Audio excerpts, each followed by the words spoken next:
How are we doing there, boys and girls? Good morning, welcome, welcome. Hope everybody is ready for some PTR data mining.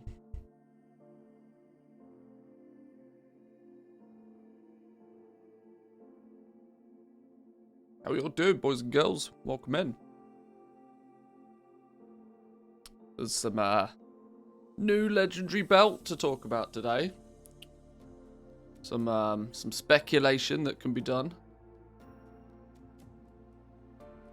But before we Manthy Friday, yes. Some speculation we could do today about patch 9.2 and how the Legos are going to play out for sure. Got to get some caffeine in me first though. Actually, what we can do, let's start off nice and slow. Let's start off checking the black market auction house. See if there's any fun stuff in the black market auction house. Could also probably do is load up the main auction house accounts.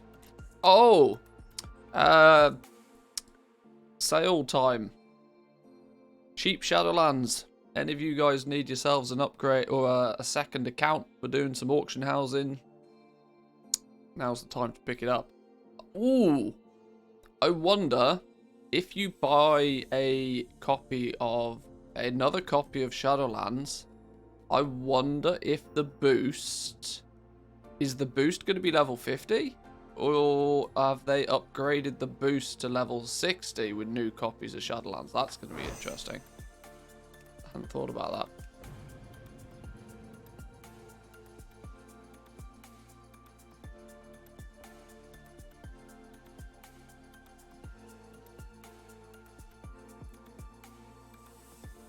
Two FPS? We can't be doing with 2 FPS. What's going on here? Hang on, we're dropping frames and all sorts of craziness that's going on. Hang on. Hang on. I know why. Relax. I can fix it. Don't worry.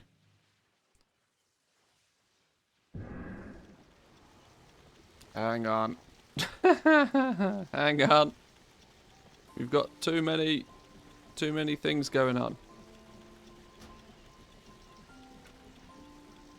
First turn, we don't need the spare accounts to be on max juicage.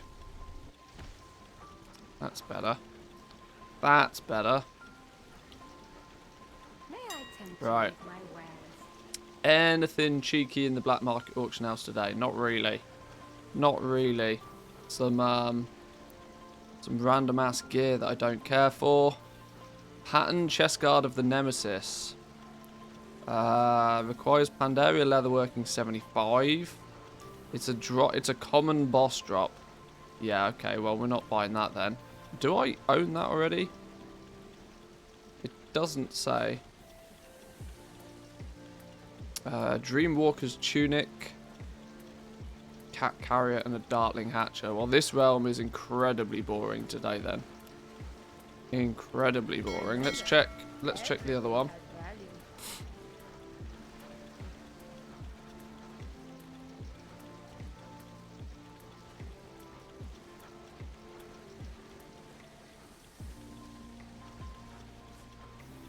All goods and services for sale.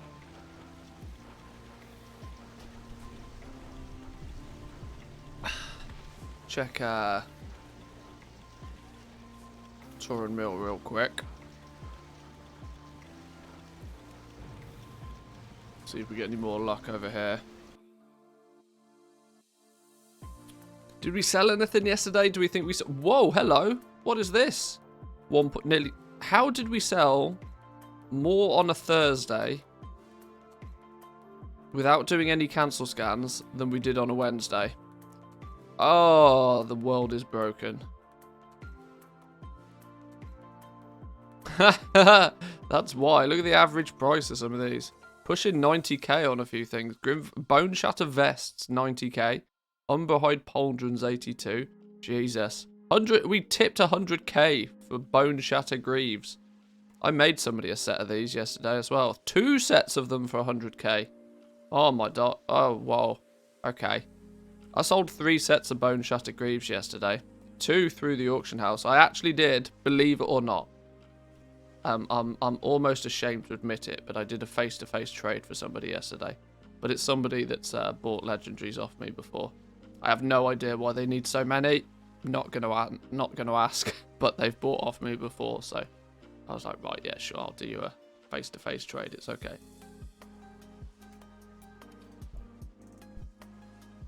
All right, sure. Anything that's not a legendary, though, that's what I'm reading. Weirdly, the legendaries are just the usual sales. I'm more interested in anything that I sell that's not a legendary. Iceborne gloves for 500 gold. Flying tiger goggles, 100 gold. Oh, see, when you give stuff away, people buy it, you know. Okay, nothing actually that interesting. One day we will sell all of these fast expansion stuff and world drop stuff. One day. Does that mean now that we've sold all of that, we're out of stock again? Oh boy, oh boy. See, this is the thing, right? It's nice to get a big chunk of sales, but then I only put myself back in the same position of that I need to do a restock again. I need to restock every single day at the moment. It's crazy. And that's really not an efficient way of doing things. I would prefer to just do one massive, great big restock once a week and then have lots of things to sell. But the downside is that I can't physically do that because there's not enough Korthite crystals. These we're going to hoover up, though. I'm going to yoink those without even thinking about it. And then I need to decide whether buying any of these is going to be necessary. Probably not. I'll leave them. I'll leave the expensive ones to the competition. No stream announcement in Discord. Almost tricked me. Oh yeah. I'm seriously lacking in caffeine. I've entirely forgot. Actually, that's really well reminded. Thank you. I'll do that right now. Stream announcement. New Lego belt. Data mined. Or 9.2.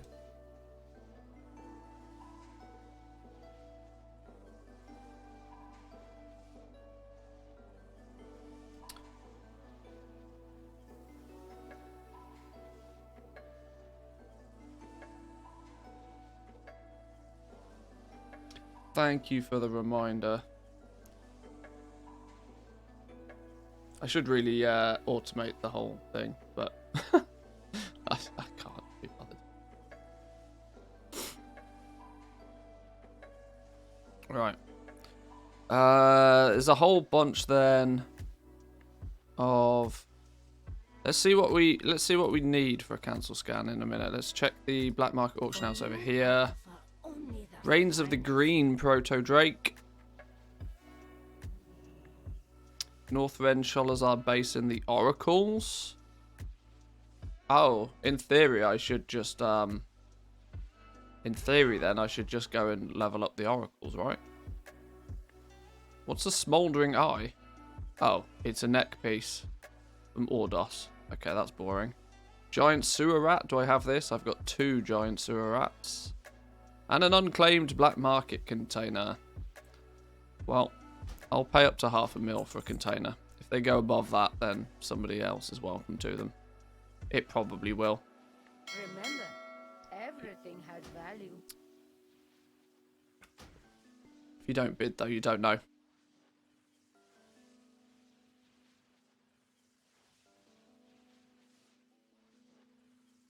See what the damage is on a restock today, though. Wasn't necessarily what I planned to do, but on the premise that I'm able to sell, you know, nearly 2 million gold of legendaries a day at the moment, it's worth the time and effort to do a restock every day if we need to. Let's try this one first. We are looking pretty short in a few areas. Unbehind gauntlets and helm we are both out of completely. Bone shatter vest and treads and greaves and waistguard and arm guards. My god, we need an awful lot of leatherworking gear. That's a big restock for leatherworking.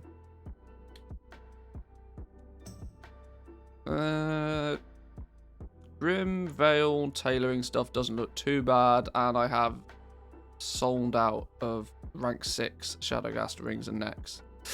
Ooh, lots to get going with then. Lots to get going with. I think this could be quite a chunky restock, you know. How are we doing, Stro? Welcome in. Good morning.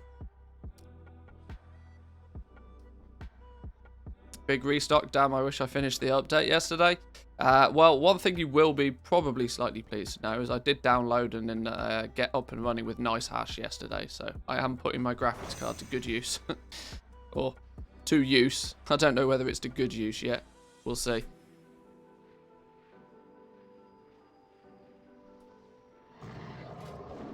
Right, let's see what the damage is on a... Let's clear that, because that's going to be out of date now. Do a full restock on Legos. 3.8 million cost, 1.2 million profit estimated. The leatherworking one is chonkers, look.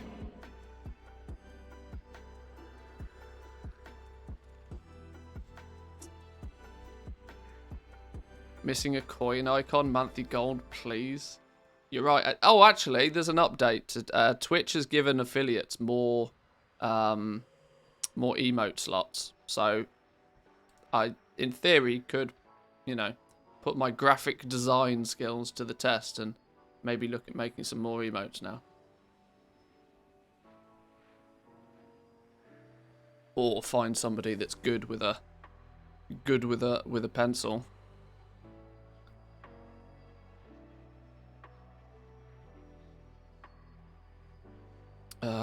If we do gathering and we go, right, this dude, how many things does he need? I'm more interested in how many Vestige of Origins I need to make. 17 Vestige of Origins over the leatherworking and jewel crafting combined. So 17 plus 10, which is 27, plus another 8, 30... 35? 35 times 40. 1,400 Korthite crystals. 1,400 Korthite crystals. Well, I bought 1,100 recently. We can do that. That's achievable. A full restock is achievable.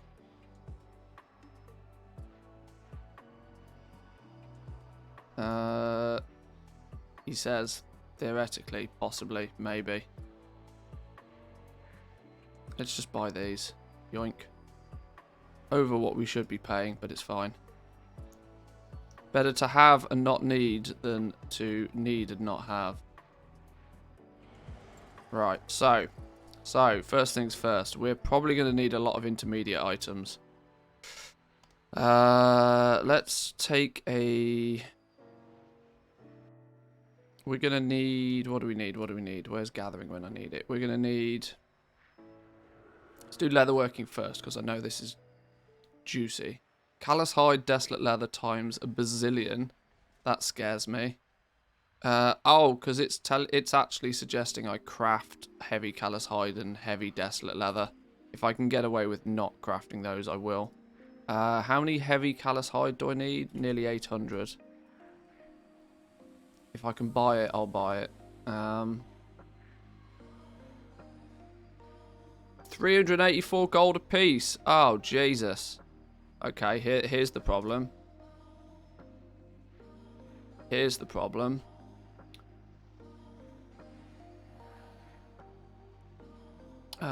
Where's callous hide? Callous hide at 50. Oh dear. Here's okay. Okay. Somebody's had the same idea as I have then. That's a boo-boo.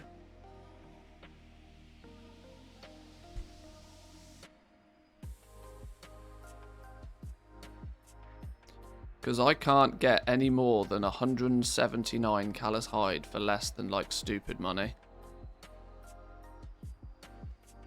Well. We buy what we can buy. If oh,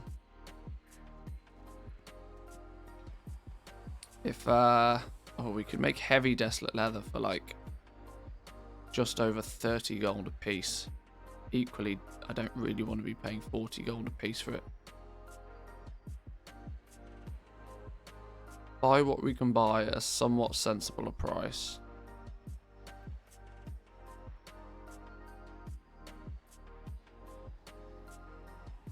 How are we doing, Crunchy? Welcome in. You've not missed a huge amount. Unless you call a 1.8 million gold mailbox a huge amount.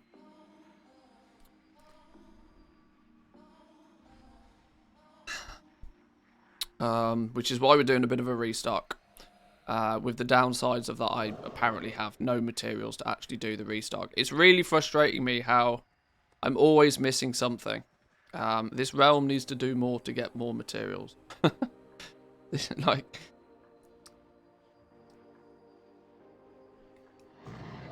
it's deceptive though. It's 1.8 million in sales, but it's probably 1.2, 1.3 million at cost. So it's not it's not all profit. Well, I guess we can only do what we can do with what we've got. So let's take this out. Let's take this out. Do we have any of either kicking about here? Doesn't look like it. Random pallid bones and desolate leather, I suppose we could put to good use. The likelihood is I'm going to need to turn at least some of this into heavy, enchanted heavy, aren't I? But I do have some enchanted heavy already, so I don't want to go too crazy. I want to have it in equal amounts. Let's balance these out. Nothing of interest in there.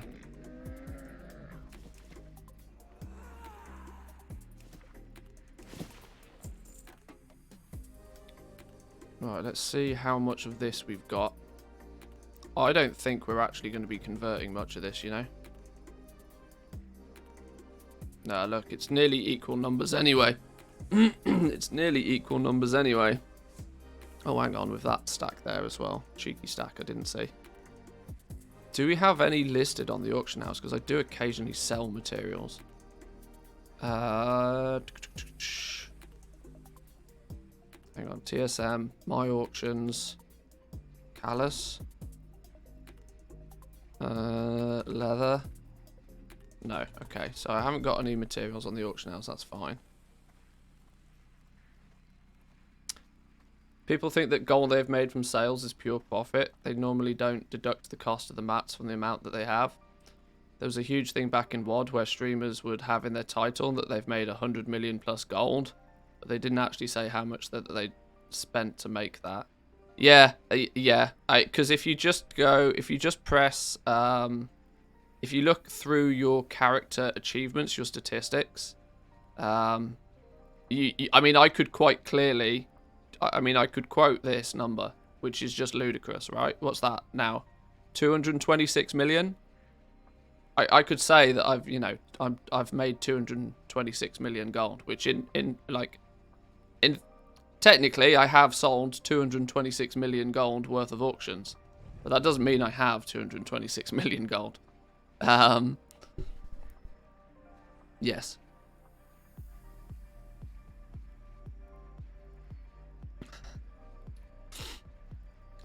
This is actually quite interesting. My average gold per day on this character now is over 600,000 gold. Now, obviously, I know that's just sales, but 600,000 gold. Do you remember when earlier on, there may possibly, very slim chance, but earlier on in the expansion, we went and stalked some of our competition on this server. We went and found them in the real world, because if you're actually standing next to somebody, you can compare their statistics to yours. Now, a long-time gold maker on this server, who goes by the name of Miss Banks, comfortably had, I mean, it doesn't appear that she plays the game at the moment, but she comfortably has like stupid gold, like literally stupid level gold. And her average gold per day was over 500,000 gold at the beginning of Shadowlands. Compared to ours, which was like tiddly at that point. We've, Is that your wallet? Or are you just glad to see me? Both, I hope. Number Seal, thank you very much. Appreciate the tier 1. Welcome in. I know you've been here for a few days. Maybe a bit longer. But either way, thank you, thank you. This is a scary number. Posted auctions, 272,000. I've only purchased 16,000 auctions. Damn.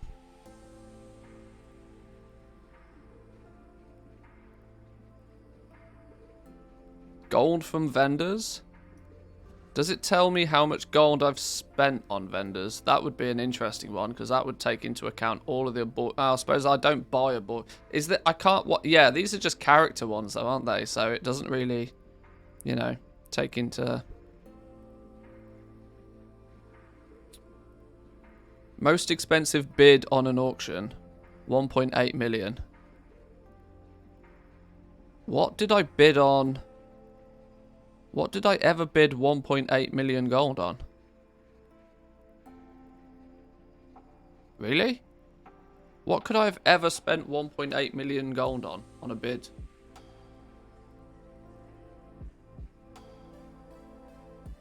I've not bought anything even remotely that expensive ever. Ever.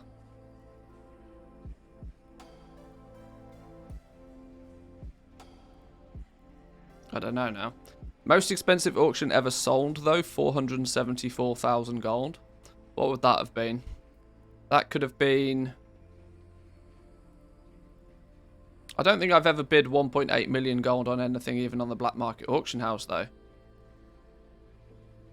Because, arguably, what would I spend that kind of money on a single item?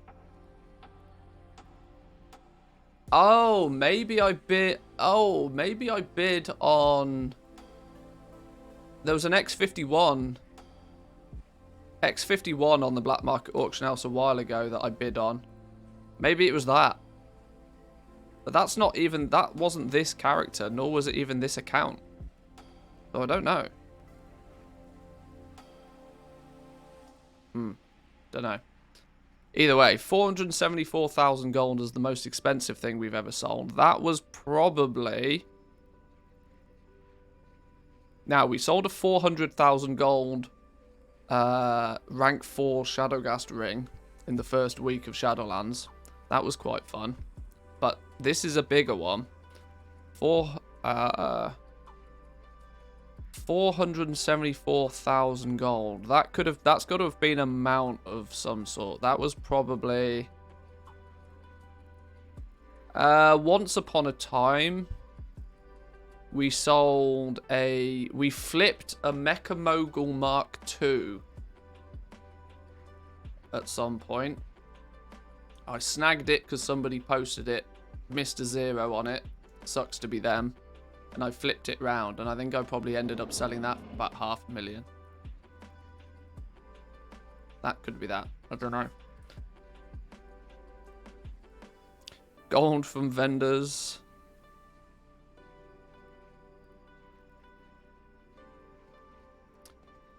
Do these numbers differ on different characters, or is this an account-wide thing?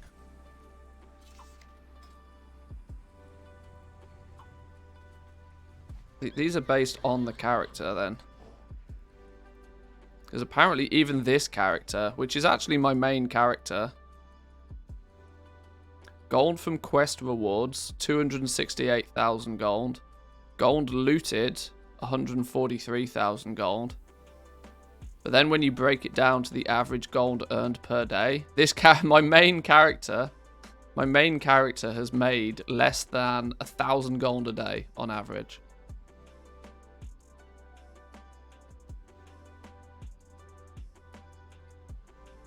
Oh, I need to check some of my other bank characters now. This is funny. The thing is, though, over time, I've changed my bank character frequently.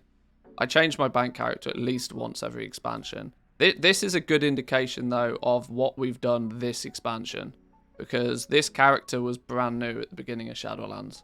So 226 million gold in sales is probably what we've done.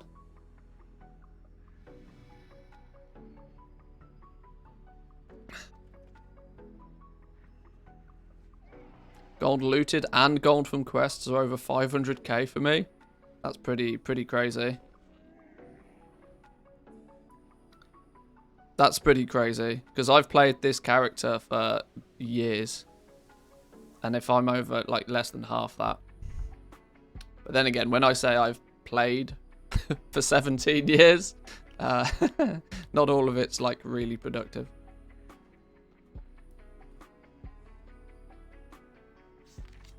Okay, that was a detour I didn't expect to make. What was I actually doing? I was actually trying to, yeah, I was trying to balance out these two, wasn't I? So we can use them efficiently.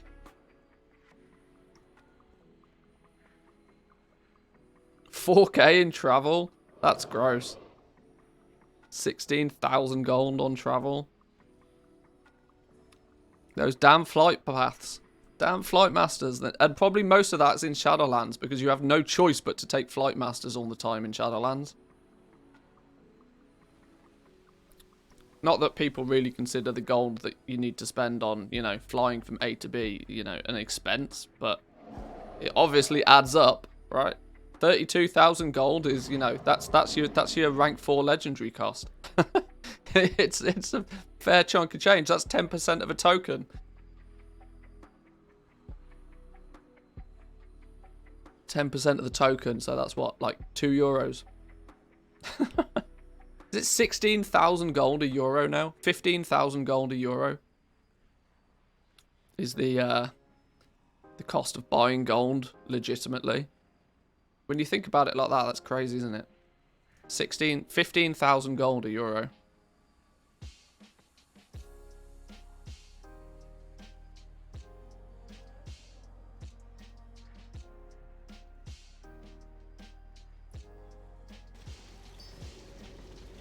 You ever tried to craft and make old world pets? When the item teaches you the pet, I have not found a good way of dealing with crafting and restocking it effectively. I've not specifically. I would cluster pets all as one thing, both crafted and farmed and vendor and all that sort of stuff. I've never really been too much into selling pets. I have this desire to get better at it though. One of the main reasons for me to want to spread my characters across different servers this expansion was for the purpose of, you know, buying and selling pets.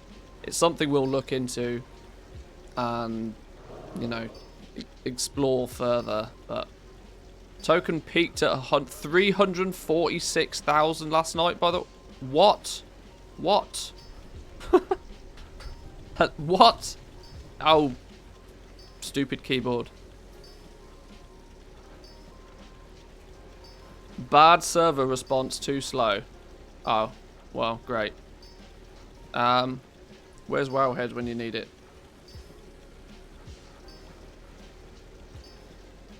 Oh my days, look at this bump.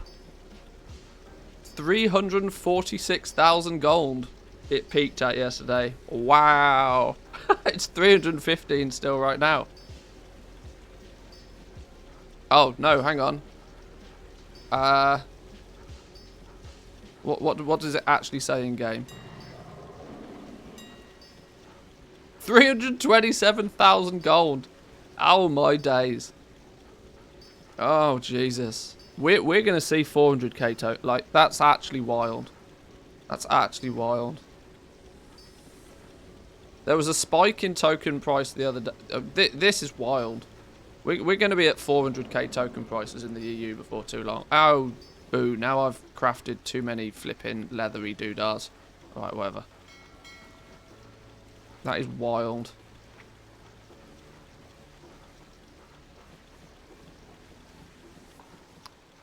Actually, I've just realised. Where and why are these here? Does that mean that they have or have not been included in my TSM? I don't know now. Oh well, let's just assume it's fine. I was hoping to buy 2 tokens to get the new transmog, but I ain't paying those prices. Oh, yeah, of course. Not only the sale, the stupid goddamn stupid more shop items. Really, really starting to mount up the frustration this, you know. The Stargazer pack, here we go. 32 euros. Are you mad? What's this? The Celestial Observers Transmog set, the Celestial Steed, and the Pet Argy. What if I just want, you know, still 20 bucks for this thing? For a twinkly set. Oh god, you have to buy the stupid Murloc backpacks as well. Oh, Blizzard, you're not doing yourself any favors. One major content patch in 12 months when people are paying a monthly subscription. One major content patch in 12 months. 180 euros, $180 for one content patch. And in the last however long we've had a new store, 2 new store things here. There's the Putty Cat. They're really taking the piss with the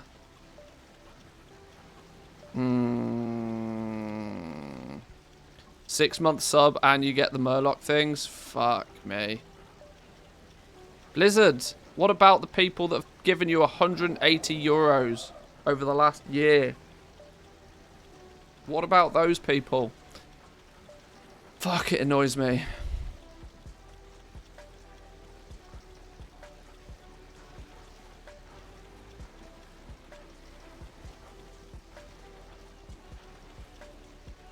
Yeah, I want to clarify this. I have nothing against there being the store. Like, sell cosmetics, sell mounts, do all of that sort of shit. No, I don't really care. Because, yeah, if people want them, they can buy them. I've got no issues about that at all. My concern is more the fact that we've gone 12 months with one major content patch. So the people that have given you a monthly subscription to pay this game for an entire year now have had one content patch in that time. One. And let me remind you, the reason it's only one is because the expansion launch doesn't count because you pay a box price for the expansion.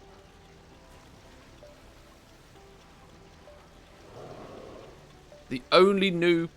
We've had one content patch, one new raid, and Korthia in a year. This is why I disagree with the monthly subscription now. Get rid of it. This is why the game is hemorrhaging subscribers, hemorrhaging players. Because when I look at the amount of money I've spent to play this game and what I've got for that money, it doesn't add up.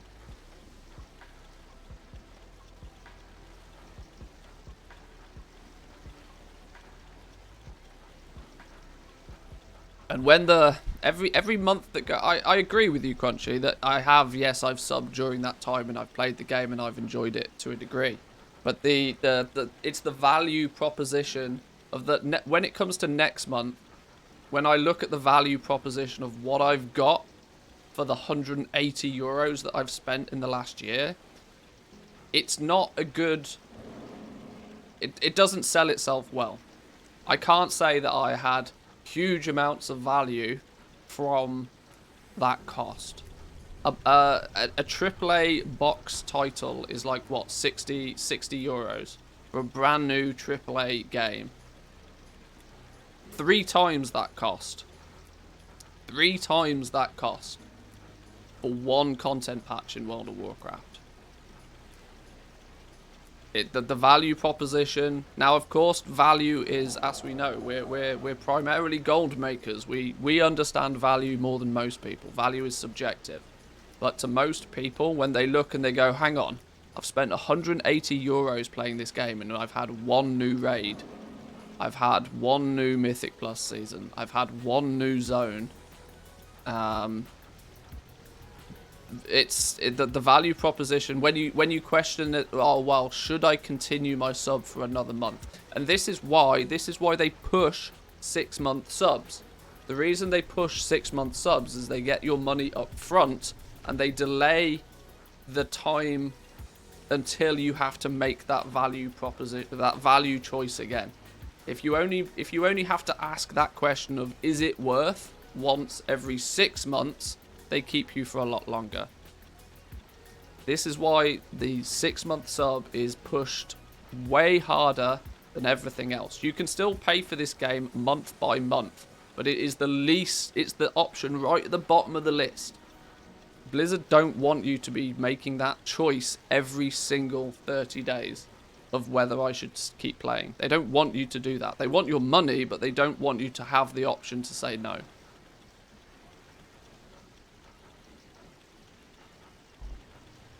And when they just firing stuff, custom model stuff into the store, and then we get an anniversary, a 17th year anniversary mount that is a slightly different shade of a mount that we had first God knows how many years ago.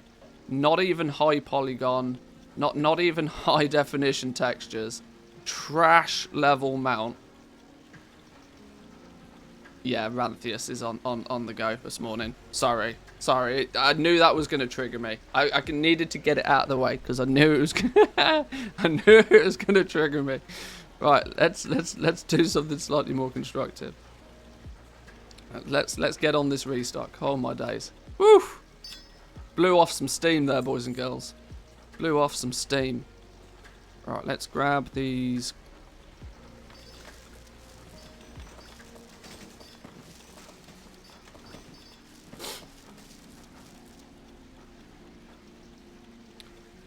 From an entertainment perspective, it wasn't really worth it, but from a value standpoint, it certainly is. Seeing I'll never have to spend another dime on WoW as long as tokens are a thing. Well, yeah, this is the only slight saving grace. The fact that if you can earn enough, if you enjoy making gold in World of Warcraft, and more importantly, can make enough gold that you pay for the game with tokens anyway, that it doesn't directly affect you. But you've equally got to remember that we are like the severe minority. Like there is really not that many people that can easily make enough gold in this game to pay for the game with gold.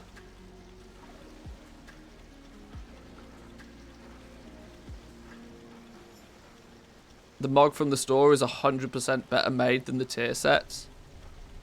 Yeah, the tier sets don't look amazing. Considering they are what is in theory going to be end of expansion tier sets now. You know, the gear that you should be, you know, the ultimate, you know, this is going to be the best gear of the expansion. This is what you're going to be running around in for the next 6 to 8 months.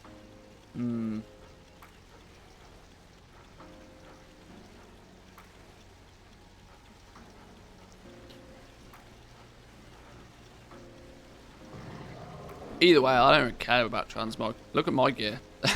Is this the outfit of somebody that cares about transmog? Nope. Absolutely not. Absolutely not. Right. Let's get crafting though. Jesus. Alright, I need 17 Vestige of Origins. What do I need to make those? Do we have the mats for those in the first place? Why is my crafting list? Vestige of Origins. We can make a bunch of them. We are missing Callous Hide. We need more Callous Hide. I think I've got some of that in the mailbox. No. Oh, this is an issue. We don't have Callous Hide at all, do we? The Callous Hide was stupid expensive. Yeah, we're not paying 120 gold a piece for Callous Hide. Somebody else is somebody else is hoovering up materials from in front of my eyes. Well, I guess then we're not going to make everything for leatherworking regardless. So let's just make all of that we can. Then we'll craft what we can from the Vestige of Origins that we have.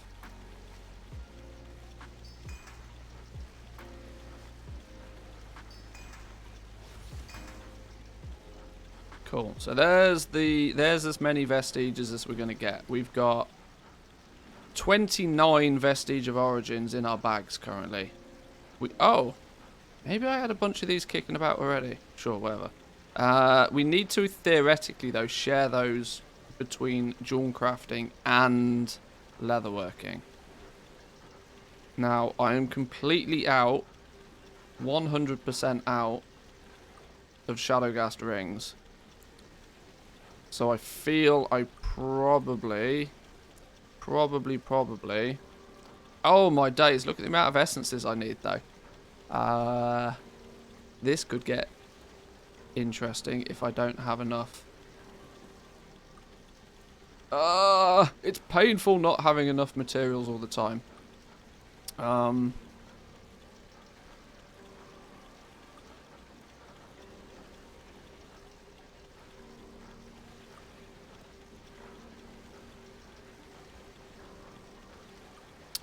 We need huge numbers of essences. Can we get any ore? There's 11,000 lithium kicking about. Ooh. We need to prospect like literally all of that. What's the damage on buying all of that? 649,000 gold to buy all of that.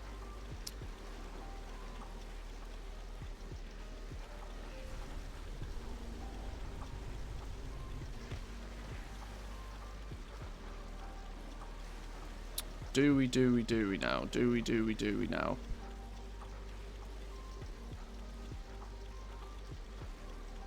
I think we do. Let's see if 7,500 lithium ore is enough. Have you been on the PTR thinking we get new materials? 9.2 PTR's not out yet. Blizzard have also indicated that it probably won't be out until after Thanksgiving. Blizzard have given everybody a week off, which let's be honest here, it's probably sensible that they don't release a PTR and then all go on holiday for a week. So the chances are is we'll get it like after Thanksgiving.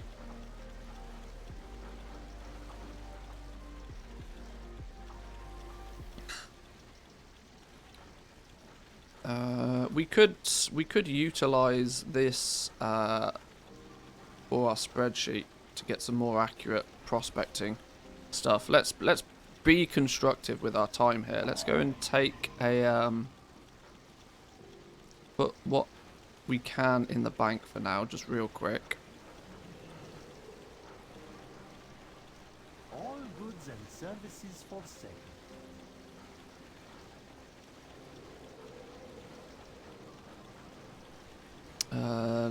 We can put this in the bank. Let's get these out of the way. Free up a bit of room. Do we have any essence? Can we spot any essences in our bags? I don't think I've got any essences on me right now. Put these little bits and pieces, random trash out the way.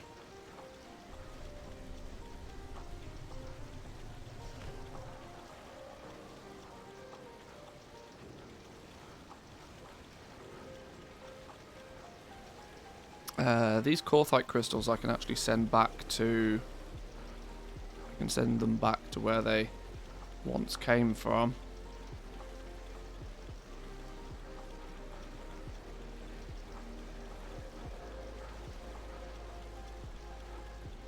Yeah, that looks good for now. Okay. Be playing the PTR hard for sure. Really want to see what's happening next. Yeah, I think people are itching for anything new, even if it's, you know, development stage, test stage stuff. People just want to see something. People just want to see what's going on. Right, send those out the way. We can do a bit of science here now, boys and girls. We can prospect a whole bunch of lithium ore and see exactly what we get from it. Good to throw on the spreadsheet. So let's go 1, 2, 3, 4, 5. That's 1,000. 1, 2, 3, 4, 5. That's 2,000. 1, 2, 3, 4, 5. Right, that should be 3,000. Let's do 4,000 of lithium ore. So 4,000 of lithium ore. We can track this in the spreadsheet. Some good prospecting data here, hopefully. Oh shit! Why does it only say 2,000 here? Please don't. Oh, whew! That scared me then. I thought I sent that to the wrong character. Would you say it's profitable for me to skill leatherworking, blacksmith, jewel crafting at this point of the expansion, since I never did it? Was planning on selling 230 gear. There's virtually no cost in leveling your profession, so there's absolutely no reason to not do it. It takes you a bit of time. You've got to do a little bit of reputation grinding, but that's about it. There's no reason not to, in my eyes. Because, of course, once you craft it and once you sell it, if it sells, you craft it and you sell it again. It's obviously when you talk about the legendaries, it's a little bit more risky because they're a lot more expensive. That you've actually got to spend quite a lot of money on those. But for leveling gear, 168 gear, 200 gear, 230 gear, absolutely, give it a shot. No reason not to.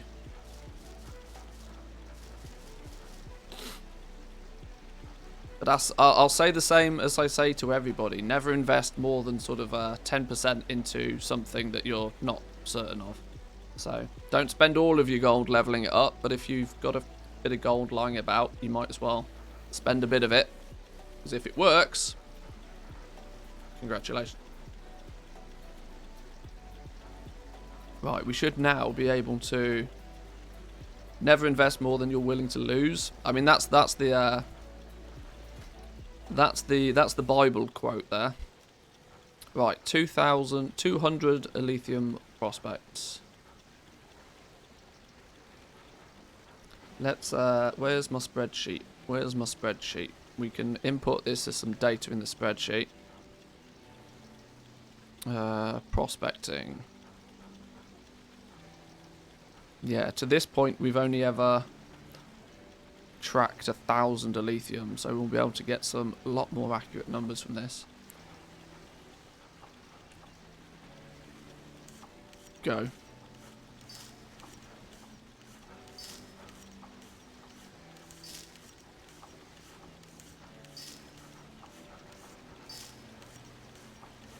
We'll put essences here.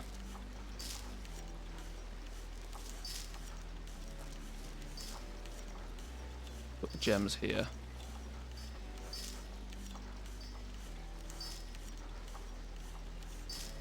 I usually invest way too much into the same thing. As long as it's some percentage of everything you own and not 100% of everything that you own, you should be alright.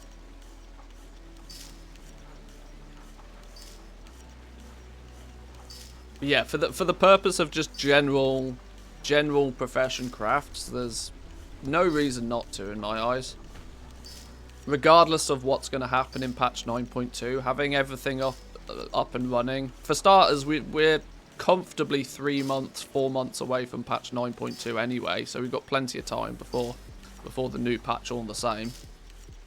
As I can't imagine, even if we get a PTR, we'll then have an 8-week, maybe even 12-week cycle of the PTR, more than likely, before we then have it, before we even get a release date. So end of January, middle of February is my sort of guess, I think, for 9.2. For 9.1, I invested like 95 to 99% into Lego materials. It's still a percentage, I guess. It's maybe slightly too high of a percentage, but yes, it is still technically a percentage.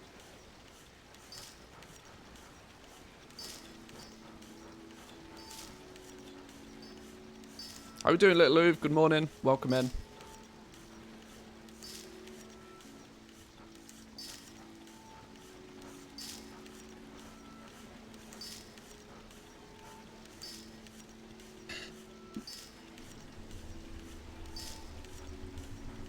we should, in theory, off 200 mass prospects of lithium, we should, in theory, end up with nearly an identical amount of essences if everything goes to plan. 200 should be enough to you know, give some balanced results, I think. GPUs are cool, I'll take 40. 40 GPUs are the opposite of cool. I imagine they get quite hot.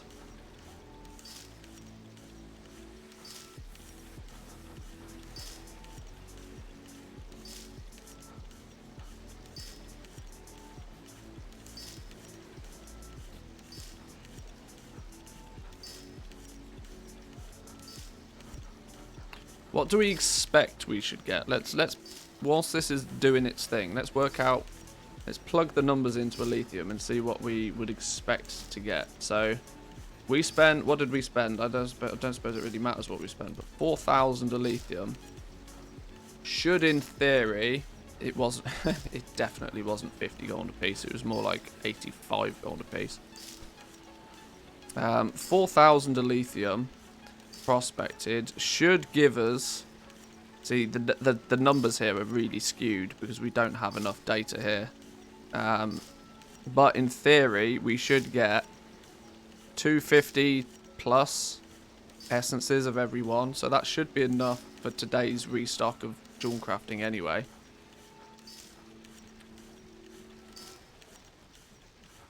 Based on, I think we paid about 85 gold a piece. It means our cost per essence was just over 250 gold.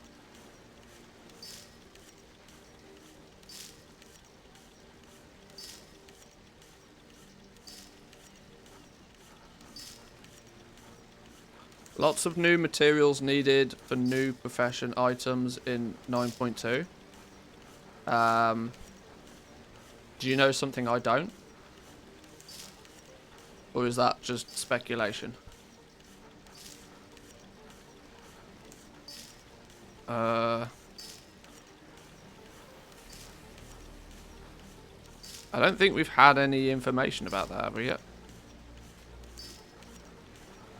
Posted a link on the Discord.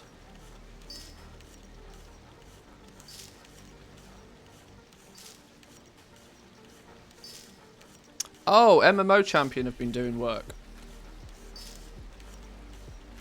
They've been data mining too. Of course they have. Okay, we'll get to that in a minute. Let me finish sciencing this off. We're only like less than 2 minutes away on this.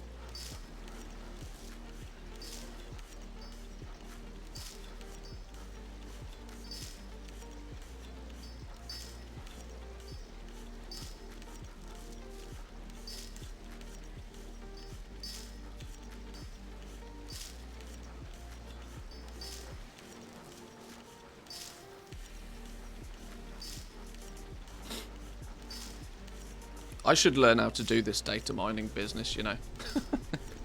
It'd be very profitable for me to be able to do it myself. I'm sure it doesn't require anything too sophisticated to do it.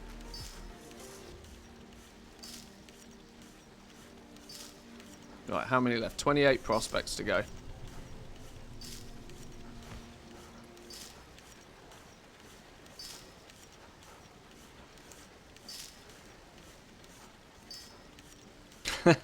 Not that type of data mining, you fool.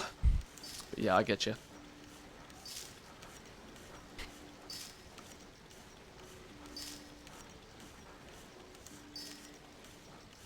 You can keep your Bitcoin. I'd rather know about, you know, WoW patch data.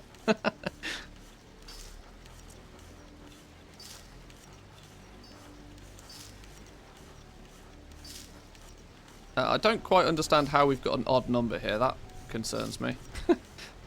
Did I already have some lithium in my bags? I must have already had a small amount in my bags. Either way, we prospected 200 times, which is exactly 4,000 lithium. These numbers are not as close together as I would have actually hoped them to be. There's still quite a difference in these values, which is frustrating to say the least. But let's now log this info before we move on and do something else real quick. So we did 4,000 lithium. Let's do this where it's not, where you guys can actually see. There we go. 4,000 lithium. We generated hang on, why is there seriously less red ones? Like, way less red ones. Like, by a mile less.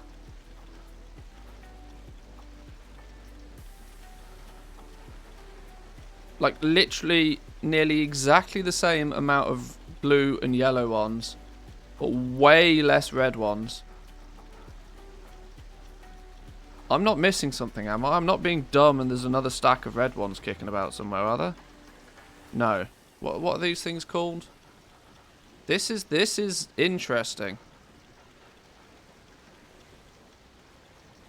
Why is there so less of these compared to these two when prospecting a lithium? Because that shouldn't, like, by all indication, these should be equal. And you can see that these basically are. I think they've done a whoopsie on... Either done a whoopsie or it's an intended change. I don't know why it'd be an intended change.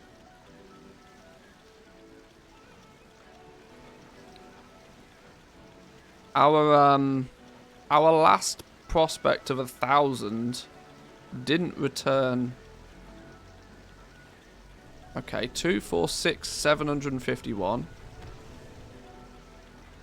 Compared to 2468, 849. I mean, that's a big difference between the two. You always need way less red gems. It could actually be intended. 2468, 145. Torments. I should have flipping color coded these. I can never remember which ones are. Torments are the red ones, right? Torments, we got 200, 312. Rebirth, 316. So they're comparable numbers. Servitude is the purple one. 346 of those. So quite a lot more servitude. 329 valor.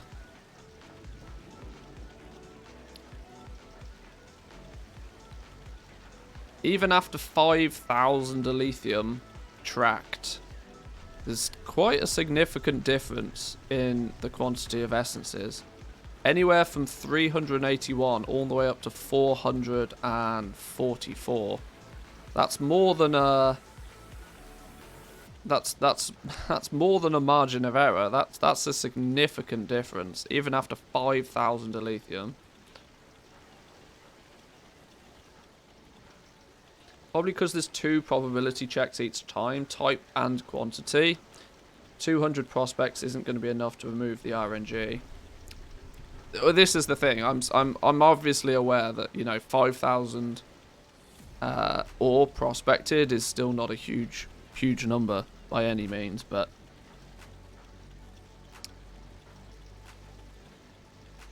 it's still trending towards what I would expect it to. Double the gem rate and 0.33 essences per ore. I mean, it's still trending towards that. You would just assume that they'd have done it so that it balances a bit nicer, but hey, what are you gonna do? Data's data, right? This is why we track it, so that we can, you know, see these things. Which in turn means that you're looking at 7.62% chance of getting torments, whereas there's an 8.8% chance to get servitude. Servitude and Valley, you can add these two together theoretically because that's the neck. These are the two that you need for the ring. I mean, prospect enough and it probably balances, but time will tell. Time will tell.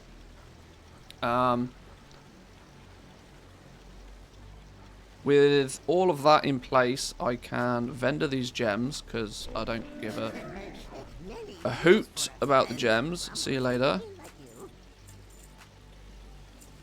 Wish there was some better use for them than that, but there isn't, truth be told. Let's craft up dual crafting Legos real quick. We'll get on to new materials and fun goodies in a minute. I just want to... Oh, we still need more shadow ghast ingots. Of course we do. No, no, no, no, no, no, no.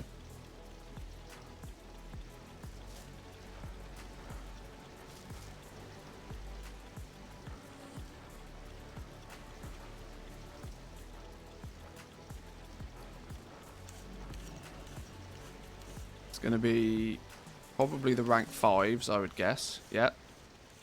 Rank 5 and a rank 4. In fact, these are going to be the... Yeah, these are the big ones.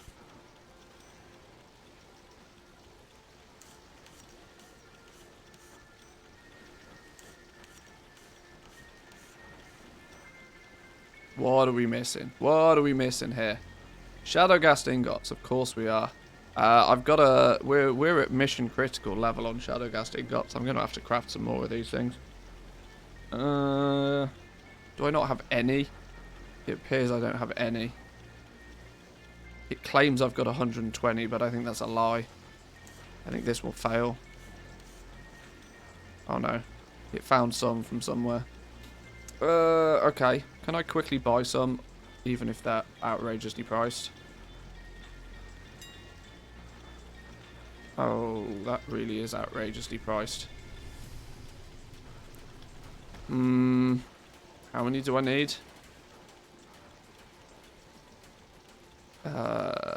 80 of them.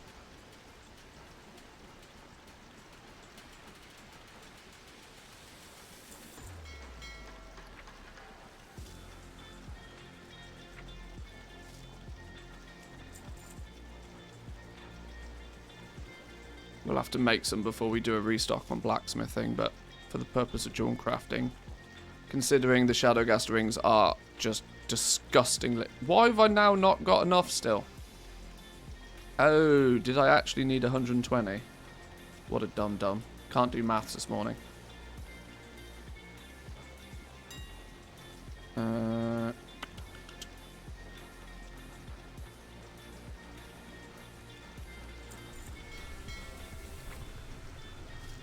Tell you what, anybody on my realm right now that is willing to set their account going, making shadow ghast ingots, making enchanted anything, I will happily cover the cost of your time so that I don't have to do it. Send those back over.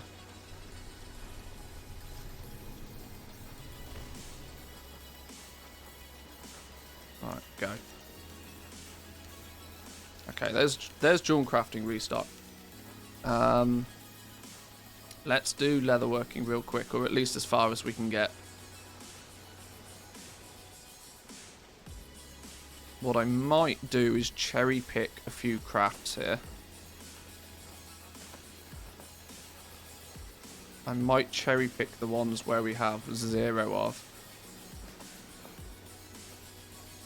Even if they're not necessarily the most profitable ones. Just because having something for sale is better than having nothing for sale. And then once there's no 3s on this list, we'll move on to just crafting whatever the hell.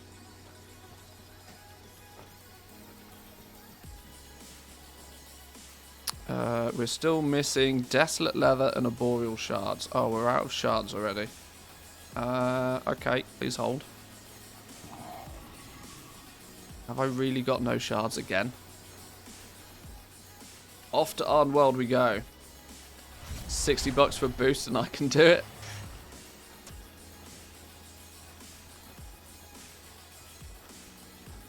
I have so many accounts nowadays, I really should just have them running in the background. Where's the Flight Master gone? Here we go. Time is money, you know. Yeah, at the moment I'm on Sylvanas. I've got a real material problem on Sylvanas. The fact that there's just never enough materials for me to do what I want.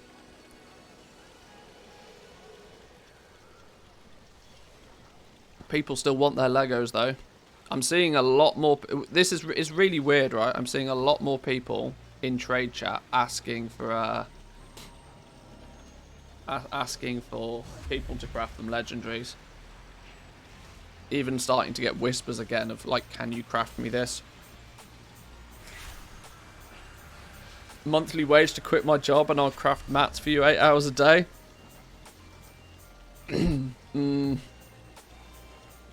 If I could pay myself a monthly wage, I'd do it myself though, that's the problem.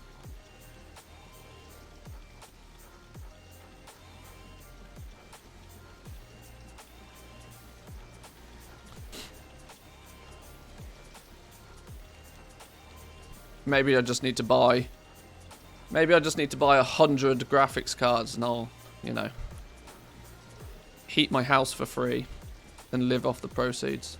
I hear it's the done thing nowadays.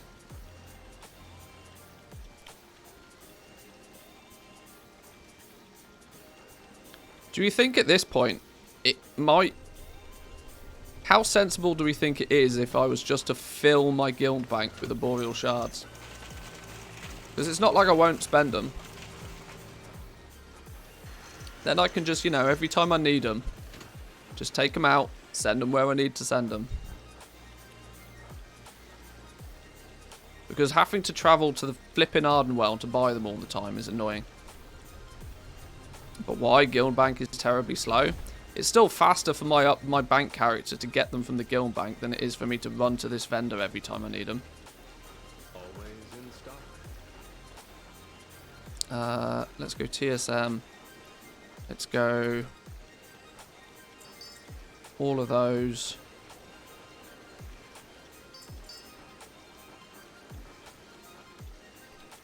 That was 3,000. 4,000. 5,000. There's 500,000 gold, just, you know, out the game. See you later. Will you spend them before next expansion? Well, let's just do a quick calculation on expenses, purchases, arboreal shards. Last 30 days, I've gone through nearly 37,000 arboreal shards in the last 30 days. So, yeah, I think I'll probably use them.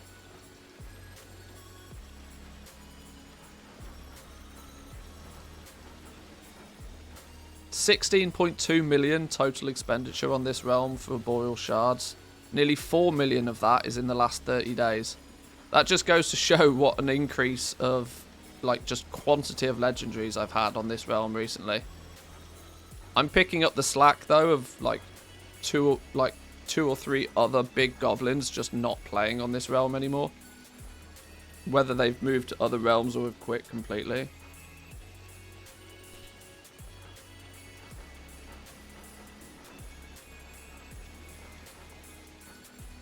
Send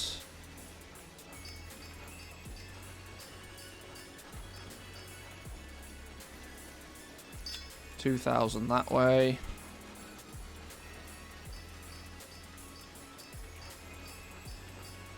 $2,000 that way. And I'll buy a few more for myself. I'll buy what I need. And then I'll buy 2,000 more.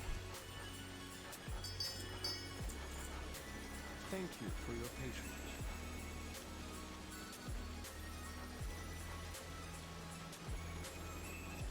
Right, where's the 3s on this list? Bone Shatter Treads, there's a 3. Umbrahide Helm. We're missing Desolate Leather, of all things. Basic ass leather. Really? I've got a bunch here. Take that. Oh, hang on. We've also got a bunch of heavy Desolate Leather here. Take that and all. That's going to fix a bunch of problems.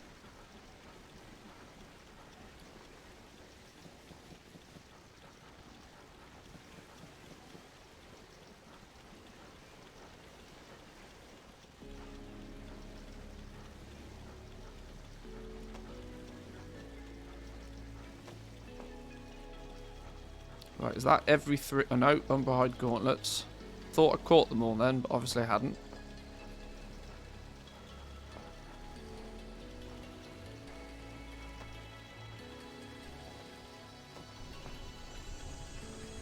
Right, is that every 3 off the list?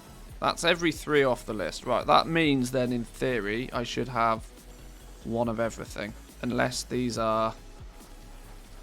I can't tell whether that's a rank 4... sorry, a rank 5 or a rank 6. Right, well at this point I'm just going to craft what I can craft.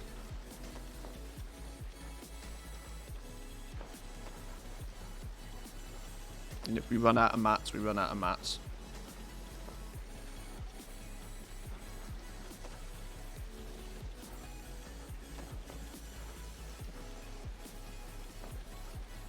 These gold making streams haven't really turned into gold making, more like gold spending recently.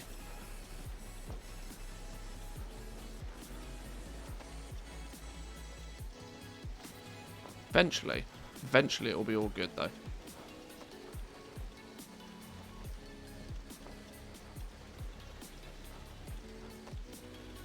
Got to spend gold to make gold. That is very true. That is very true. As far as TSM's concerned, I need to spend 2.1 million gold to make 700,000.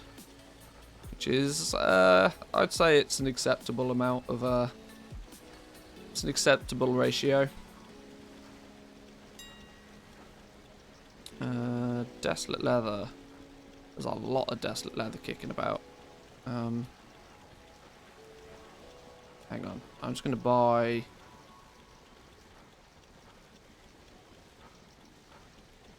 Can I buy 24,000? Yes. Yoink.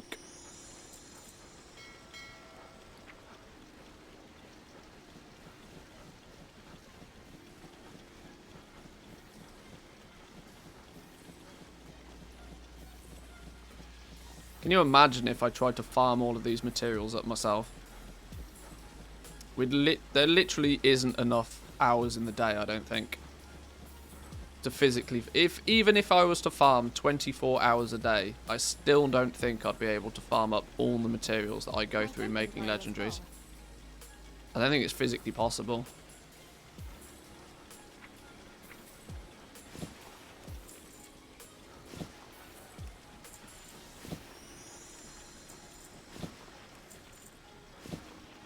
I think it was earlier on in the expansion, before in patch 9.0. I think it was Reckles. I think it was Want to Buy Gold that did some maths on how long it would take him to skin and gather all of the leather needed to max out leatherworking. And it was some 4,000 hours of farming or something actually outrageous. 4,000 hours worth of farming just to get rank 4s in leatherworking. You shouldn't be able to. Oh yeah, I agree. Yeah, I mean there's how many? There's 168 hours in a week, right? How many? There's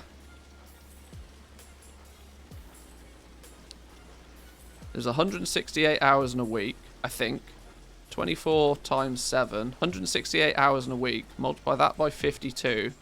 There's only 8,700 hours in an entire year.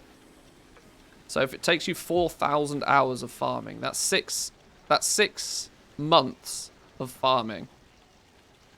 Or let's assume you farm for 12 hours a day. It would take you an entire year of farming leather, 12 hours a day, to max leatherworking by yourself, solo. Well, well, well. We're ignoring sleep, the true gamer way. I got there eventually. If you were to farm 12 hours a day, skinning 12 hours a day for an entire year is what's needed to max leatherworking. Roughly. Now, that's very roughly, because those numbers are just kind of off the top of my head, but either way, goes to show just how much you need. In fact, I've got the actual numbers, don't I? I've got the actual numbers. If we look in the spreadsheet, we can see total materials Total materials to rank 4 in any given slot. The total.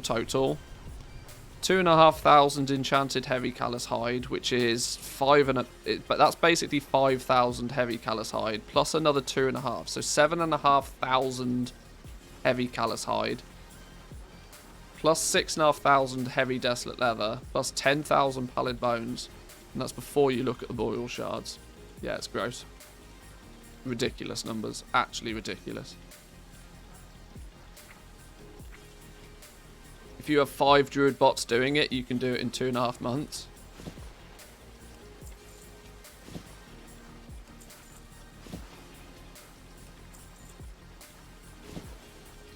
Even that sounds gross though, right? Even if you go as far as to fully 100% automate it and have a computer doing it for you, it could still take you months to achieve.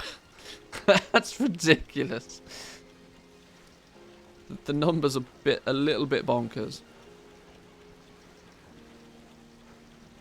A little bit bonkers. Is it going to? What do we need now? Do we need any more? We can get going still.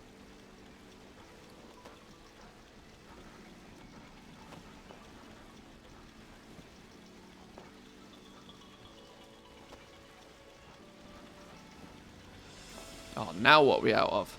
Always out of summon. Desolate Leather again. Let me send some of these legendaries away because we're running out of storage space again. As the goal of the system was as per the law, you should have one or a handful of crafters crafting all the Legos for a realm.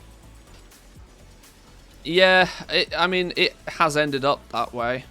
From a gameplay perspective, though, I think they went a little bit too far with it. I mean, I do kind of quite like being the, you know, the artisan legendary crafter on this realm, but it still doesn't feel great for a game.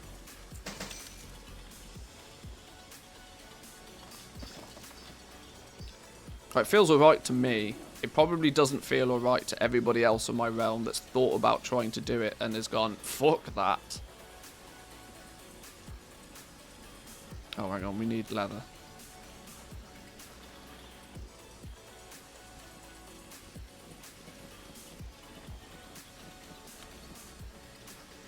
I don't think monopolies are a great thing, generally speaking. Why you would want to implement one into a game, I'm not quite sure. But I'll happily take it for as long as I'm at the top of the pyramid. Does anybody remember my little TED talk on how legendaries would work at the beginning of the expansion? We thought to just how true that is become. Does anybody remember that? I wonder if I can find the video. I did a little TED talk with a fantastically drawn paint diagram, I might add. One of the best. One of the best. How I was basically saying that legendaries would be something that everybody would cluster in at the beginning and it would filter out until there's just one king at the top of the tree. In hindsight, I was incredibly accurate with that prediction. Where's my YouTube channel?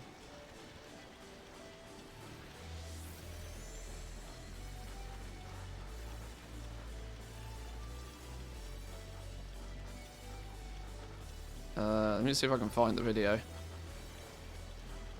Ah, what was it called? What did I call it? A long ass while ago now.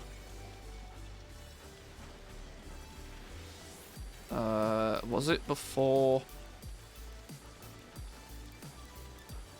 I can't remember.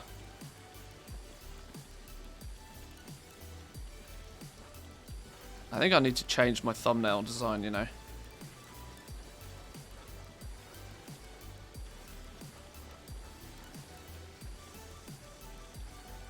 Was it before?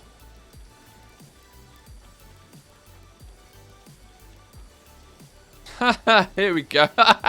It was last Christmas. I had my stupid Christmas sweater thing on.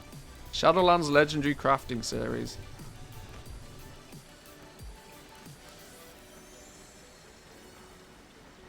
Hang on, we've got Ban Andy in chat.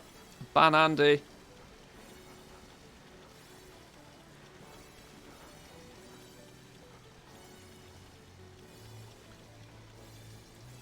TEDx Azeroth. Pushed all leather to rank 2s. Oh my god, I had my own microphone. It sounds horrendous. Where's my wonderful diagram? Oh, here we go. Check it out. This is where the art really kicks in. So, to give you a TLDR, 11 months already. Tell me about it. A TLDR on this was that when you start with legendaries, every man and their dog was like, ooh, lots of gold to be made. I'm going to start off like chunking all of this. As you go through though, people start to realize just how ridiculously expensive it is to level up through these legendaries. We estimated back then 300,000 to 500,000 gold per slot was the cost to craft 15 rank 1s. That was back when a rank 1 legendary was like, what? Because Heavy Callous Hide was like 2,000 gold a piece or something ridiculous. So it was 500,000 gold just to unlock rank 2. The people that then do that get so far. Then the people that even make it to rank 2 have to then spend an additional 500,000 to 800,000 gold up crafting 15 rank 2s just to unlock rank 3. Eventually it goes, and as you can see, the quantity of people willing to do that is less and less and less, until you get the one dude on your realm that has decided to power level through all of this, decided to like fight through the forces to become the king. Prices have also dropped by a lot between now and then. Oh yeah, ridiculously so. Actually ridiculously so. 2,000 gold a piece for a Heavy Callous Hide compared to... I mean, it's literally dropped to 10% of that, hasn't it, really? Like, 200 gold a piece for Heavy Callous Hide is probably a good average now. It's... You got to remember, right now, it's twice the price it should be. 200 gold a piece for a Heavy Callous Hide is about average, I would say. Instead of 2,000 gold a piece like it was at the beginning. Skinners in the first couple of weeks of the game, oh my days, those guys were making bank. It was probably 2 to 3k back when you made the video. Yeah, something like that, I'd imagine. Somewhere around that. But yeah, the way that it turns out, like, so many people can't fight through this clusterfuck to get to the top. Video might have turned out on your realm, it sure hasn't on my two though. Yeah, on high population servers, like the full pop realms, this doesn't really apply. Because you still end up with 10 kings at the top of the pyramid. Having 10 kings is just too many kings. You need like 1 or 2 kings. But full pop realms will always do that.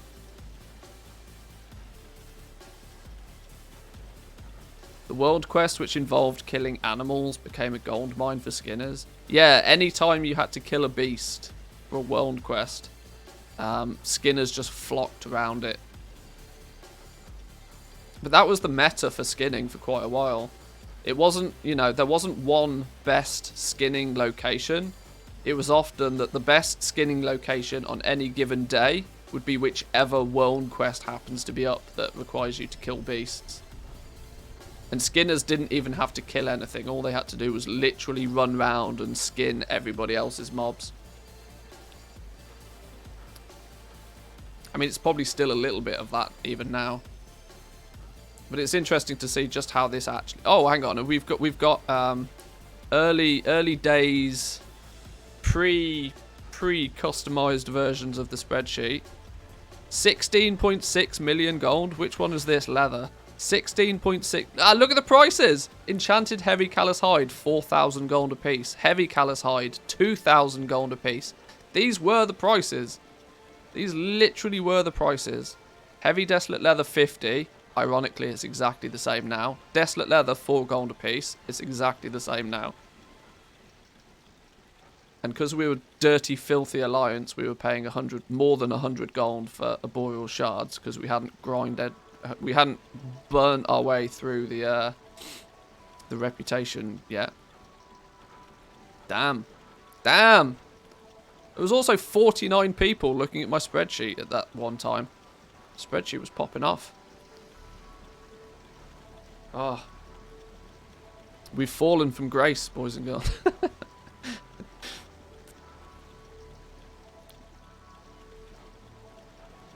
At least if I do a React Andy to my own videos, I won't get a copyright strike. I ain't going to DMCA myself, am I? Yeah, here we go. 800,000 to 1.2 mil. Just to get from rank 2 to rank... From unlocking rank 3 to unlocking rank 4. And that was for 1 out of 16 items. 2.4 million cost. And you had to multiply that by 16 for leatherworking. This is why it was 30. It was like 30 million gold plus to level up leatherworking in the first patch of the expansion. Bonkers crazy gold. Actually bonkers crazy.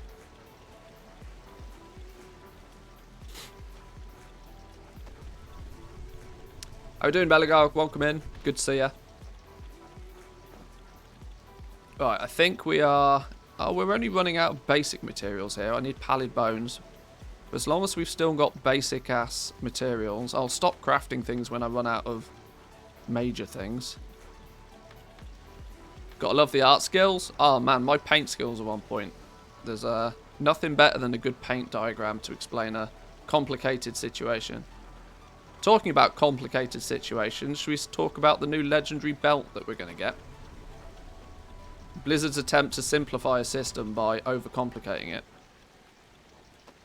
Instead of just, you know, letting people understand a system that's been in place, they're going to change the system to appease the potential complication by adding more complications in a truly Blizzard way. Legendary belt. In patch 9.2, there will be a fancy new legendary belt that we will acquire. That legendary belt will automatically change the power that is attached to it dependent on which covenant you're in. So if you're Venthyr, you'll have the Venthyr covenant ability on it. If you're Night Fae, you'll have the Night Fae covenant ability on it.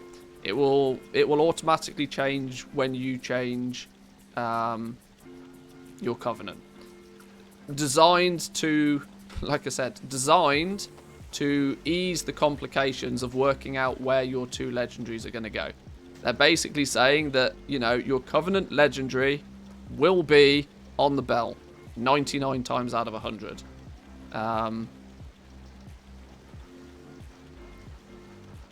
You stopped watching that MMO link for new materials? I'll get to it, don't worry. I'll get to it. Legendary belt power can be crafted in different slots as well. See, this is the thing, right? What there's a few possible scenarios there. What happens when... I tell you what, let me bring up the post for it first. Let's explain what it is first before we break down the ins and outs of it. We'll get to new materials in a minute. Please hold.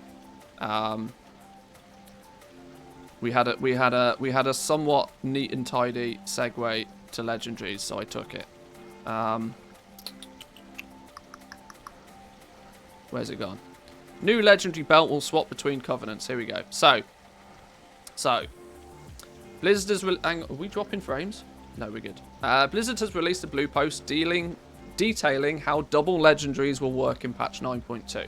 We learned during the reveal that players will unlock the ability to use their Covenant legendary alongside another legendary of their choice. But many players were left wondering, well, how would they juggle equipment slots between two legendary items and the new tier sets? Thankfully, Blizzard is making it a little bit easier by making it more complicated. Blizzard is making it a little easier by adding new Covenant legendary belt. This universal belt will automatically swap between Covenant legendary powers, so that you do not have to recraft legendaries or carry around 4 different items to use those powers as you swap from one Covenant to another. For example, the belt will grant Nature's Fury to a Night Fae warrior or Elysian Might upon changing to Kyrian, and can be equipped alongside Enduring Blow.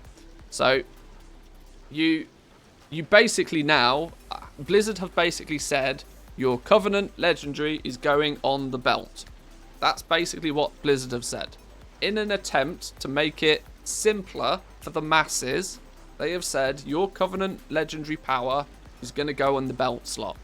So what does that mean for 90% of the player base? Well, 90% of the player base are going to go, cool, no problem. I'll put this belt on. It'll have my Covenant power on it. What's the problem with this, though? Well, the one problem with this is that, well, what if your current legendary power goes on the belt slot and is not the Covenant one? You're going to have to change something. High-end players will go, but it's better on my ring. Well, this is the thing. It's not a restriction. It's not saying that your Covenant power has to go on the belt. You will just have a customized legendary belt that will automatically switch. So given the choice, you would probably put it on the belt. But we know for a fact, once the sims are done, once the BIS lists come out, once the meta is crafted, there will be some scenarios where players will decide to go against this system for the purpose of min-maxing. But generally speaking, your Covenant legendary power will now go on the belt. And it will be a custom item that... the way that they've phrased it, right, it doesn't indicate... Was that my doorbell going? Please hold.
Okay, sorry for the delay.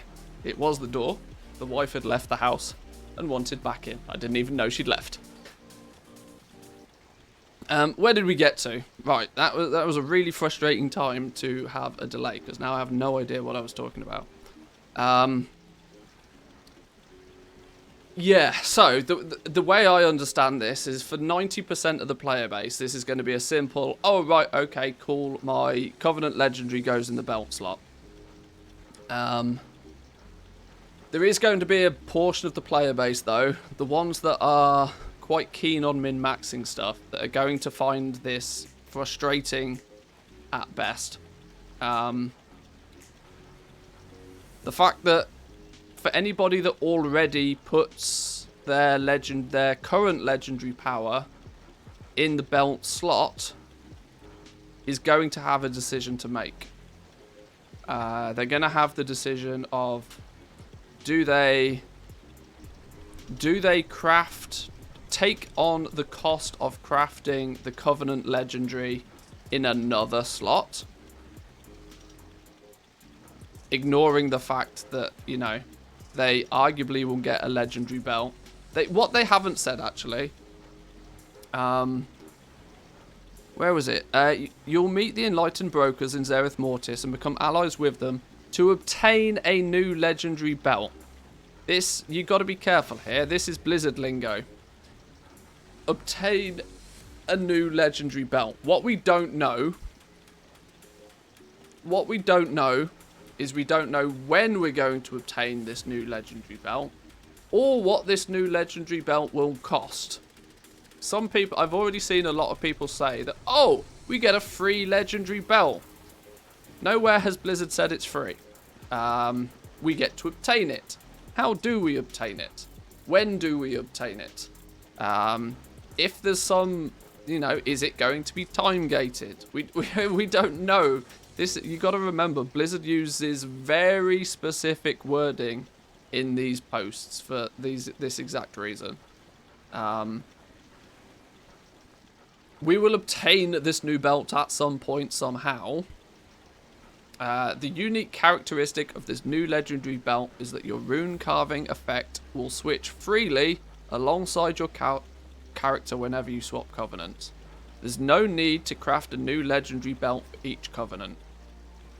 The legendary belt will match the look of your tier set armor and can be equipped alongside another Shadowlands legendary in a different armor slot, giving you 2 powerful legendary effects to boost your power. If you'd like to craft the new covenant swapping rune carving effect on another armor slot, a new rune carving memory will let you do so. So, all of this is basically saying that Blizzard... what I get from this is, in Blizzard's attempt to simplify an overly complicated system, they've added a new variable to the system. So, by, in turn, actually complicating it more so for those that care. Yeah. You're still going to be equipping 2 legendaries. One is going to be your Covenant one, and by default, it will be on the belt. The Covenant one by default will be on the belt, unless you've got a really good reason for it to not be. From a Goblin perspective, what do we think this is going to do? I mean, this the initial thought straight away is that this is going to tank the opportunity of any belt base item sales. Is the first and very obvious thing to think. Because by default, your Covenant ability is going to be on the belt that comes from this item. You're going to have a really good reason to put anything else in the belt slot. Really good reason. How many people are going to have that really good reason? Probably not as many as would be if just left to do their own thing. It's also going to not negatively affect legendary base sales, but maybe not increase their sales. We were already considering that people might go out there and craft one of each of the Covenant legendaries. And I'm going to be honest, it wouldn't surprise me if players have already done that. It would not surprise me at all if people have got a sniff of, oh, 2 legendaries in 9.2. Oh, one of them's our Covenant legendary. I'll go and craft one of each of the Covenant legendaries. I bet there's people out there that have already done that. That's probably why we saw, you know, a bit of an uptick in legendary sales recently. So those players are going to be pissed. But if you gamble on speculation, then you've got to expect to get stung sometimes, I suppose. But yeah. I just love how this is their attempt to make things simpler. And their attempt to make things simpler is to add a new system into effect that is, in essence, actually making things more complicated. It's just funny. It's just funny. To add to the confusion, the same materials used to upgrade the Legos will also be used to convert pieces into tier pieces. So depending on how long it takes to unlock and the pricing for each, people may not want to use it on legendary upgrades right away. Cosmic Flux for both, according to the blue post. They've got people in the comments complaining about it. I mean, I'm sure I go out of my way to not read Wowhead comments. Yeah, okay. Okay. There's if we actually view there's more to that post than what Wowhead has reported on there. If we look at the actual original blue post, they managed to they for some reason, I don't know why Wowhead chose to do this. They cut this post short. Like they missed out probably the most vital bit of information. Probably because Wowhead just wants to make another article about it. But the point is that there's actually this bit. All legendaries can now be upgraded with Cosmic Flux. A new currency inspired by the lessons learned from Echoes of Nyalotha in Battle for Azeroth. Cosmic Flux is going to be awarded from a variety of activities in Shadowlands Season 3, such as defeating raid bosses, PvP, Mythic Plus, Torghast, Tower of the Damned. Torghast Tower of the Damned is one thing, and world quests. So it's basically Soul Cinders 3.0. We have Soul Ash, we have Soul Cinders, and now we're going to have Cosmic Flux. They originally Soul Ash only came from Torghast. Then when we get Soul Cinders, it came from Torghast and doing the assaults. And there was a couple of locations to get it. Now they're going full ham. You can get your Cosmic Flux by just playing the game. But it's obviously going to be somewhat limited in its acquisition to begin with, and will probably heavily be time gated. The likelihood of you being able to just considering some of these aspects are time gated things. So like you can only loot a raid boss once a week. But PvP, you can arguably run all day, every day. Mythic Plus, you can run all day, every day. Is it going to be a once per week drop from Torghast? Is it only going to be attached to certain world quests? There's elements of time gating here on some of it, but not all of it. Which makes me think that even though you can get it from Mythic Plus and PvP, they're going to restrict the quantity of that you can get. There's no doubt in my mind that they'll time gate this in a similar fashion to how they have before. Otherwise, let's look at what happens if they don't. If they don't time gate it, guess what's going to happen? Every single raider is going to feel as if they need to then grind out PvP and Mythic Plus purely to get this Cosmic Flux to upgrade everything. And they're going to have to time gate this, or every single man and their dog will be running around with best in slot gear after a week because people grind it, and Blizzard doesn't want that. It's likely to cap like Valor or Conquest. Yeah, you're probably right. Yeah.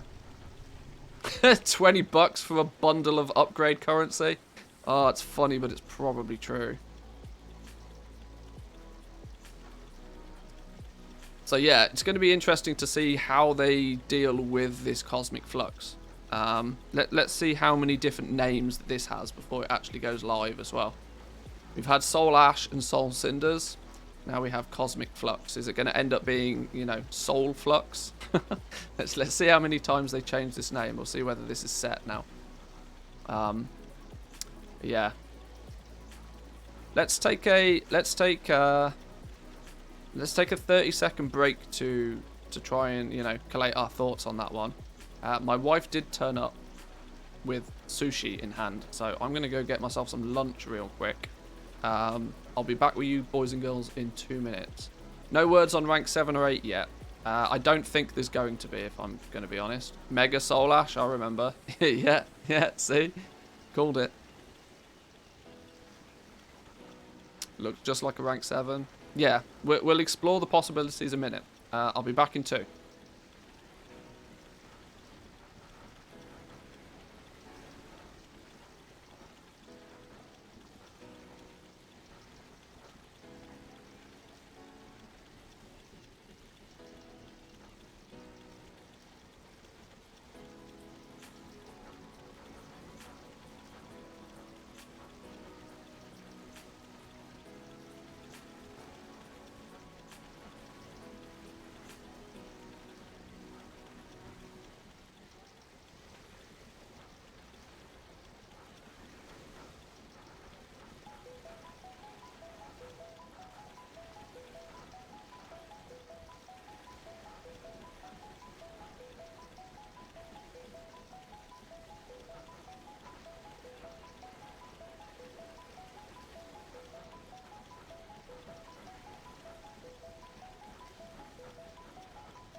New item that increases the rank by 3.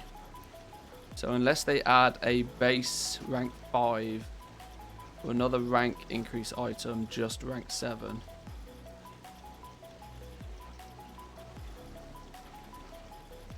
Yeah, interesting. Interesting. That's there was an MMO thread that we'll go through real quick while I'm nomming on some food. Where did I put the MMO thread? What did I do with it? Where's it gone? Who stole MMO champion? There it is. Where's the bit about materials? We'll look at all of the pets and mounts and all stuff in a minute. Some of those looking pretty cool. Yeah. Where's it gone? Spell changes, garrison changes? What the fuck are we doing with garrison changes?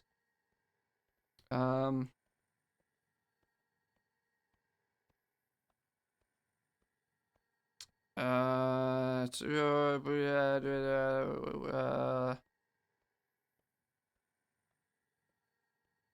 on, where's it gone? Where's it gone? Somebody gave me a link. Maybe I should just use the link. Hang on.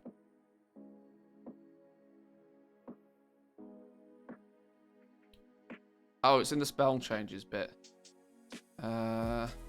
Companions, item set bonuses.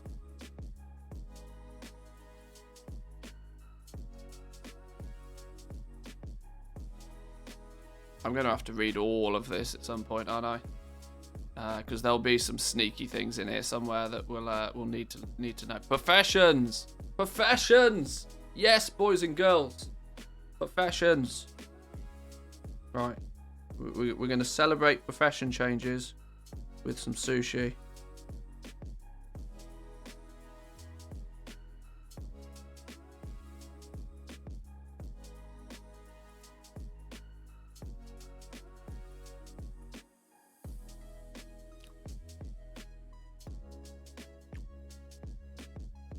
So, Alchemy.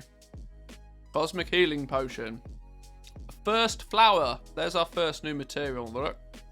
First flower. 2 first flowers to make a Cosmic Healing Potion.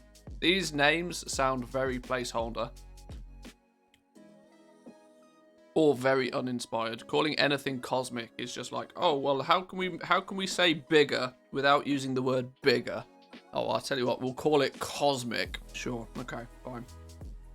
We can go with that. Haven't they used cosmic as a name before? Didn't we have? Don't we have cosmic essences? Where were cosmic essences from?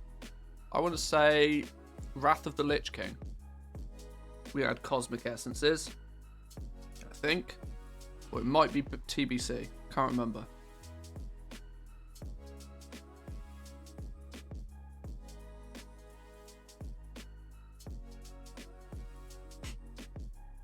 Okay. We also apparently have Crafters Mark IV. So so all the time I've called Crafters Mark of the Chained Isle Crafters Mark IV, because that's basically what it is. But now we're actually going to have a Crafters Mark IV. Okay, that's going to be really annoying. 5 first flowers, 5 nightshade, rune-etched vial, and 10 distilled death extract. So it's going to heavily base on the price of these first flowers then. See, this is good. We were talking about... this is going to be... We were talking... When was it? Yesterday, I think. Oh, no. Hang on. Crafter's Mark of the first ones. There's 2 new Crafter's Marks. Oh, Christ. They're repeating the... Progenitor Essentia. That's not even a word. Pog fragments are back, boys and girls. We got Pog fragments back. Pog fragments are making their return. We need a translation spreadsheet for all the Crafters Marks, I know.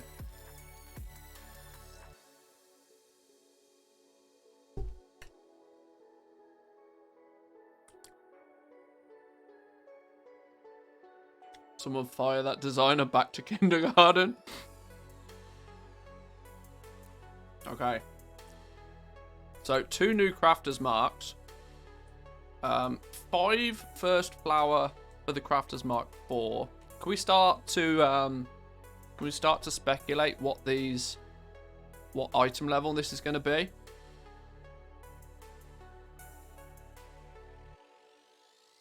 Crafting reagent, bind on pickup. We don't get a number for it. What are we saying? What would be a sensible? 230 is what we have now. Are we saying 235? 235 and then what? Like 270 maybe?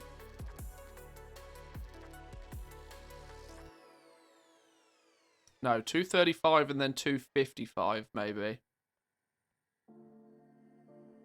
For the 2 new levels, possibly. We'll think about that in a little bit more detail. But first flower is our first new material, a new herb that we're going to be acquiring.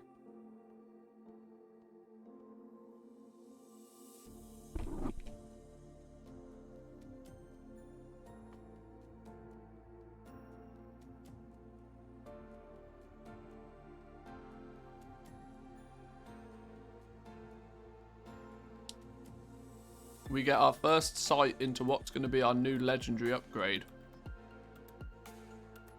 Progenium ore. Pog ore. We got Pog fragments. We got Pog ore.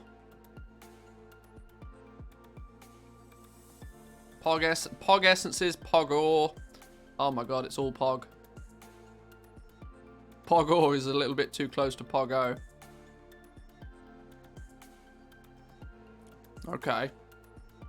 So this is probably going to be...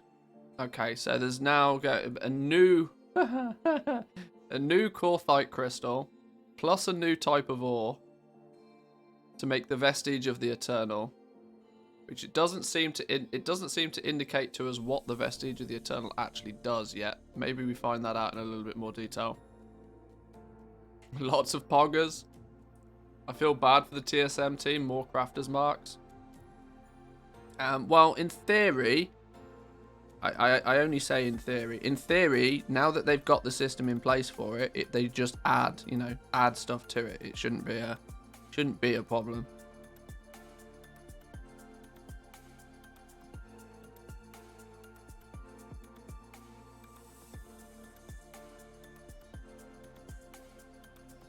Is that what we're saying? Are we going to say that this is going to up the Are we saying this ups the rank by 3? So in theory, a rank 4 could then become a rank 7.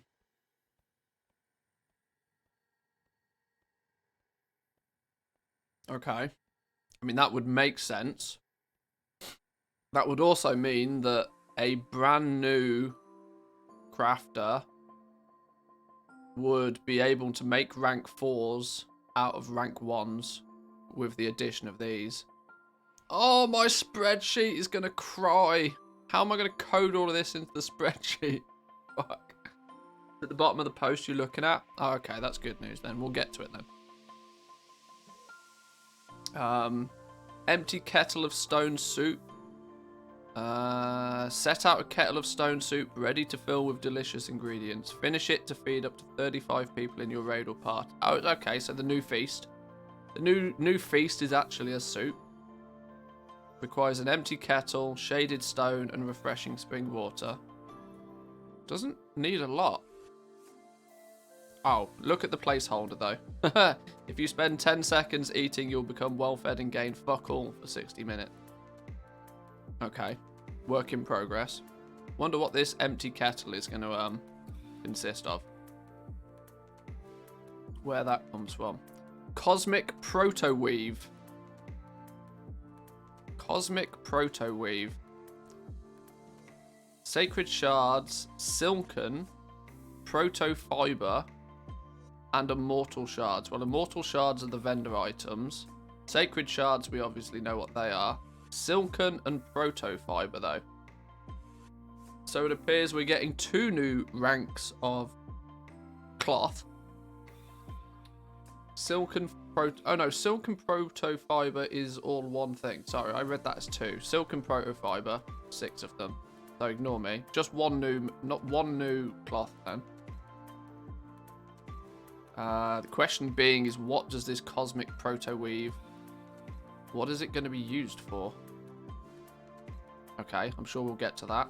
Magically regulated autonomous core. 5 eternal crystals, a pogor, and immortal shards. A magically regulated autonomous core.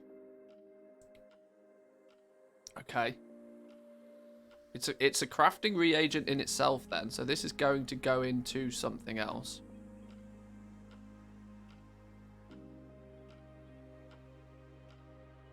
There's a lot to break down here. This is going to require some thought process.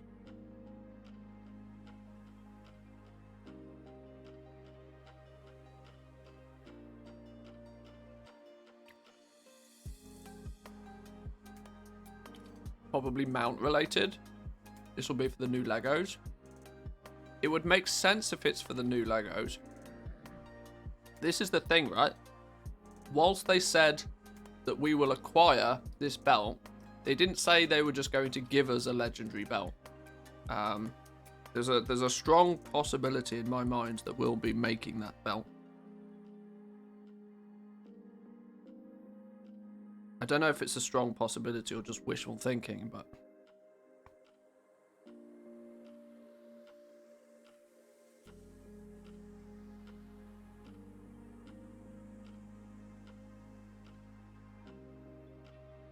Crafters Mark 4, Crafters Mark are the first ones.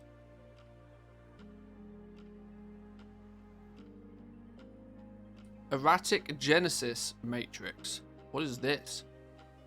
This itself is another crafting reagent, so this is going to go into something as well.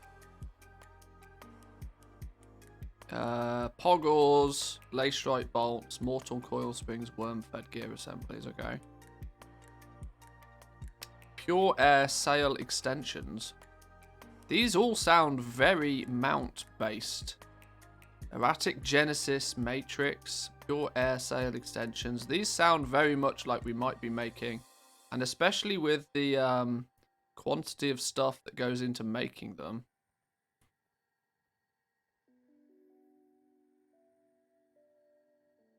Four Pogor, 6 Silk Fibers, Silken Protofibers. Yeah, these are expensive enough that it makes me feel as if this could be, you know, you need a handful of these to go and then make something else. Or whether I wonder if all of this has something to do with the you know, learning the language.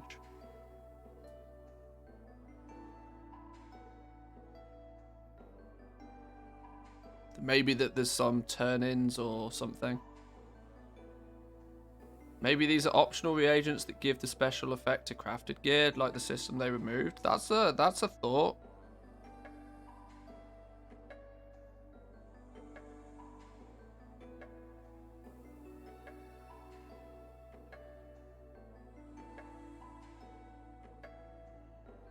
No, they do say optional reagents, look.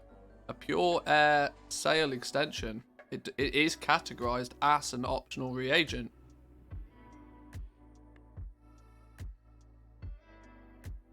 So is this actually.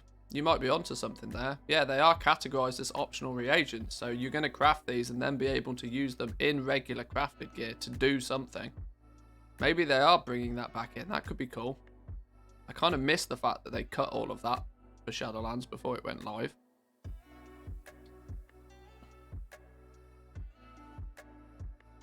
New rare ore, leather and cloth. Yeah, new materials all over the place. We have pog ore. We have silk fibers. Pog ore, silk fibers. There's where there was something else I saw. There's the herb thing, wasn't there? First flowers. There's also pog essences. There's a bunch of stuff. What do scribes get then? Contract enlightened brokers. Well, we know what a Oh, Pog Pelt. Pog Pelt is going to be the new leather by the looks of things. 3 Tranquil Ink and 3 Pog Pelt. Or Protogenic Pelt. God, these are Proto Pelts. We need to come up with easy names for these because these are tongue twisters. English is my native language, and these are words that, you know, are not easy to say.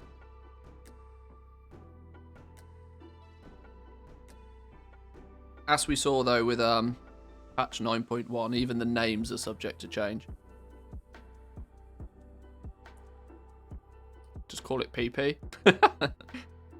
It is the PP. PP leather.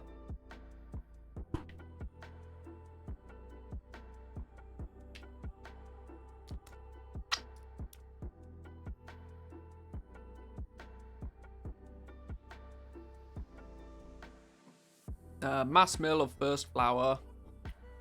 Vantus rune. Basic stuff, no surprises there. Jewel crafting, new crafters mark, 2 new crafters marks. We'll break those down a little bit more. Devour essence stone. Pogor, wire, Anger's eyes times 8. Are we now finally going to get some more use for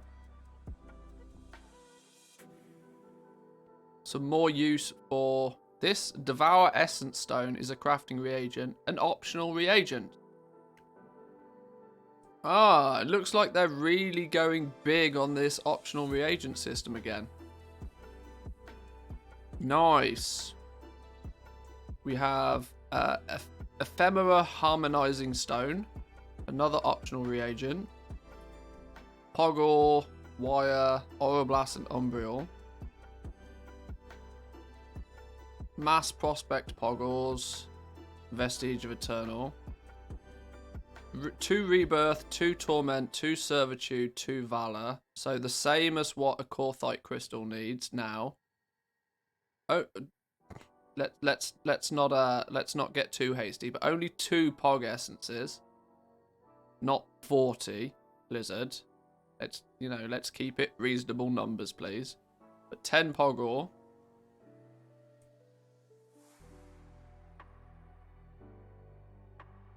That's not too bad. That seems like a nice slight step up from, a Vestige of Origins with dual crafting is 2, 2, 2, and 2 plus 40 Korthite crystals.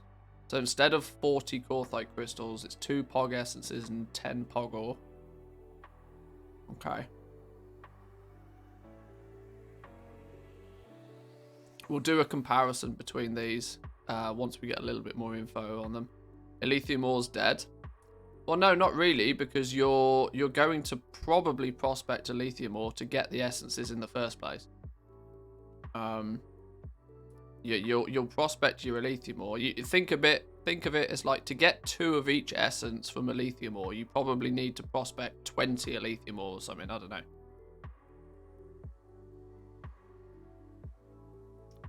We also had 1 Korthite crystal for most of the vestiges in early 9.1. Yeah, exactly. I'm not going to get bitten by that again.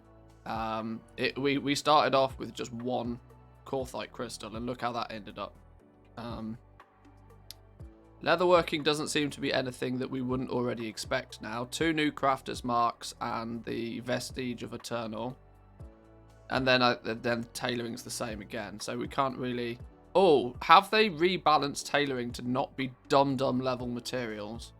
Crafters mark 4, 10 Protofibers, 10 lightless silk, 15 penumbra thread. Now you see that's more sensible, Blizzard. Crafters mark of the first one, 30 Protofibers, so 3 times the new cloth, 150 shrouded cloth, 10 penumbra thread, Pog Essence. Oh, Pog Essence is going to go into Crafter's Marks as well now. Not just Legendaries. Is that true for all of them? Was Pog Essence in all of the Crafter's Mark of the first ones? It was for Leatherworking. Yeah, Pog Essence. Oh, okay, that's an interesting one. So the catch-up gear, or the equivalent of the 230 gear that we have now, is also going to use Pog essences. So you're going to be, everybody's going to be hunting for these. Okay. Okay, some interesting things to pull from that then. So we already now know that we have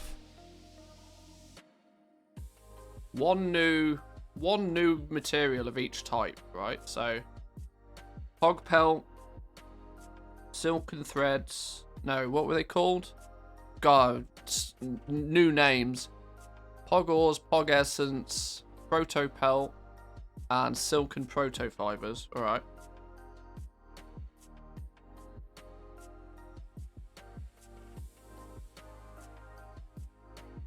Okay. Some in fiber, yeah. Do we get a...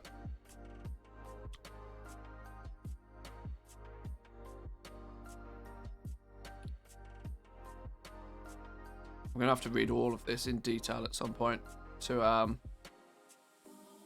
really fully understand all of it.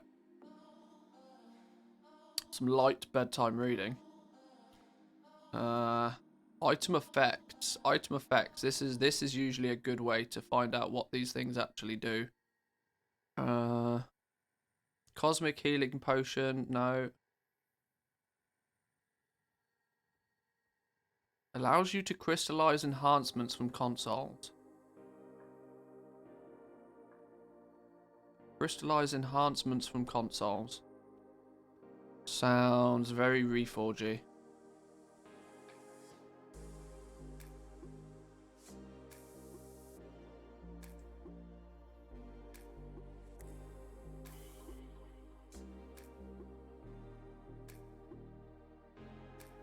Fishing portal.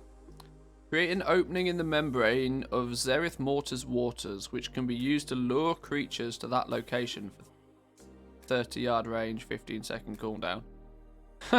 Fishing portal. Alright, cool. Probably attached to a toy or something.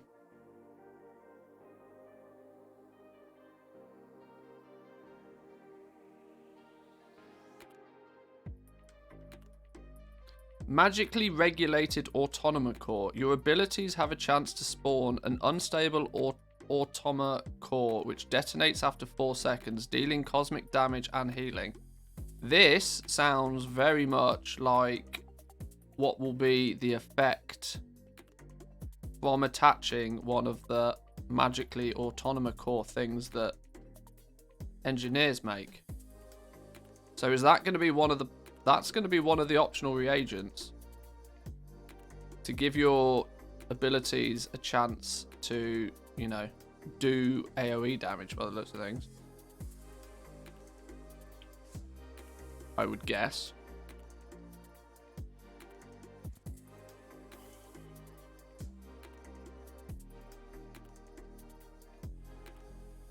Prepare a kettle of stone soup. Set out the kettle of stone soup ready to fill with delicious ingredients. Finish it to feed up to 35 people in your raid or party. Once complete, it does X, Y, and Z. So this this kettle of stone soup thing, it seems to act as a feast, but it's going to require being built when you use it, kind of thing. It's going to require everybody in your raid to contribute something to it. Fill the bar quest styly. That could be an interesting way. So there's no longer going to be just, you know, there's no longer going to be just the feast dude or the cauldron dude. This is going to replace the cauldron, I would guess.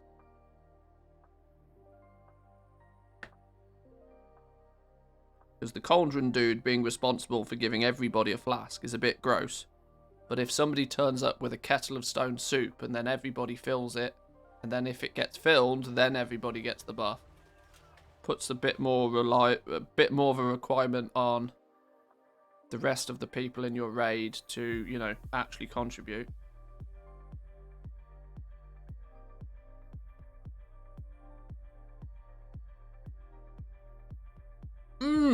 There we go. Pure air sail extensions. This is the optional reagent that engineers make. Increase mount speed by 10% while in the Shadowlands. Say hello to your farmers. Your farmers are going to want that on their gear.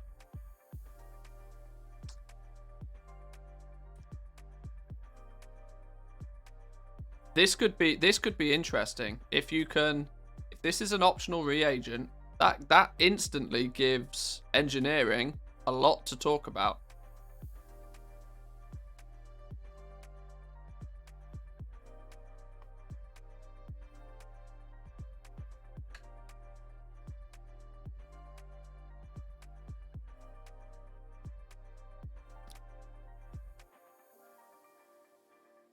There is 2 variants though. Increased speed by 6 is also another variation of it.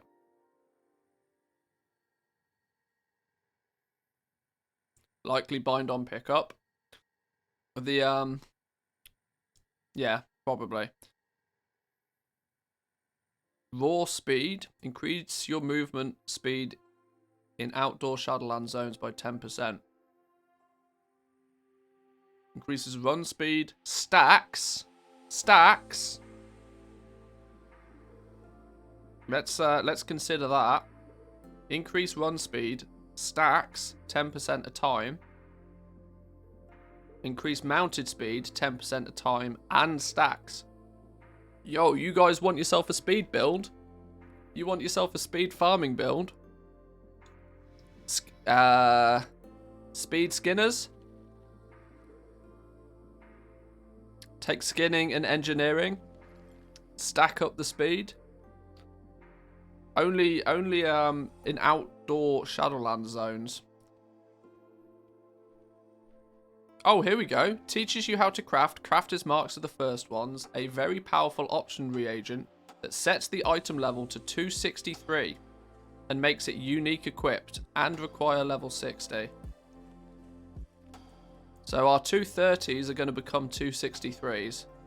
And our base level catch-up gear is going to go to 237. 237.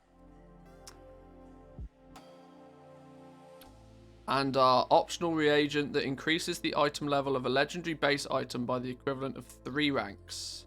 So rank 7. Rank 7 is, by all recollection then, as far as we go. So if you've got a rank 6 right now, you'll want to buy a rank 7 base item. Said 265, I was closest. Pretty close, pretty close. That's interesting, okay.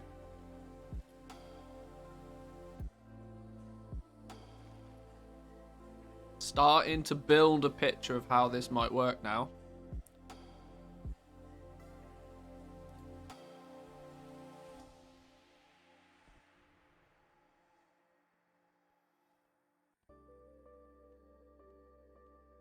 Oh god, throw spear. Throw sphere to a friendly player. If they have free room in their bag, they will catch it. Happy fun sphere. God, we don't need another flipping snowball situation.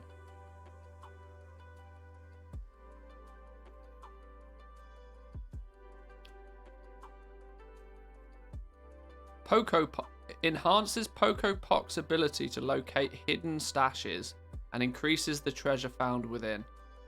Treasure finder. Do we think the new zone is going to be treasure based like Gorthia then? Who's Poc? Is Poc that new little, you know, the little ball thing that's our new friend in the new zone?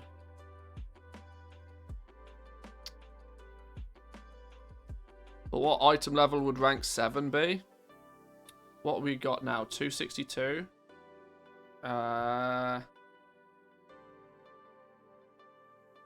275 doesn't seem outrageous.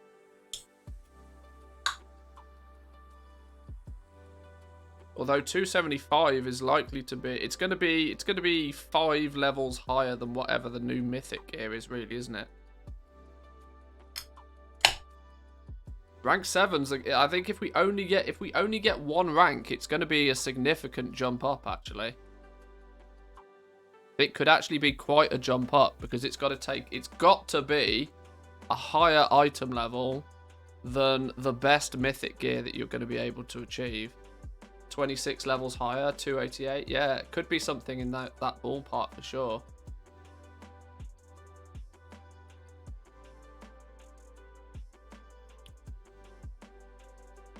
Crafter's Marks are getting a 35 item level bump. So Crafter's Marks are going from... Where are they? They're up here. Yeah, Crafter's Marks are going from what is currently 200 as the base catch up to 237. That's a 37 item level increase for the base. So we went from 168 to 200, which is what, 32 item levels. Now we're going 37 item levels. And here's Blizzard saying that they wanted to keep the item level in check this expansion. And our 230s are going to 263, which is 33 item levels. Making crafted stuff a bit more powerful. Definitely is. I mean, obviously, it depends on how powerful everything else is, but for sure.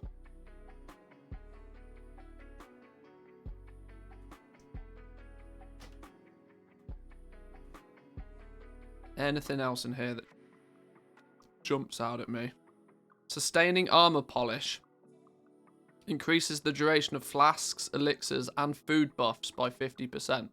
So it's gonna, I think we're going to see a huge... I think this is going to be the patch of optional reagents, you know. I think crafters might have an absolute fucking field day, you know. Because if you can make... It depends how we acquire all of these optional reagents.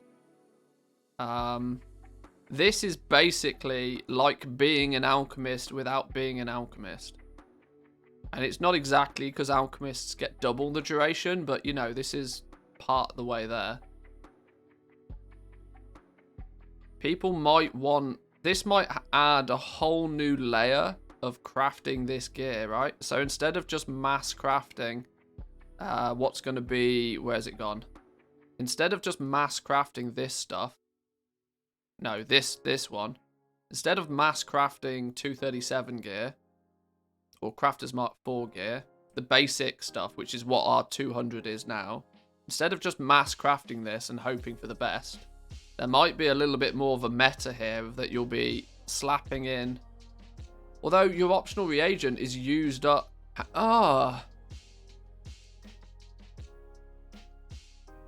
They might... What? Wow, there's only one optional reagent slot. No, there is... Fuck, no, how does it work? Jesus, I can't even remember. Hang on. 50% is good enough. Flask would last an hour and a half. Raid's usually 3. Yeah, it basically saves you a flask a raid, I would guess. TSM's going to break down with all these reagents, calling it. Yeah, I think TSM devs are probably crying right now.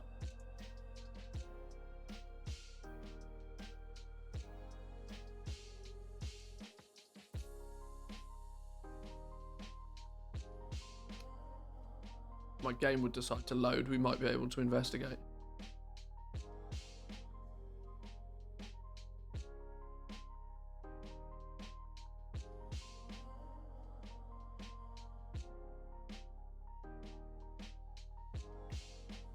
Well, this is it, because missives are considered your optional reagent. Now, if you look at your average piece of gear to start with, if we open Leatherworking real quick, if we go... Shadebound set, for example, you currently have... See, you have 3 optional reagent slots here, but do we think that these optional reagents might take the place of the secondary stats? So whereas now there's random stat 1, random stat 2, 2 missive slots, 1 new bonus slot, 1 item level increase slot. Yeah, they probably are going to have to add a 4th optional reagent. so that you can still specify the stats specifically and then a bonus on top whilst also setting the item level, because there's no point you know, because given the choice, you're gonna, you know, have a speed boost or you're gonna boost the item level. Well, you're gonna boost the item level, aren't you? They might have to add like a fourth option to these.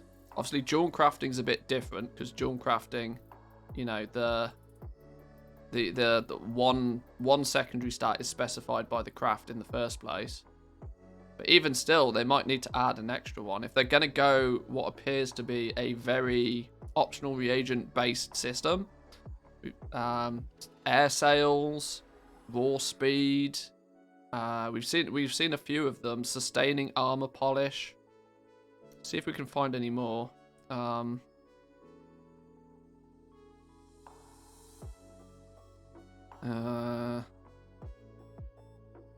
it's I can't at quick glance find any more, but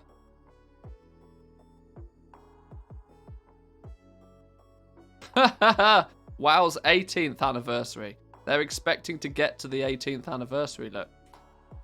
Well, at least we know WoW's not going to die before that. Bit presumptive, Blizz. The last 12 if the last 12 months has got anything to go by, you might not make it to your 18th.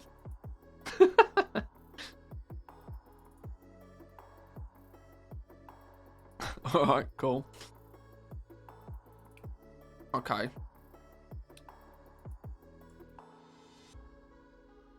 Yeah, here we go. Alchemists are making this sustaining armor polish.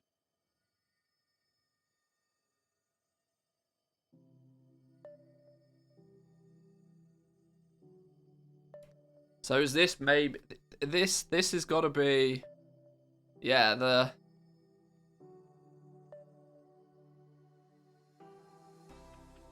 Well, this is weird because either yeah, because these armor polishes, right? An alchemist by themselves doesn't have any use for this, because an alchemist doesn't make gear, which either means that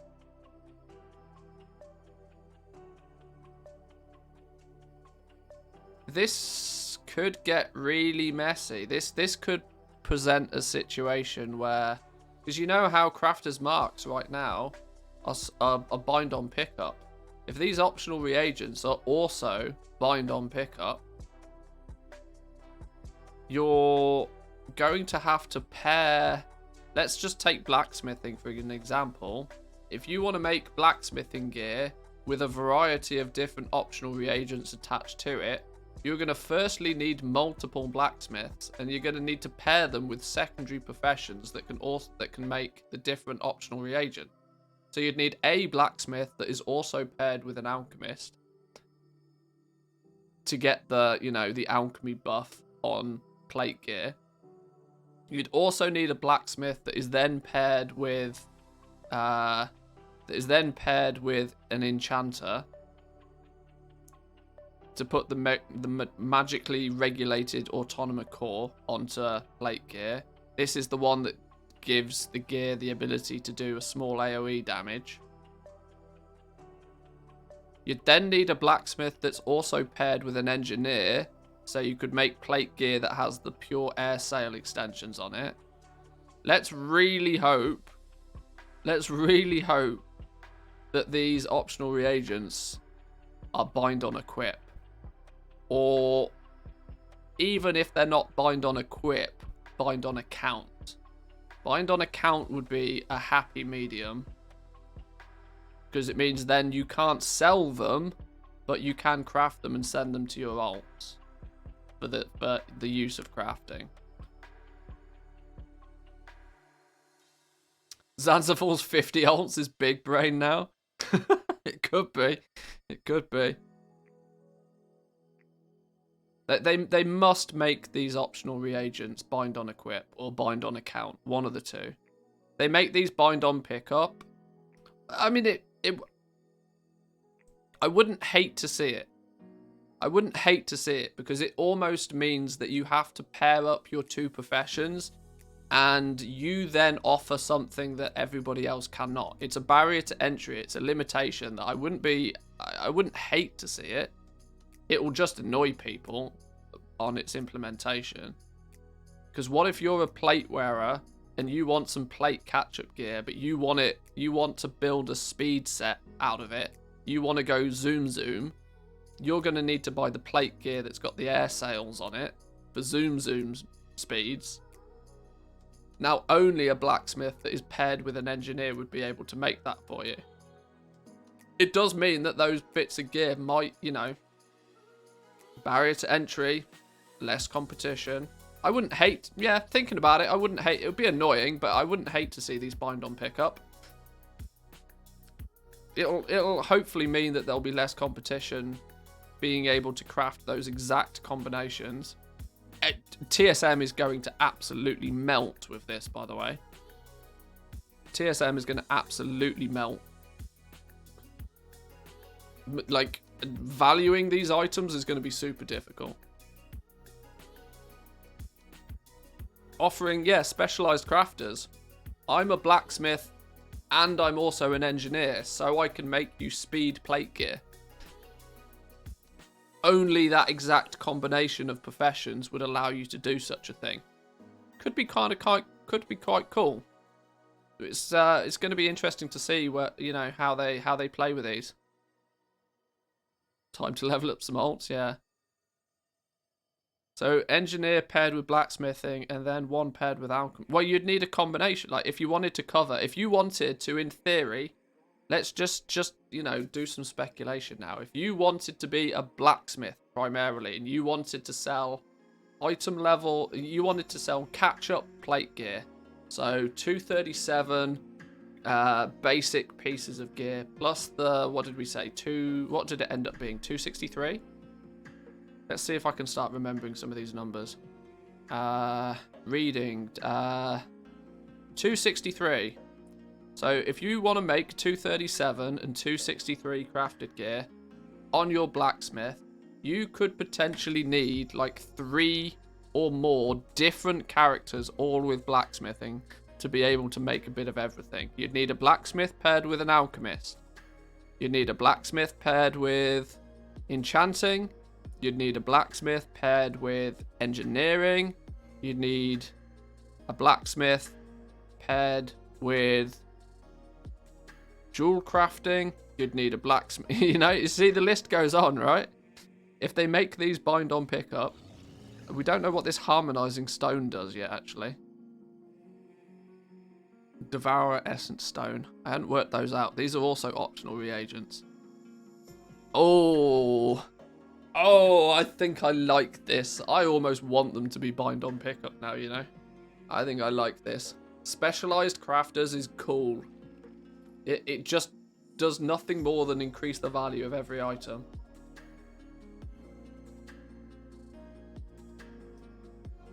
Same for cloth and leather. Well, yeah, if you wanted to be a tailor and wanted to make the full range of tailoring catch-up gear, you'd need a tailor alchemist, a tailor engineer, a tailor, you know, the whole shebang.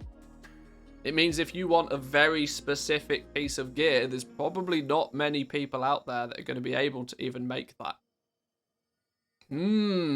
This could be juicy. Juicy. I'm excited to see this in reality now, to sort of start breaking it down in a bit more detail. Let me get rid of my lunch stuff, and then we'll continue diving through this. I'll be back in 2 minutes, boys and girls.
Okay then. Okay then. Right. Now we seem to have a bit of an overview of profession-based stuff. If I was to do a quick, I'm trying to think about how I construct this into a video. A 5-minute TLDR on professions then. Each profession appears to be getting, or each gear crafting profession, we're getting 2 new ranks of crafters marks. Similar to that in nature as 9.1. So we're getting a base level crafters mark, which is going to be called crafters mark 4. This is going to be item level 237. So nice big little upgrade there. 237 is very strategically placed, actually, thinking about it, because Korthia right now, a solo player without stepping foot in a raid or Mythic Plus, assuming they can get to tier 6 and grind out the catalogued research points, can quite comfortably get 233 gear, which is what 233 gear is. Just under heroic item level, right? Is that true? It's just under heroic level gearing, right? I think.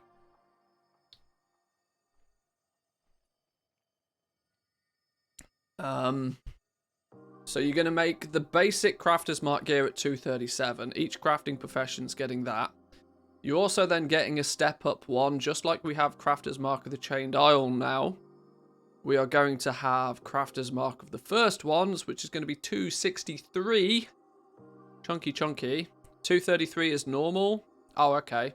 Normal's 226. 226, 233 end boss, right? Normal plus. Okay. so not quite. Heroic becomes 239. Okay, so it's positioned to be just under what heroic gear is now. Datamine professions, any juicy news I've missed? I'm doing a 5-minute TLDR right now because I'm trying to process all of this so I can put it in a video.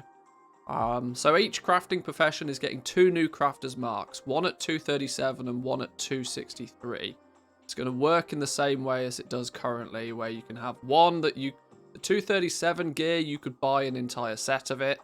Your 263 is going to be a single unique equip item. We have optional reagents appear to be returning in a big way. Any of you guys that were kicking about in the Shadowlands beta would be aware that the optional reagent system was a lot more there was just a lot more optional reagents in the Shadowlands beta than what actually made it to live. It is now taking them until the 9.2 patch to actually fully implement this optional reagent system. Each profession seems to be getting an optional reagent that will be able to be applied to gear to offer some profession-orientated style buff. Alchemy is going to be able to give people 50% potion, flask, and food buff increase. Similar to the Alchemy passive itself. Enchanters are going to be able to make an optional reagent that, when used on gear, will give a chance of an AoE effect happening. What were some of the other ones? Engineers are getting an optional reagent that is going to offer a speed increasing optional reagent that stacks, may I add? Or at least it appears that it claims that it's going to stack 10% a piece of gear. Imagine if you fully kit out a character. How many item slots could you theoretically equip out? 1, 2, 3, 4, 5, 6, 7, 8, 9, 10, 11, 12. Easily 12 or 13 item slots with 10% speed increase on all of them.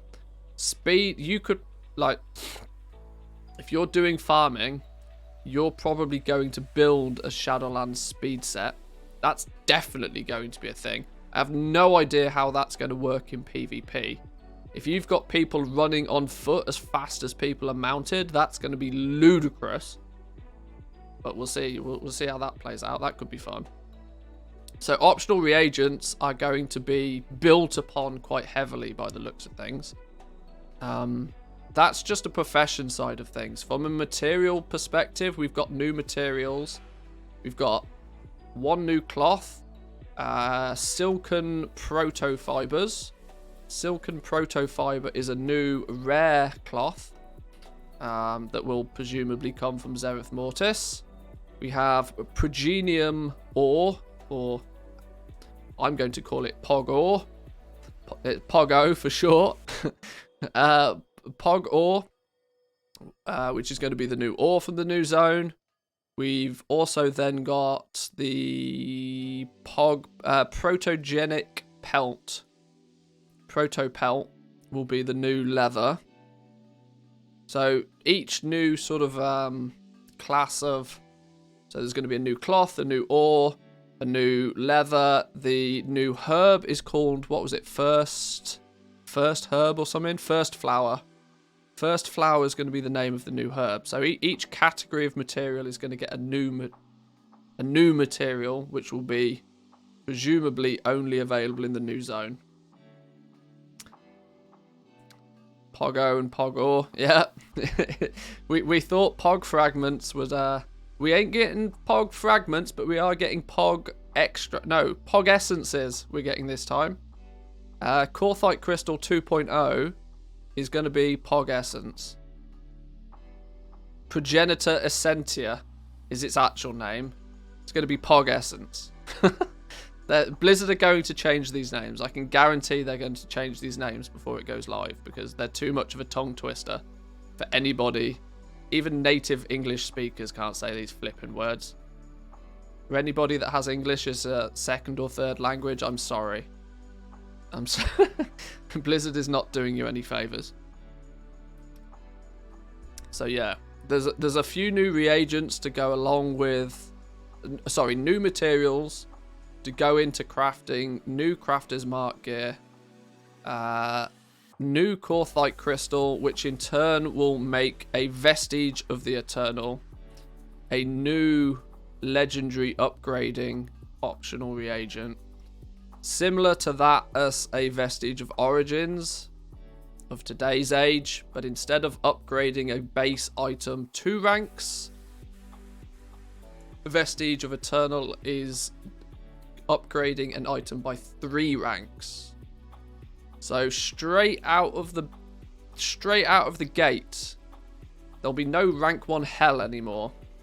People will in theory be able to craft rank 4s the second they learn how to make legendaries. In theory, assuming they also learn how to make this Vestige of Eternal. You put a Vestige of Eternal on a rank 1 and you'll make a rank 4. This is going to do some interesting things for crafting costs of legendaries. I have no idea how I'm going to implement this into the spreadsheet to take now. There is now, in theory, 3 different ways of making a rank 4. You can make a rank 4 either by crafting a natural rank 4. You can make a rank 4 by making a rank 2 with a Vestige of Origins. Or you can make a rank 4 with a rank 1 and a Vestige of Eternal. Oh dear God. The options. Wouldn't be surprised if some of those are unique equipped, like the speed buff. Well, the speed buff one, actually, this is the thing that, what was the speed buff one called? Ah, boo. Here we go. Pure Sail Extensions. Increases mount speed. Stacks. Literally says stacks. 10%. Increases mount speed by 10% while in the Shadowlands.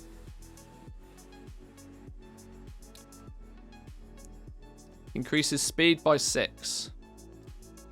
Raw speed increases your movement and mounted speed in outdoor Shadowlands zones by 10%. Stacks.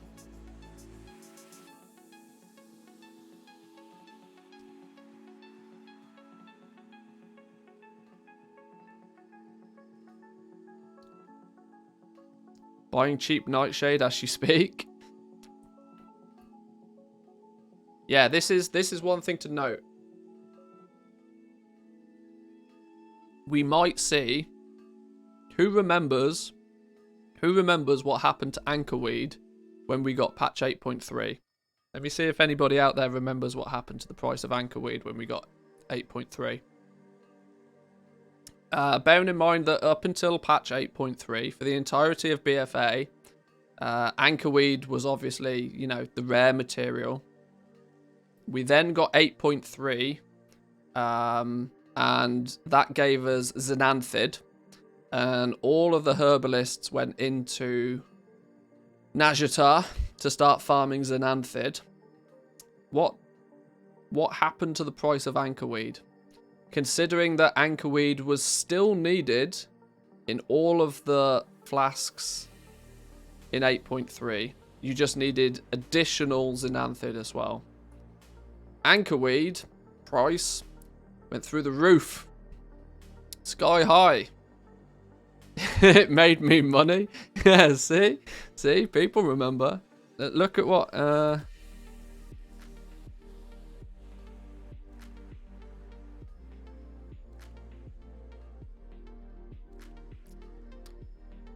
Let's see if we can we set a timescale on this?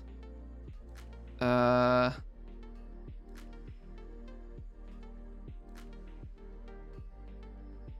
want to go back all time. Okay, so Anchorweed, right, was coming down in price, coming down in price, coming down in price, coming down in price, coming down in price, and then boom! Boom! Look what happened when all of a sudden everybody stopped farming Anchorweed, started farming Xanthid. Look what the price of Anchorweed did. Boom! And it took nearly the entirety of patch 8.3 before Anchorweed came back down to the same price it once was.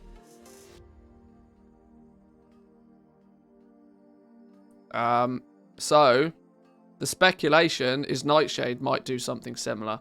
Now, before you go out and buy all of the Nightshade, let's not forget that Nightshade is currently available in the Moor.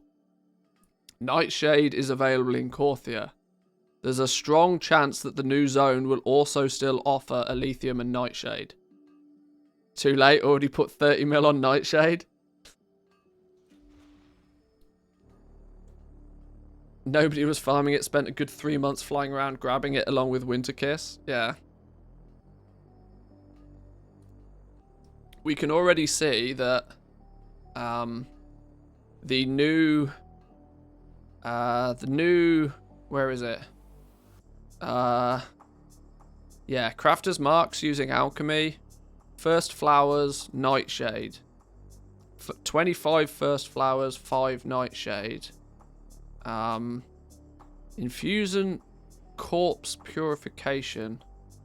What was that one? Corpse Purification.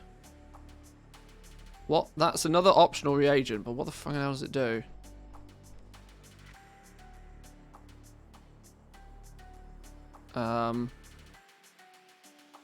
Don't know.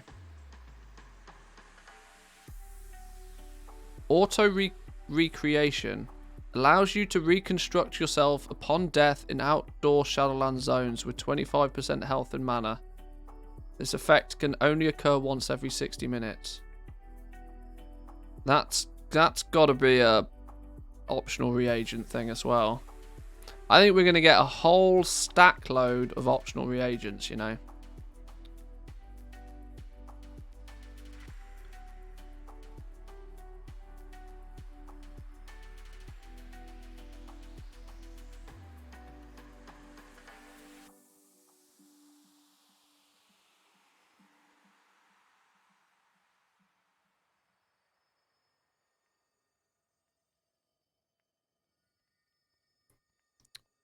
Enter a contract with the enlightened brokers that allows you to gain reputation with them every time you... Okay, so that's the spell effect of using the...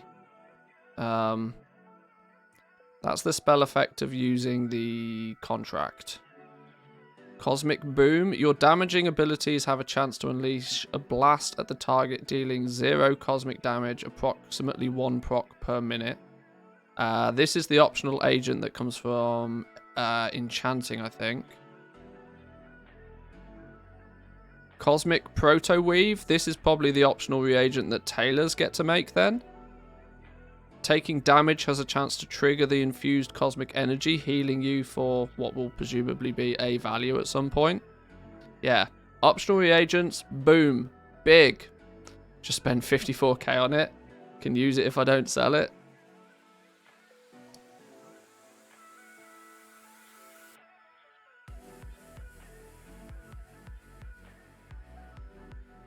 What mats does the new belt use?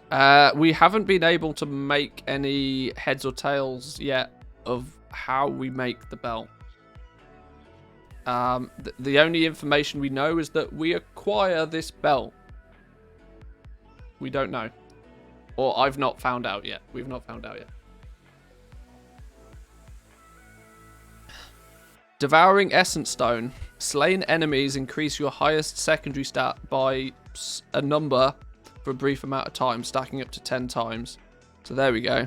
Devouring Essence Stone. That's the other one that In Alchemists makes. Optional reagents up the wazoo, boys and girls. They're all over the place. Going to be loads of different optional reagents. Now, I hope that these all become bind on account or bind on equip. If they're bind on pickup, it adds an interesting twist to professions. But we'll have to see how that works.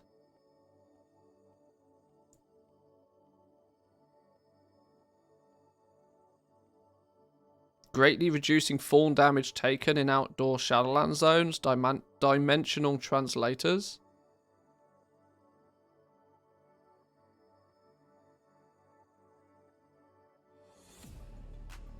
Activate the Dimensional Translators to cross a great distance in outdoor Shadowland zones.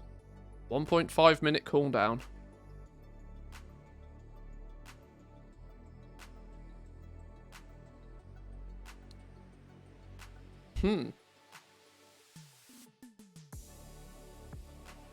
There's lots of new interesting spells here, you know.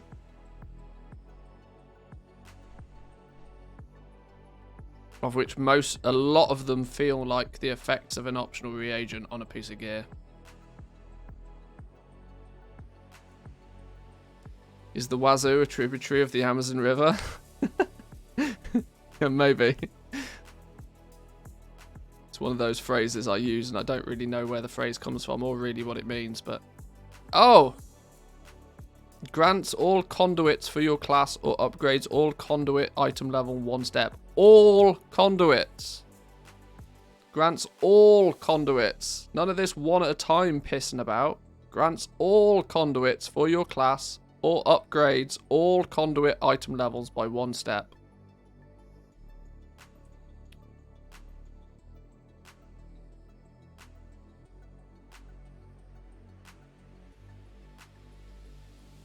Invoke the Swarm. Heart of the Swarm. Invoke the Swarm, losing the ability to cast or attack, but transforming into a swarm of hungering locusts, gaining 20% movement speed and 100% leech. Dealing shadow damage split between all enemies. Damage is increased for each enemy struck up to 5 enemies. That sounds like a cool effect. 3-minute cooldown. Who's that going to be for then? Heart of the Swarm. I mean, is that going to be like a Shadow Priest thing or something? I don't know. Made my gamble, swept up all of the Nightshade on Kazakh and Twisting. Is that what we're doing now? Is that what we're doing? We're hoovering up Nightshade.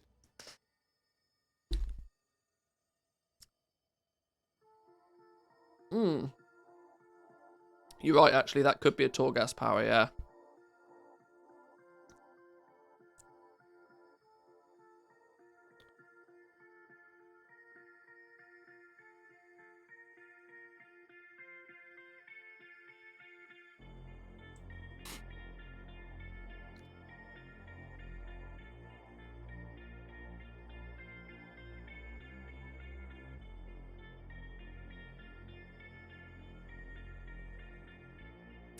Mortis Mover. Summon a Zereth Mortis Sphere to roll around on. Only usable outdoors. Mod attack power for every school resistance point. Some real interesting things coming up here.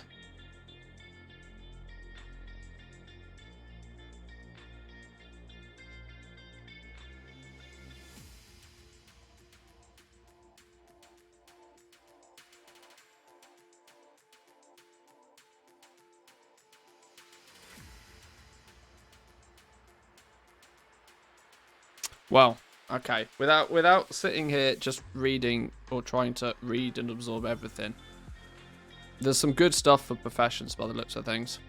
I'm excited to see optional reagents finally becoming a thing. I was really disappointed to see them just all get chopped from the Shadowlands beta before the game went live.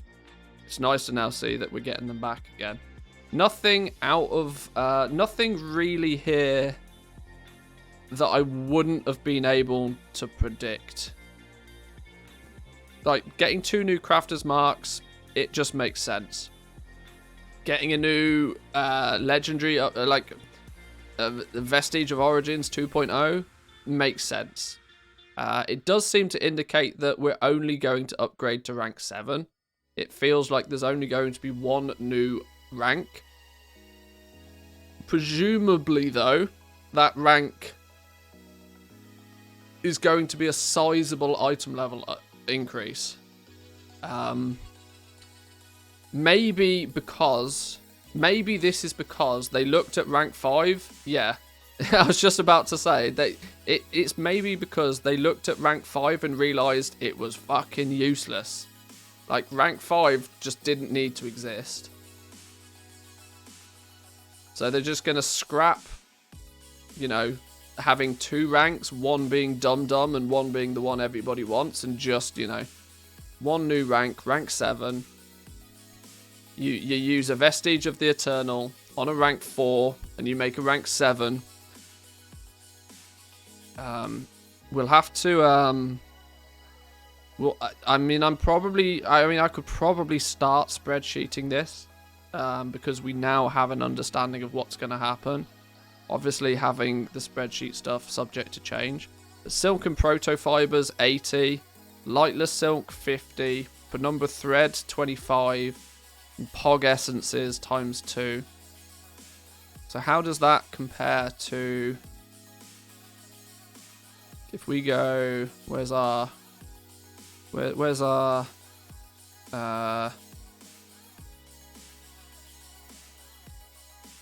optional reagents 9.1. I need to dark mode this sheet. So, Vestige of Origins for tailoring. 400 cloth, 400 silk, 75 thread is going to be, if we take this... Well, hang on.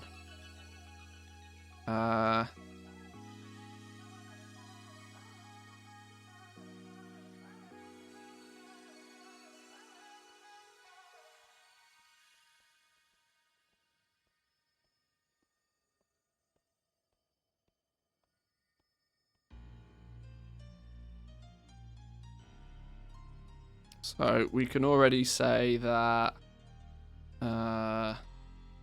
what did we say it was? Silken Protofiber.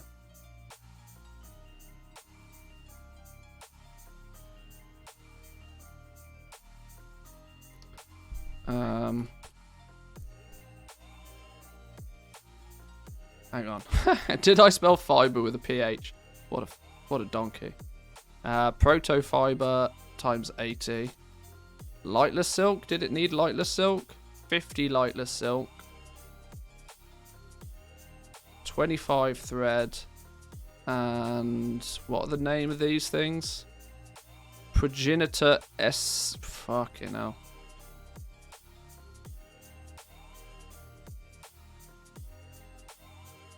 Two. So in comparison, no longer needed shrouded cloth for Vestige of Origins.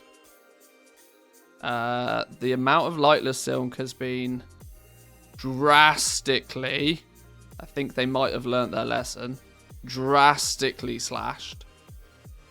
so's the amount of vendor mats to make one, and currently 2 Pog Essences, which we have no idea. No idea. No idea whatsoever.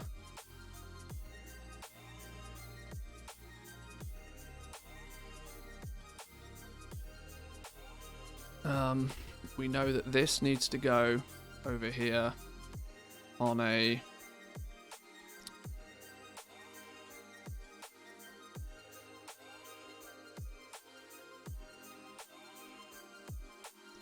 Silken Protofiber. Let's just assume that that's 100 gold a piece. Let's math this out because it's new and it's shiny and it's rare. I'm just trying to get some idea of... Why does that look different to that? It's not. I'm trying to get some idea of what's what. So, equals that multiply... What? What? Equals that multiplied by this equals that number multiplied by, where's lightless silk? That number. Penumbra thread equals that number multiplied by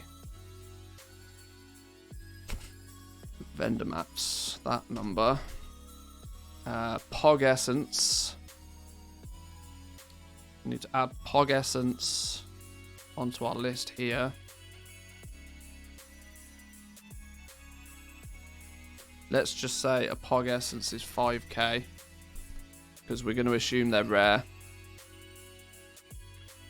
Everything's subject to change.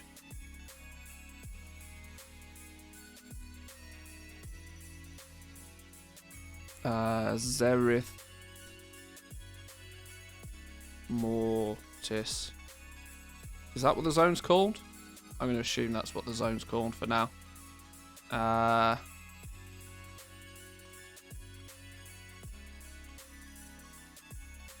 Equals 2 multiplied by this number.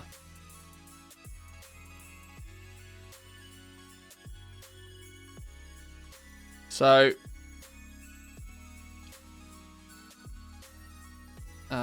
this is then called a what was it called? Vestige of the Summon? Vestige of the Eternal.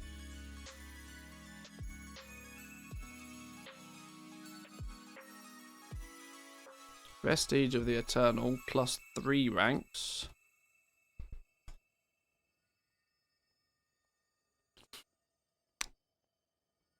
$20k as opposed to the outrageously expensive 27 that it is currently for tailoring. We know that tailoring rank 4 Vestige of Origins are gross. Alright. I can see that. I can see that being a thing.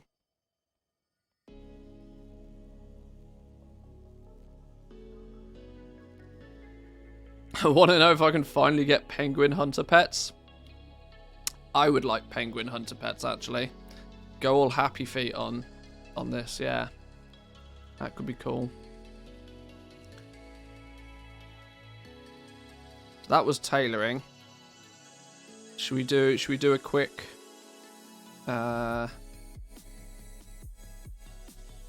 Proto Pelt is the new leatherworking thing. So leatherworking 1, 50 Proto Pelt, 3 heavy callus, 2 Pog essence. No vendor mats? Yeah, these all feel very very early days.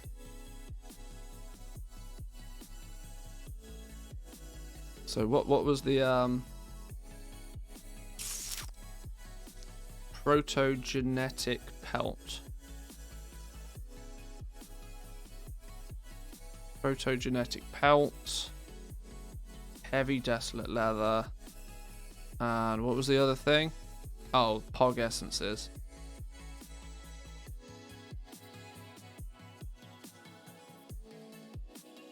Uh, 53 and 2. 53 and 2. We need to put Pog pelt on our list. Squeeze it in here. This is technically a leather.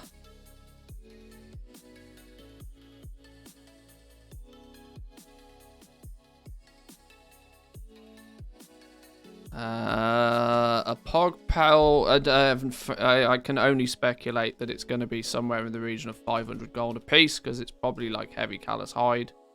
Early days. It's a long shot guess. I'm just doing it for the purpose of the spreadsheet. 50 multiplied by this one. Doing this now will give me a heads up to how I feel they're going. Because Blizzard probably... Oh, I fucking hope that Blizzard have already done exactly what I'm doing right now. Internally. To come up with these numbers to begin with. Heavy Desolate Leather.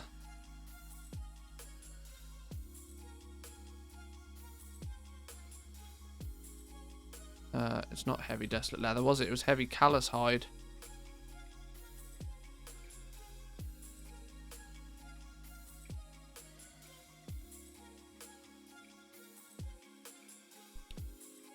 Was it Heavy Callous Hide? Yeah, it was Heavy Callous Hide. I'm hoping that Blizzard have done this internally, so they see the, you know, an estimate cost of each one, and then they, you know, they work out what. Think Blizzard just wing it. Well, the sooner I do it, then the sooner I can shout about it, and the sooner I shout about it, maybe the sooner something might happen. Not that I have any indication that they listen to anything I have to say, but okay.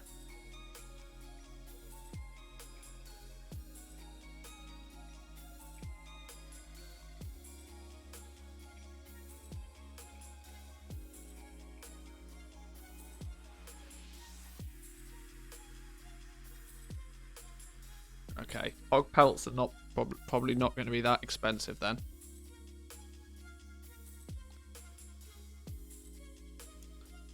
Let's say a Pog Pelt is more like 300 gold a piece. Yeah. On a, if you get a similar amount of Pog Pelts from skinning as you do Heavy Callous Hide, similarities there. Maybe. You'd expect a slight step up, right? You're getting 3 ranks instead of 2, so you would expect it to cost more. 400 lightless. Yeah, exactly. Oh, it'll be 500 gold plus. Probably, but you can't get a full overview until you've kind of seen the full story. So let's do blacksmithing next.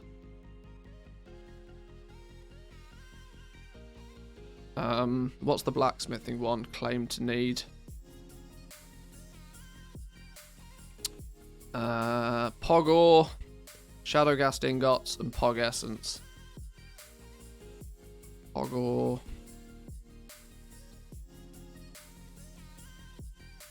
Hang on. Let's get the actual name. I can't be always calling it Pog ore.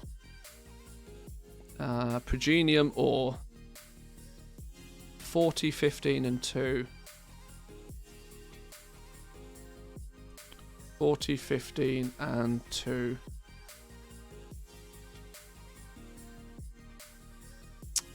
We need to add Pog ore to our list of ores.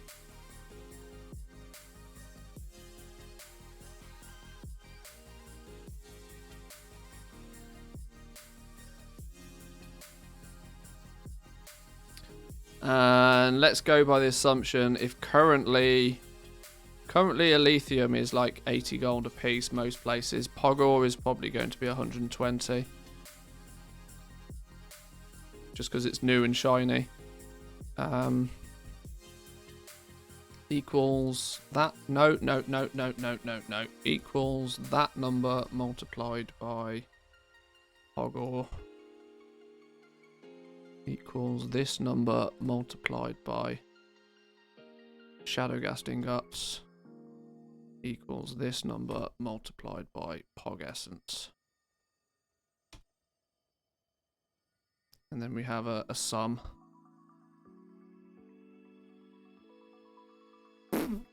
Okay.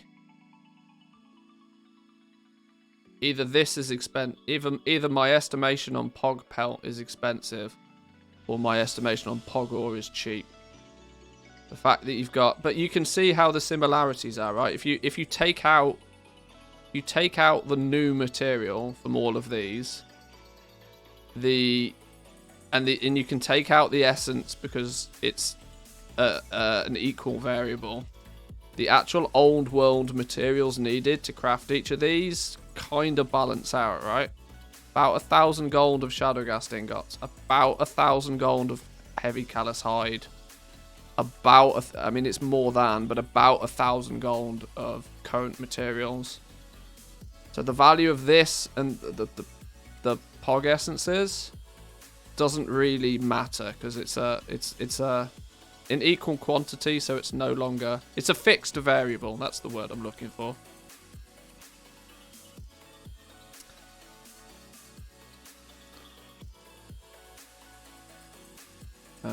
Let's do jewel crafting then.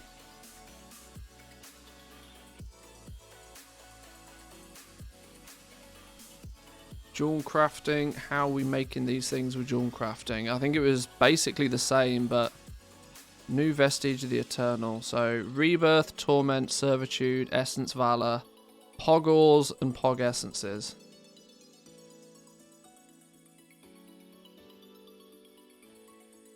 Pog ore instead of Corthite crystals, pog essence as an additional. 2, 2, 2, and 2. Pog ores. 10 pog ore, 2 essences. So yeah, 2 essences across the board. How many ores did I say? 10.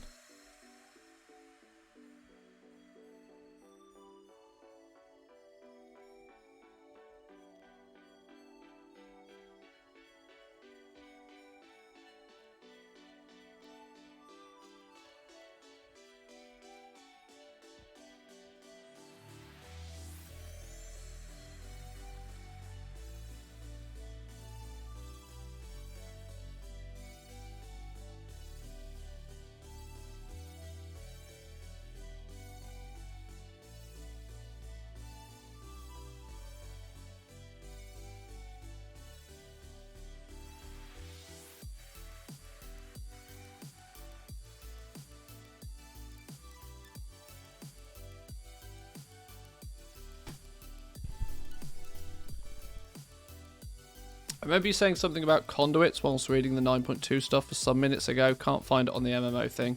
Do you know the name of it? No.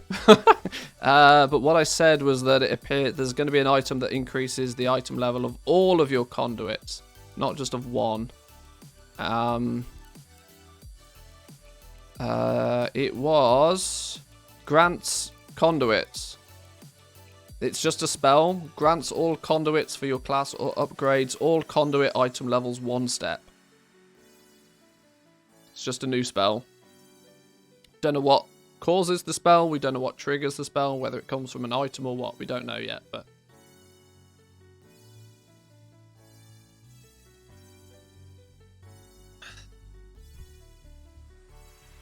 it's a new spell that's been added to the game. How we cast it? No idea. Right, so quick overview of this. I would still expect to see significant amounts of balancing to happen on this, because if there's a new fiber, you need 80 new fibers or 50 new pelts or 40 ores. Or weirdly, only 10. Did I get that right? Was 10 right? Did I just... Yeah, only 10. So, in theory, just by these simple numbers, you would expect the rarest of the new materials to be the ore, because you need the least of them. You would expect this to be rarer and in turn more valuable because you need the least of them to achieve the same thing, which is creating a vestige of eternal. Silken Protofiber, just like lightless silk, should drop almost a little bit like candy in the new zone, just by killing things in the new zone. Which kind of makes sense, that you should have more of the cloth than ever. Not quite this amount more, but you should always need more of the cloth, because everybody has the ability to get it, and it in theory drops just by killing things. The pelt then sits in the middle. The new leather, obviously you've got a skin to get it. You've got to be a skinner to get it. So I think Blizzard have put some starting thoughts into it. This feels as if it should probably be more. Although on that premise, because like you said, if you take away the new stuff, Pog essences you can take away because you need 2 for all of them. Fixed variable. The old world or current content mats that you need. There's 3, 6, 9, 12, 13 and a bit. There's about 1,000 to 1,500 gold worth of current materials that go into these before you add the new stuff. So these actually don't feel too badly balanced to begin with.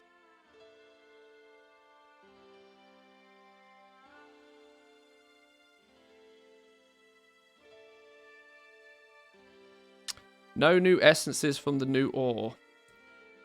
Well, not that we can establish. Jewel crafting does have, you can see here, where is it? Mass prospect progenium.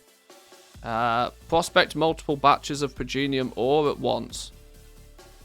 Reagents, 20 pog ores. So you can prospect it, but it doesn't appear that there's any, that it's going to give any, yeah.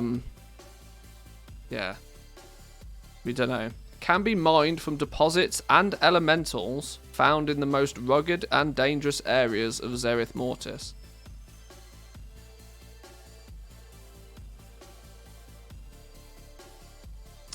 Both essences and Shadowgas are likely to spike when people focus on new zone gathering. Lightless probably comes down some due to lower demand. Well, either way, it's safe to say that the new balancing, or the new vestige of Eternal, seems to be about, you know, a similar quantity of existing materials going into each one, an identical amount of Pog essences. So, you know, when it's the same for everybody, it's the same for everybody. But what doesn't seem to be too balanced is I would actually expect the amount of ore that you need to be similar to that of the amount of fibers.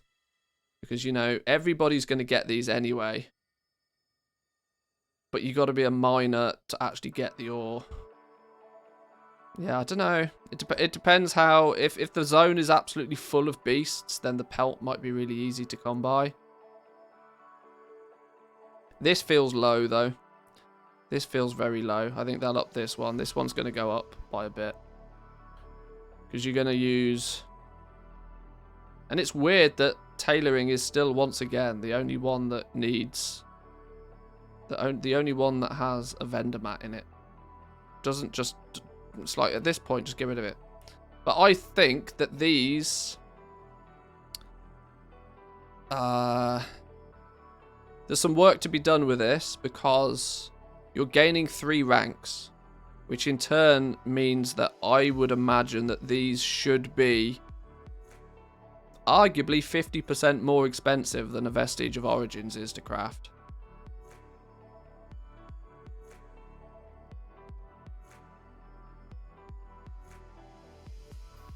You would expect that, you know, because you're gaining 3 ranks instead of 2, it should realistically cost about 50% more to make it. And this in turn is actually going to make...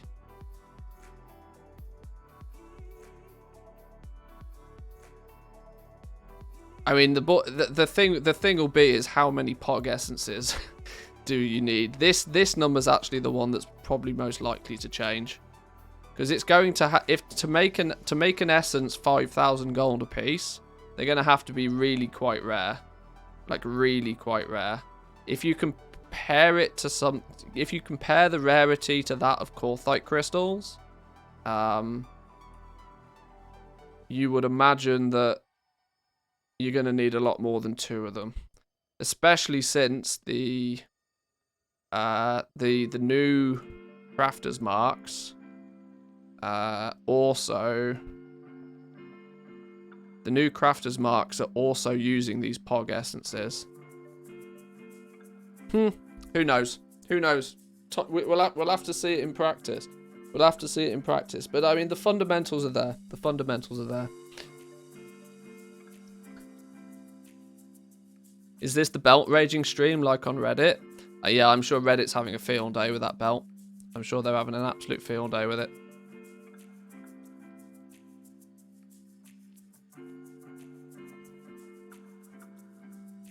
They have to be fairly common if used in 265 unique equip items. Yeah, if you how many Crafter's Mark are the first ones.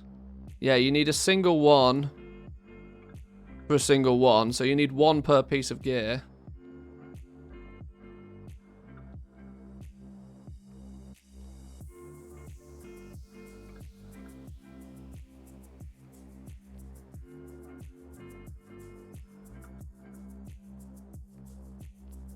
You,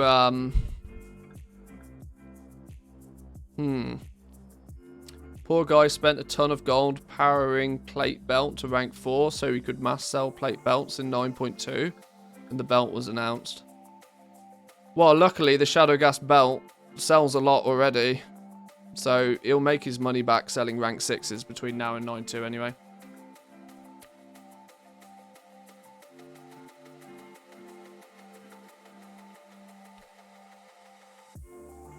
Shadowgast Wasteguard sells plenty. He's fine.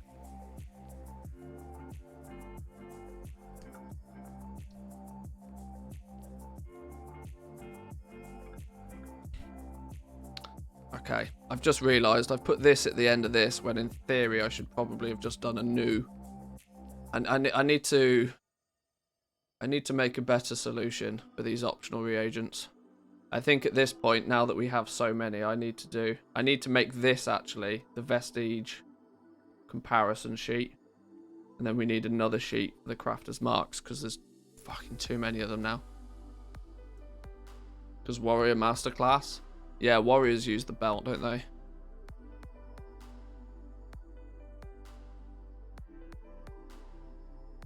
Yeah, I'll fix this. I think we've got time. It's fine.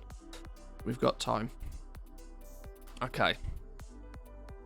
I think I need to expand my my reading on some of the other stuff. Let's just look at what MMO champions. I think I prefer MMO champion for data mining because they just show you everything. Wowhead, you know, they try and make everything into an article and then don't tell you half of the shit. I want to just know everything, please. So, new mounts and creature models. Lots of new creature models were added. That thing's cool. This is rumoured to be a druid form, isn't it? Isn't this rumoured to be a druid form? Or are our kitty cats now going to be like leopards? Is this a leopard? Which is the one with spots? Cheetah? Fuck, I don't know. Which is the one with spots? Either way, looks quite funky. Cheetah. Feral OP if so. Update to the cheetah. I suppose the cheetah model does look pretty, yeah, travel form. Does look pretty cool, doesn't it?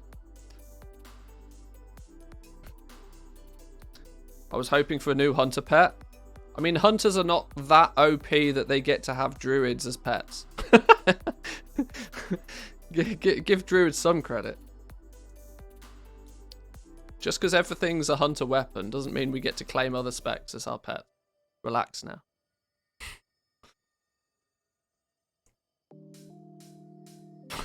Watch me. Hang on, we're going to go full screen for this. These are just new models. Is this the little dude that is meant to be our friend? Oh, hang on. Got a funny shaped skull, look, isn't he? Bit skeleton like that dude. I don't know who this is. Oh, you look funky. Sure. Ah! Sylvanus. Sylvanus, look.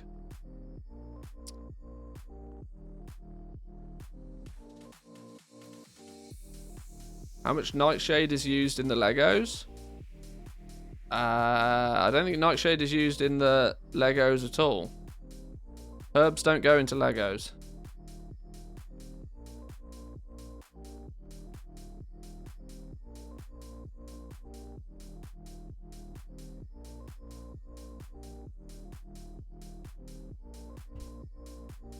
Oh, there's some spectrally looking dude, look.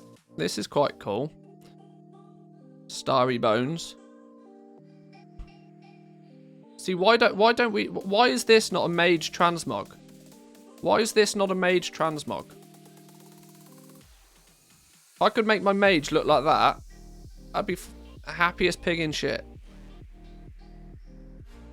There's more creativity in this one character model than the entire tier sets. Druid.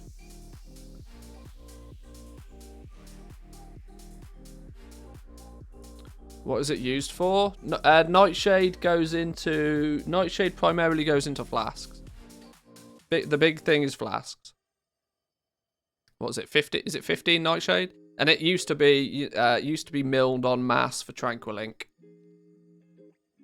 or still is milled en masse for Tranquil Ink. Tranquil Ink, which goes into making the Dark Moon cards and a few other bits and pieces. Is this all the models? This is all of them. How do we get out of there? Here we go. New mounts then. Should we take a look at the new mounts? Oh boy, oh boy, oh boy. You know what's already annoying? Is look how many goddamn flipping mounts there are. Why do we need 4 colours of a funky pig? Snail.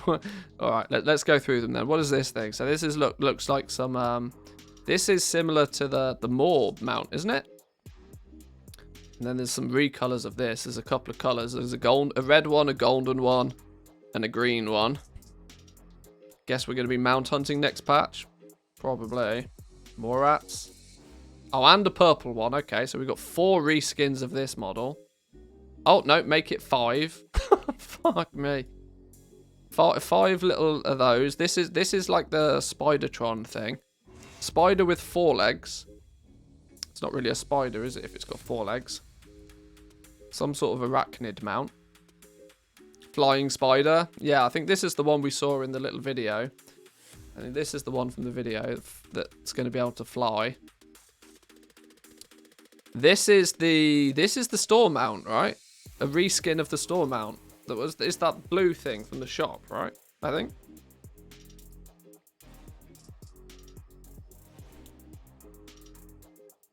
They rarely use all the colours though. Well, not straight away. They keep them in the bank for for a rainy day when they need to pull something out the bag. Yeah. This thing looks quite cool. Nice big long flappy tail on it. And then, you know, let's do some reskins of it. That one looks better, actually. Proper differentiation between the wing colour. Oh, this is our Spectral Octopus. Hive Mind 2.0. Maybe available without having to do a stupid mini game. I'm not a fan of the Octopus mount, though. I never particularly liked the Hive Mind. It's a little bit unique though, gotta give it that. Like, there's only one other mount in the game that's like this, and not many people actually have the Hive Mind, I don't think. So, that's quite cool. Surprise, surprise. Some reskins, some colours. Why so much hate for the hive mind? I don't know. I just don't. Maybe I just don't like, you know, jelly. Oh, 3 new colours. Oh, 4 new colours. Oh, God. Four new jellyfish. Here we go. This is the one everybody wants. Yeah. Slug with a home. It's the slug gypsy.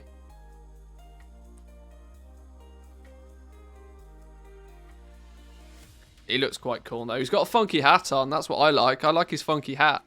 Gives it. It's Emmett Nessingwary dude. He's got a funky hat on. I like him. What's his name? The hunter dude. He looks quite cool. He's got no. I was about to say he's got no eyes, but these things aren't eyes, are they? On a snail, these aren't actually eyes, even though people think they're eyes. The feelers. Nessingwary the snail confirmed. Yeah. Are we going to get reskins of the snail? Snail with a golden home. Slug with a, I don't know, a pottery home. Gold. We got a gold one. We got a bronze one. Is there a silver one? Oh, almost. Almost.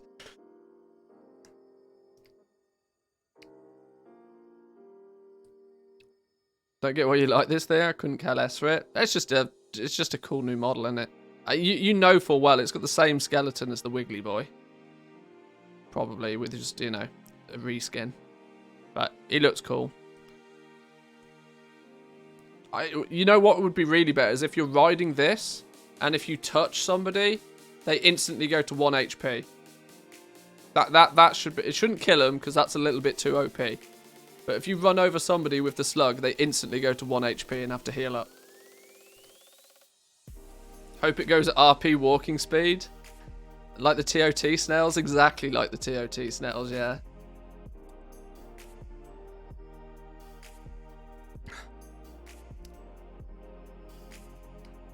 They were so much entertainment in LFR.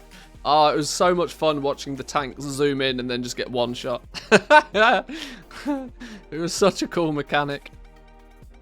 But yeah, these should go slow mode, and if they touch you, 1 HP. If you can go 200% zoom speed on a snail, it's not a proper snail, is it? This isn't Turbo. Was it Turbo? The Pixar film with the snails? I bet the orange one will be called Reigns of the Fairy Terrestrial. I can't say those words. Gastropod mollusk. I can say that one, I think. I've seen some people tell poor LFR folks that the snail gave you a buff if you stood in front of it. If you go get covered in snail slime. That's funny. Well, if you... Oh, I think I like that one the best. Hang on, let's go back a minute. So there's 4 new snails. Look, there's a white snail with a gold house, a bronze snail with a bronze house, a white snail with a blue house, and a pink snail with a blue house. Okay, sure. For me, it's this one. I prefer the silver house, I think.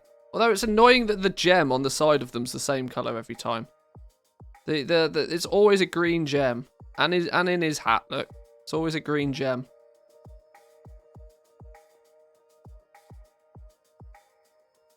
Yeah, this one is pretty cool though. This will go nicely with. You got to think of it from the point of view of, you know, the transmog. Our tier sets are very sort of very gold and white, which if you've got this one, the gold and white one, that's going to match your transmog.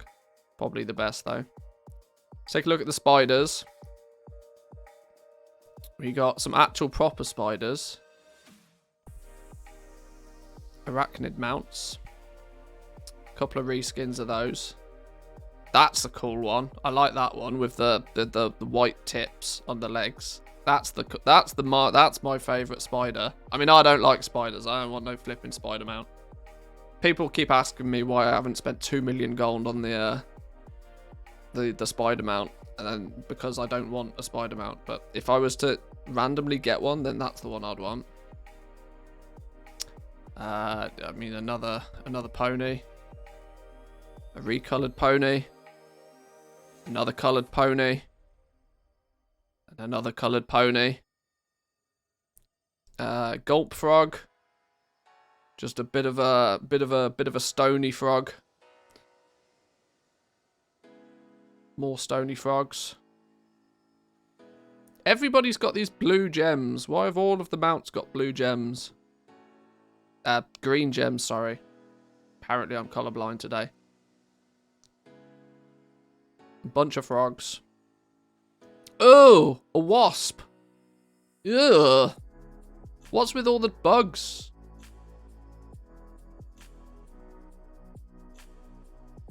I can't decide if I like that or not. Purely the fact it's a wasp makes me want to just smash it with a piece of newspaper. Are the recolors of this? Ooh. Spectral wasp. Not quite spectrally, but they need to make the wings not solid. The wings need to be, you know, translucent.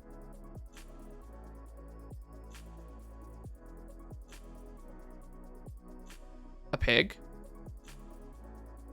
Is it a pig? It's kind of like if a pig fucked a koala. I think. There's an image for you. It's a piggy bank.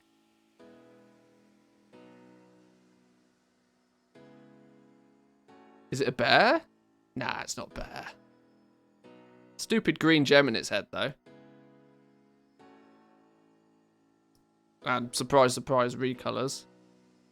Bunch of recolors. That actually looks more like a bear now, because that's actually the bear color, you know.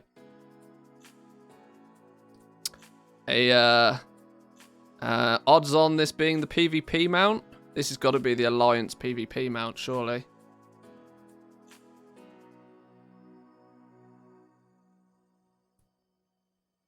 Ooh, that thing's a bit funky.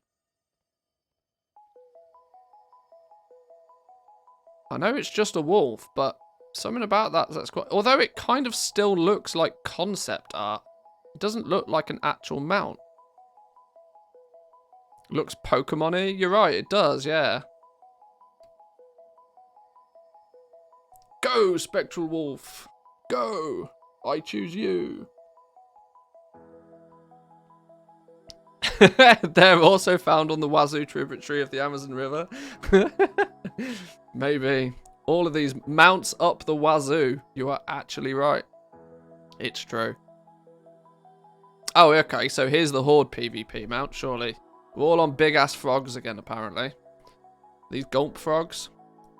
Big licky boys. Okay, that's the same one again. Ooh.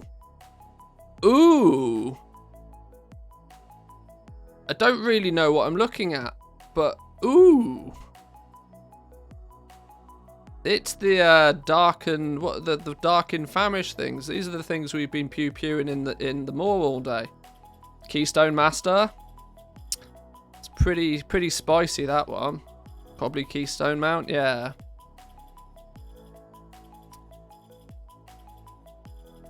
Am I the only ones that think that these are still, like, really low textured? Like, the polygon count in these mounts just doesn't seem to be what I'd expect them to be. Looks better and proper on Wowhead. Maybe we'll see if, yeah, because Wowhead will have the 3D animated models, won't they? Maybe we'll look at that one in a bit more detail. That's quite cool. That's quite cool. We like that. Oh, it's It's the Mechagon mount. New Mechagon mount.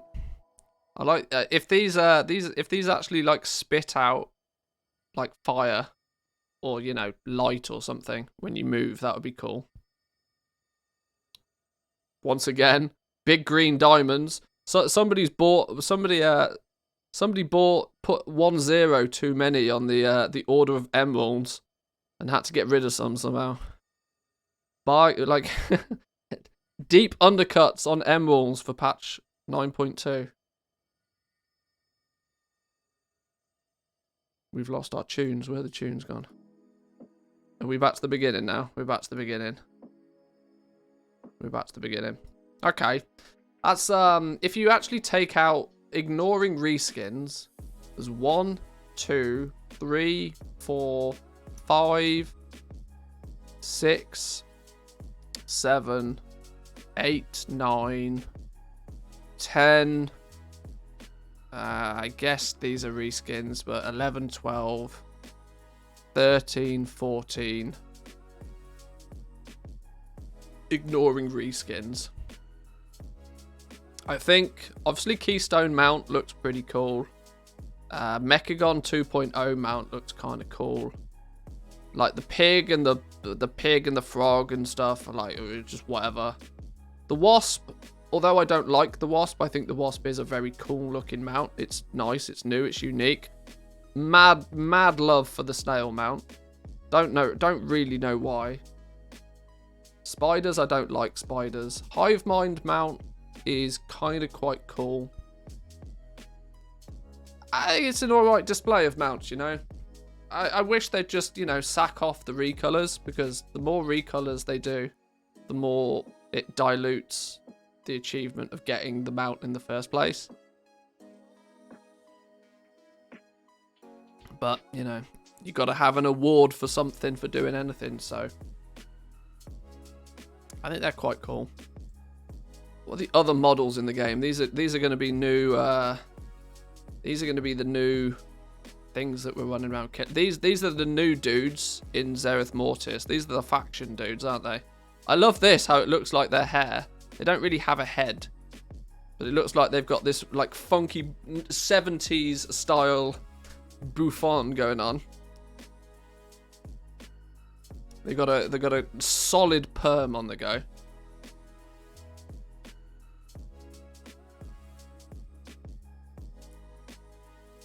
Oh, this one's got a head, look.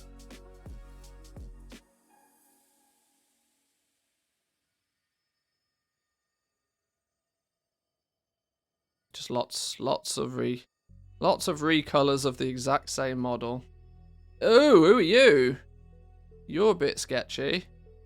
This looks as if it's stolen straight from New World. Who's played New World? Those spectral things that zoom up on you and scream. This looks the thing of nightmares. That's not very nice at all. And, you know, reskins again. This is mostly the same things we've seen before, just, you know, slightly corrupted, I suppose. This should be a mount.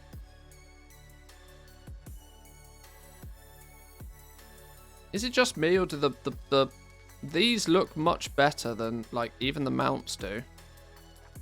And these are meant to just be like things that you run about and kill.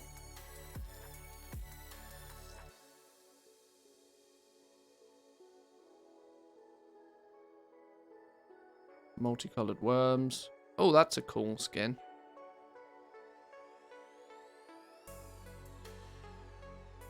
Arachnid dudes.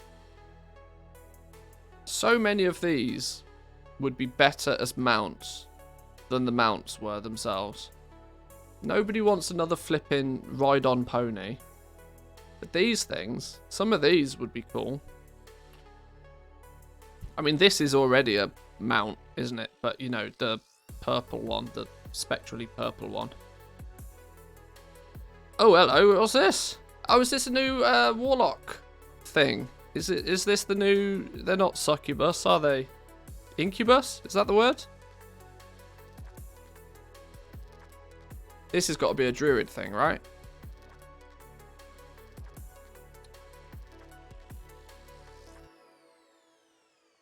I thought succubus was the female one.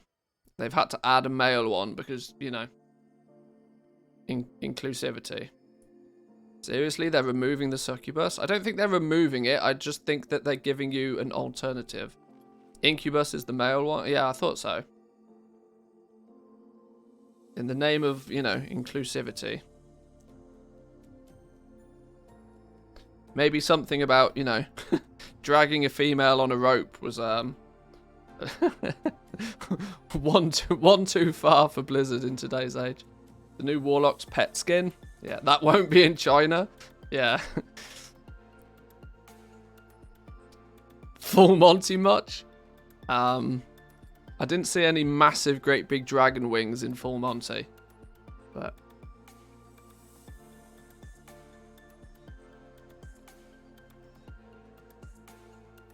it's like is that the big frog mount before it becomes a frog mount? It's the succubus which seduces you and steals your soul. It's called a wife, isn't it?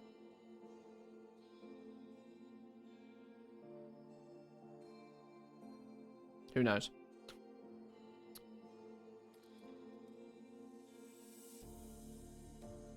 Yeah, these look like what do you call them? Newts. The thing that hot take made.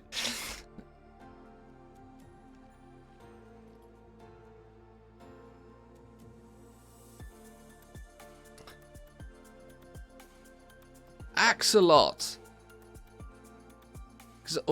Yes. Yes, this is actually a real thing, isn't it? This is actually a real thing. Is that what they're called? Hang on, look. I'm going to Google this not on stream in case it's fucking dick pics, but yeah. It's one of these dudes.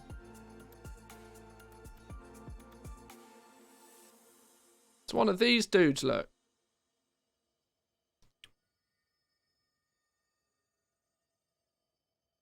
These things are funky. Are these like some sort of fish or something? Definitely looks like a fish. Like a smiley a smiley. I don't even know what it is. Oh look, they've made them in Minecraft. Okay, well that one's had one too many beers, but yeah, these things are cool. I'm going to stop randomly scrolling through Google image searches before something pops up that gets me banned. But so they've made one of that. They've made those into little reptile-y things. Baby dragon. Keep them in aquariums. Yeah. Yeah, they all seem to be in like fish tanks or something.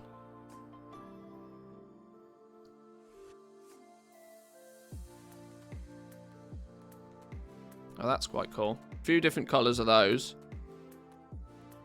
That looks a little bit too much like a cockroach for my liking.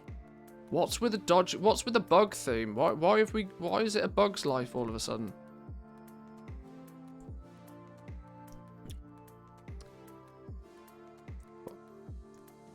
Golden cockroach. A few different coloured cockroaches.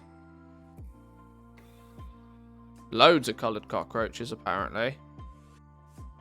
I mean, that is, I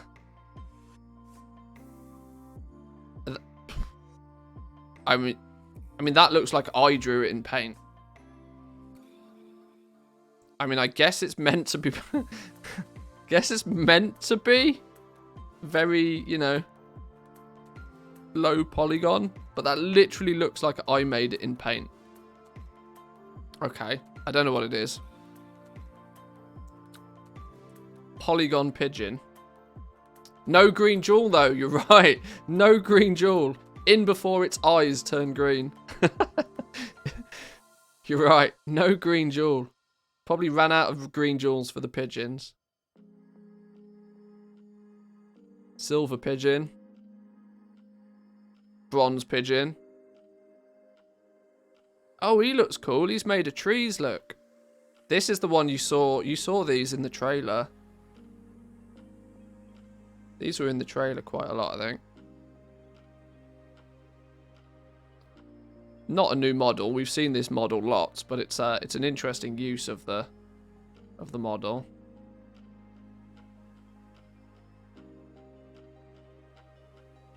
See, there's not so many green jewels in these because these aren't the mounts. They put all of the green jewels on the mounts.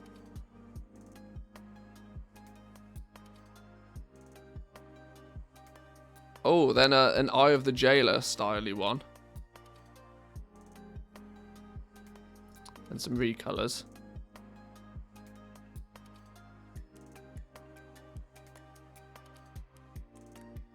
Which way up's that meant to be? It looks the same upside down. In fact, it looks better upside down. This looks like this. Whoa, whoa. Has anybody ever tried doing that? Looking at your screen upside down and then trying to use your mouse.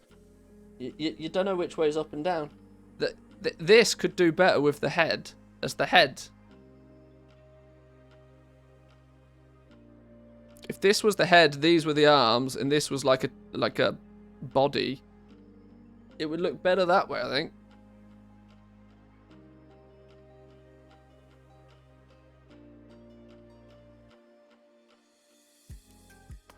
The bird looked like WoW Alpha. Yeah, they could do with a few more polygons on that last one.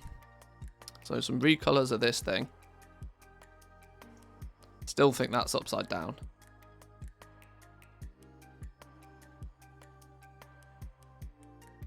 And now you see it looks better this way. Now you can clearly see its shoulders and kind of how it's meant to be.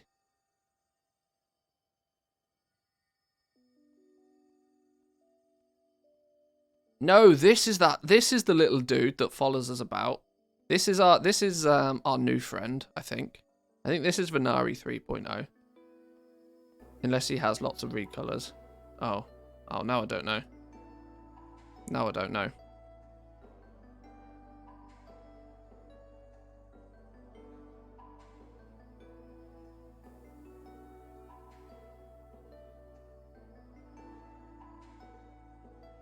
I know Blizzard likes to keep the cartoony art style.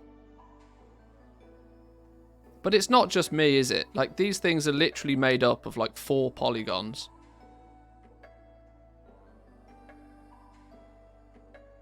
I know that's kind of partly the style, but I don't know. I really think that Blizzard need to up their game on the character models nowadays.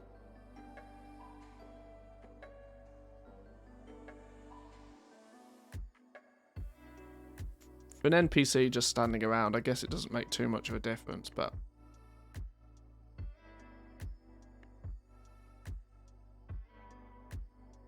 multiple reskins. Big dude. Ah, green gem. Green gem. Spotted the green gem. Found it. It's in his staff this time. Does that mean this is a mount? Who knows?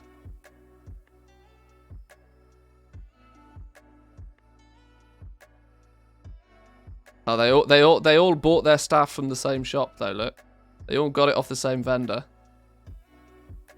They changed their skin, but they don't change the staff. Oh, maybe the staff change. Now the staff's corrupted. Okay, I lie. It's interesting that they seem to have like normal versions, and then they have these corrupted style versions. I wonder if these will like be the ones in the raid or something. Okay, these slightly change the colour of the staff then.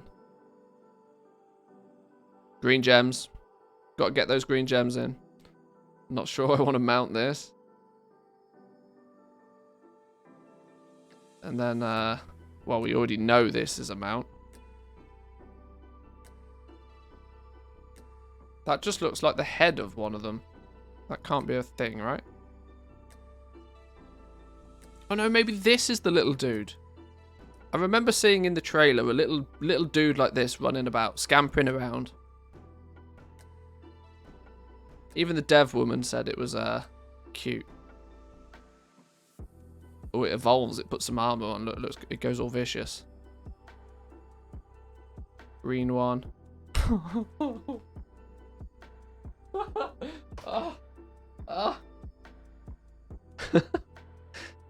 Should we play count the polygons?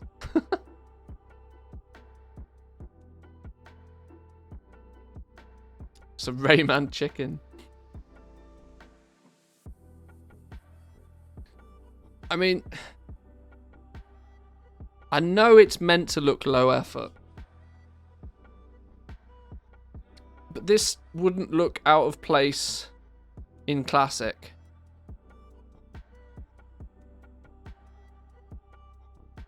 I don't know. Is it a chicken? Is it, what is it? Is it a pigeon? Is it a chicken? I don't know. Just occurred to me there are probably some people too young for Rayman. Probably not here.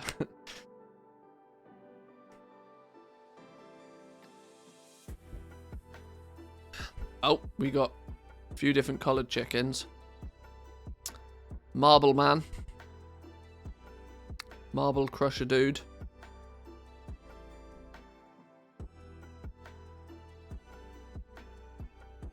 Oh, this is then the mount. This actually is the mount, right?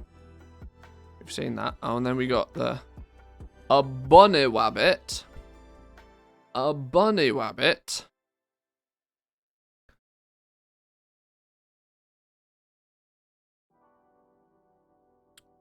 I hear what you're saying, read the low polygon count. Isn't that part of the point? The story that they're trying to tell, that they're all sort of prototypes? Yeah, but you could, yeah, but you can still look at the textures on these. They're like,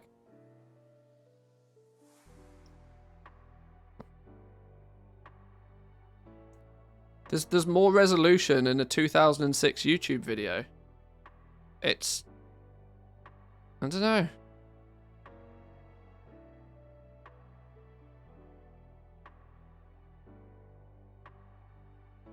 Some of them are just ugly though. Apart from the snail mount. We've seen the snails. Spiders. Quickly skipping past spiders. Oh, here's our basic pony. Lots of basic ponies. Basic ram pony.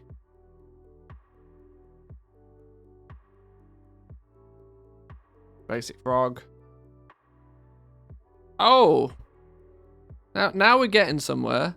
You know how I was saying the wings needed to be like translucent? Now we're getting somewhere.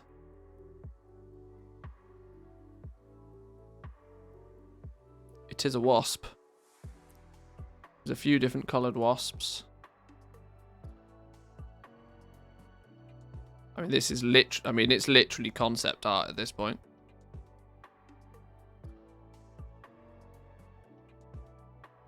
Pigs. Pointy worm. That's quite cool. That's a very pointy worm. You looked at this already? We haven't seen the worms. Could be a pet. Or it could just... Now, see, this could either be like a tiny critter, or it could be some monstrous, great world boss size thing. This would work either way. But it's quite cool.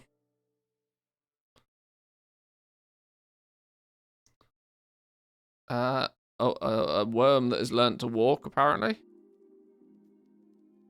Oh, it's a little snake. It's a little snake with emeralds for eyes. Reminds me of those blocks you could slot together. Lego.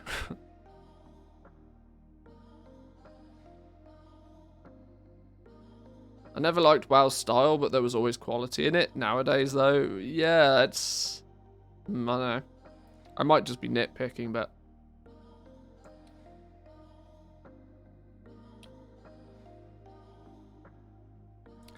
A little snake.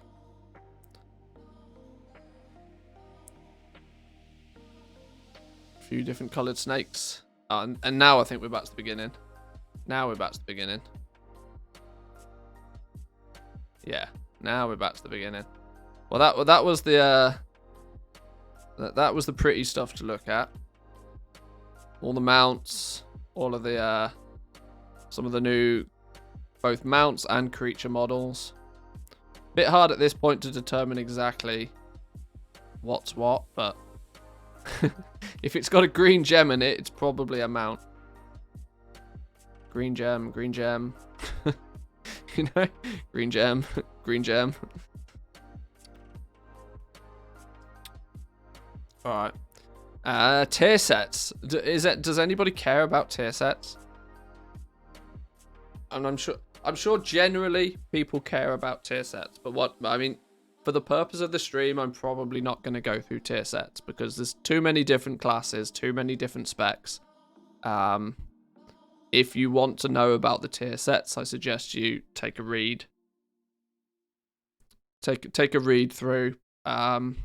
You probably need to know a lot more than I do about the class in question to really even decide whether the tier sets are any good. But first look at tier sets is up. So if you're interested, go and explore. What we could hopefully find is... Oh, new map look. Oh, okay. Oh, it could be quite big, you know. This could be quite big, you know. You got the two different biomes. You got what appears to be the main central hub. If this is big, this could be quite a nice little zone, you know.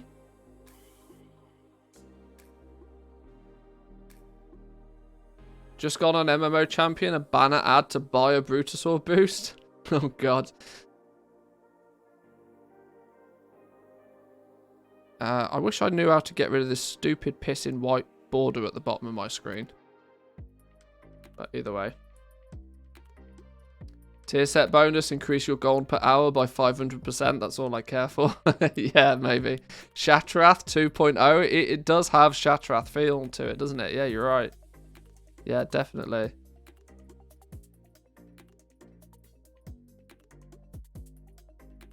That's quite cool. I like the fact that we've got these little islands.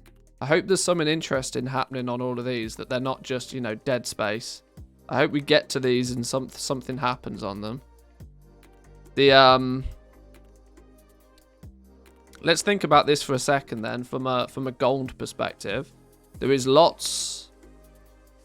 I mean, it's hard to deny that there's a very clear mining path here, isn't there? Like, there's a very clear mining path. You're going to do laps. You're going to do laps. Especially if you can fly. You can do laps. Absolutely. Is that antecedent? And the Northern Isle? Undasta 2.0? Maybe. Maybe. Yeah, you are clearly going to run laps if you're mining. Skinning, you'll obviously stick in a spot. And it would be, you see, you almost would expect for herbalism for there to be 2 new herbs, because you'd expect a herb that grows in one biome, or maybe the herbs, what was it called? First flower? The first flower maybe only spawns in the green bit, because this is a desert. In theory, shouldn't grow in the desert, right? Maybe your herbalists are going to stick down. Oh, maybe. Oh. If Blizzard devs wanted to get a bit cheeky with it, your herbs are in this bit. Your ore is in this bit. Make your pick, druids. Do you want herbs or do you want ore? Probably won't happen. It will probably just get vomited across the entire map like it usually does. But that could be quite... That could be a twist. Herbs in half the zone, ore in the other. I want both. Exactly. You got to pick one. Or you do laps and you pick up ore for half the lap and then you pick up herbs for the other half of the lap. Just going to do laps still? Yeah.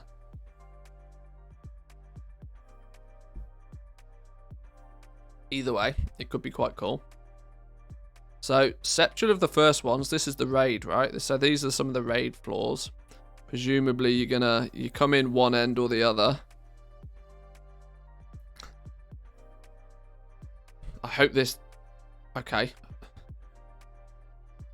I don't even know what to take from that. Another big corridory thing. Oh god, what is that? Some herbs will be time gated. You can only gather 50 a day. The day that they time gate gathering will be the day that most people quit the game. There is lots and lots of maps for this raid, look.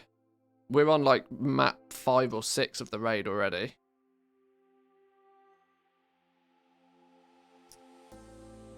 I don't think anybody cares about icons. We've kind of had a look through the spell changes already.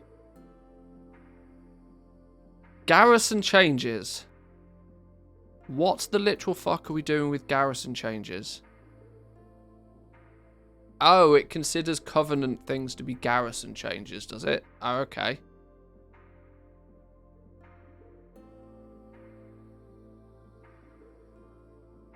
Tier 4, column 1, spell. Oh, this is going to be the new... The new... there was that screenshot of all of the different icons, like 20 of them. The new progression, Renown System 3.0 or whatever we're on now.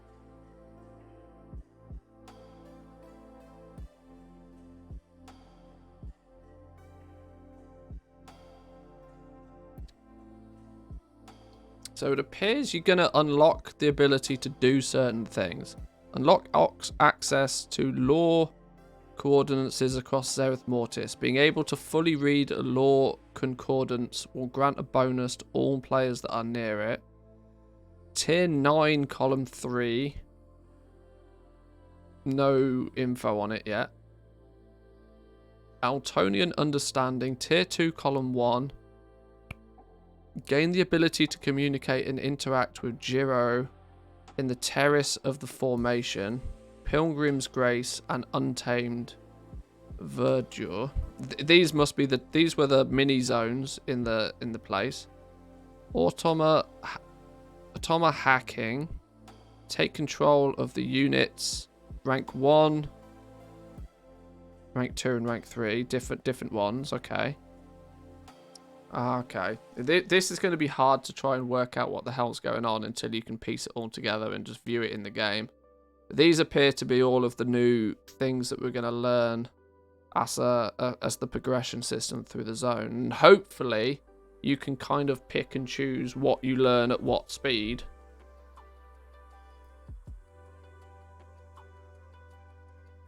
There was a game that tried doing that, limiting on how many things you could gather a day. The game never made it to public release. Yeah, it doesn't surprise me.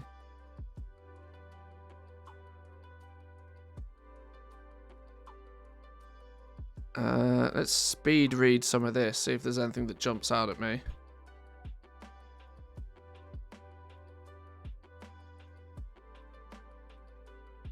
Allows usage of jump pets. There was a spell, something about traversing large distances by jumping from one place to another. I think there's probably teleporters in the zone. If it's going to be a really big zone, instead of flying or using flight points, I think there might be some sort of teleporting thing that you have to learn the ability to use. Gain access to POG core pets and upgrades.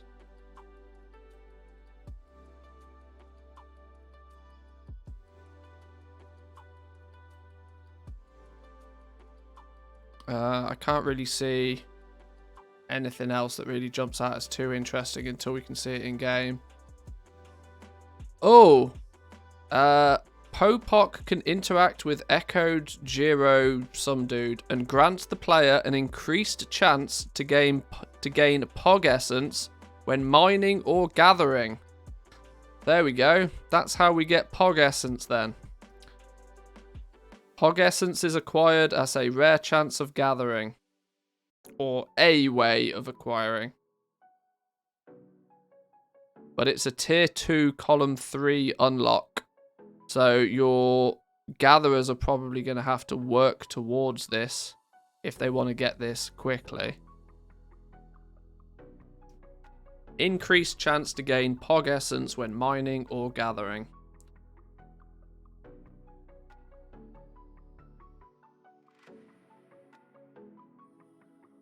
Not sure about gathering, but crafting is limited in many, especially Asian games, for non-subscribers, or it requires additional investment of real money to speed it up. Yeah, most Asian games are like that, are just serious levels of pay to win. That's good to know, though. One of the very first frustrating things with, well, they were called Pog fragments originally in Korthia, but what ended up being Korthite crystals was just how do you go about getting them. At least now we have an indication that Pog Essences is going to come from mining and gathering. That in theory, if they come from mining and gathering, there's not going to be any time gating on them. They're just going to be a thing. Or maybe their source until people unlock this a bit. Oh no, but it says an increased chance to gain it, meaning that you should in theory have a chance to gain it through mining and gathering from day one. So that's going to make quite a difference then.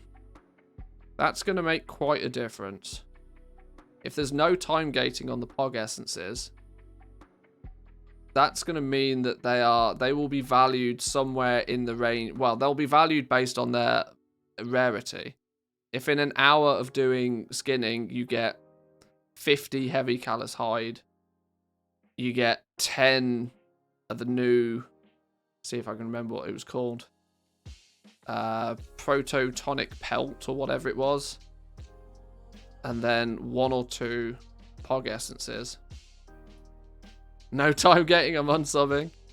I'm out of here. See you later. We're done. Oh, but that's a handy little bit of information.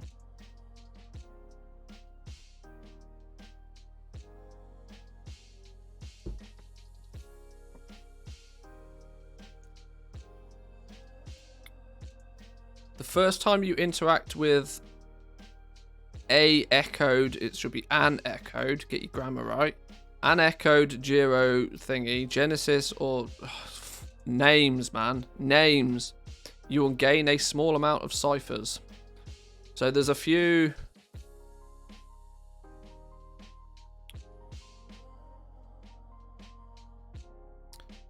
There's a few bonuses for either gathering. There's not anything here that's talked about Cosmic Essence though. Was it Cosmic Essence? Oh, gee, no, what was it called? What was the Cosmic Flux? The thing for...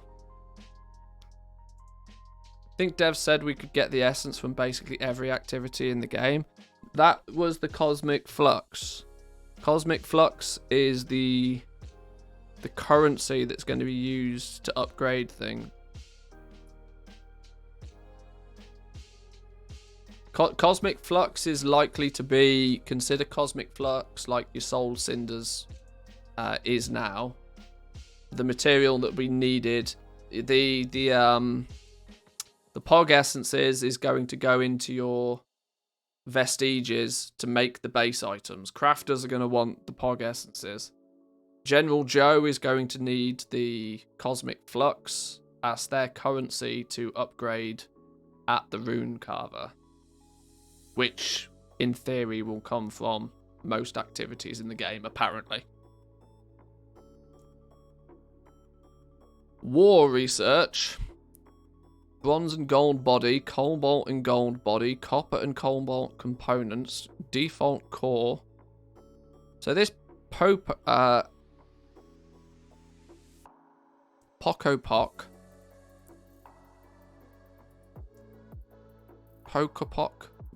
Poco. We're going to call him Popo. Popo 2.0 is going to be our little dude that is our guide, I would imagine, through the new zone. Because there's lots of things saying that, you know, he can seek out stuff and he gives you an increased chance to do stuff. He's our new Venari. He's the main protagonist of the zone, I think. That we will be eventually gearing him up to the teeth, but equally there's little things like minigame. Can interact with minigame consoles. Are we gonna get Candy Crush in game?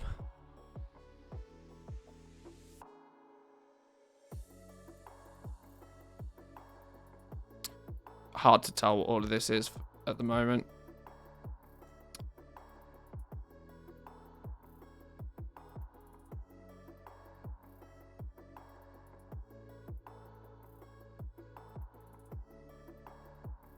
Level 60, item level 800, 5 followers. Cost 50 resources, duration 10 hours. We seem to have triggered some kind of automated defense of our most recent repel. Help repel the assault, rewards 500 XP. A new mission table?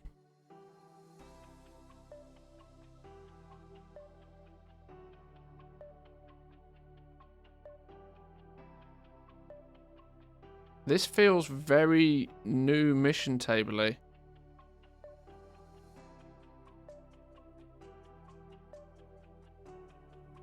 What is this? Work in progress note. Concept was to provide a big sum of catch-up reputation for the other factions with this. Joint operations. The hunt, the hunt, the hunt, the hunt, the hunt.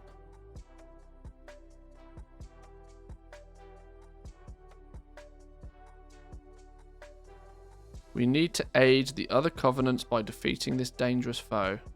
The fact that it's talking about quantity of followers, needing some resources, got to be level 60, item level 800, takes an amount of time.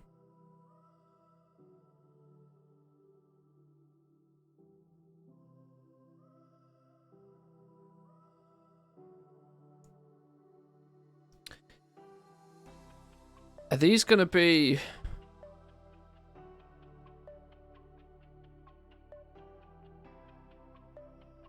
We can assume at the moment these are very early days.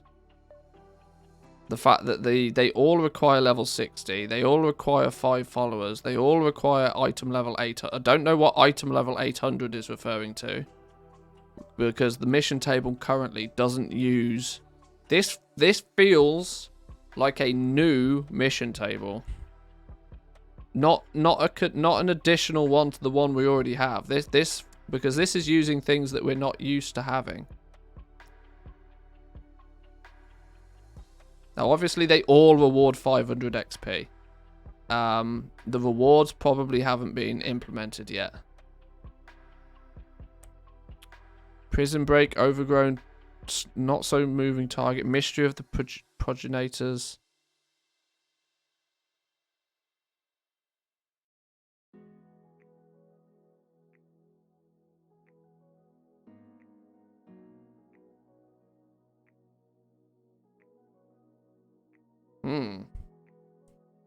Chances are, if you have to have 5 level 60 followers, you likely are exalted with the reps. Is that just for farming Paragon caches? Yeah, maybe. Maybe these are just new missions that maybe only level 60 followers are able to go on them. And it needs 5. The fact that the cost and the reward is the same for every single one of these missions, which instantly tells me that these are, I mean, they even says they're work in progress. To provide a big sum of catch-up reputation for the other faction with this. So these are super early days, but these are definitely something to do with new missions, presumably for the mission table. Or just a new mission table that we engage with in Zereth Mortis completely. Not the mission table. Maybe we use the same followers, but it's a new mission. I don't know. I don't know. That's really difficult to break down and work out.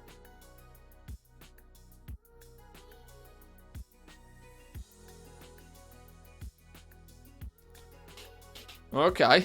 Okay.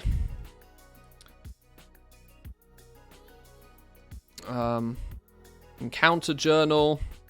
Don't particularly want to go through the encounter journal because it very clearly says spoilers.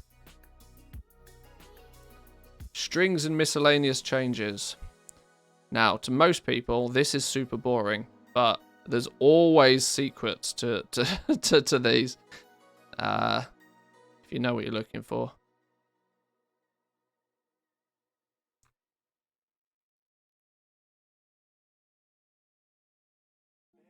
Dungeon score description.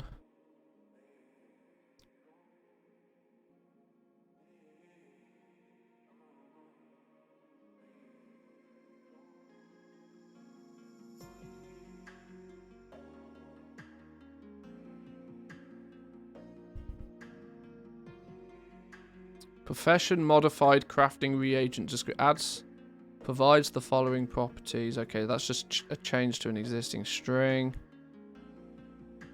Usable with, okay.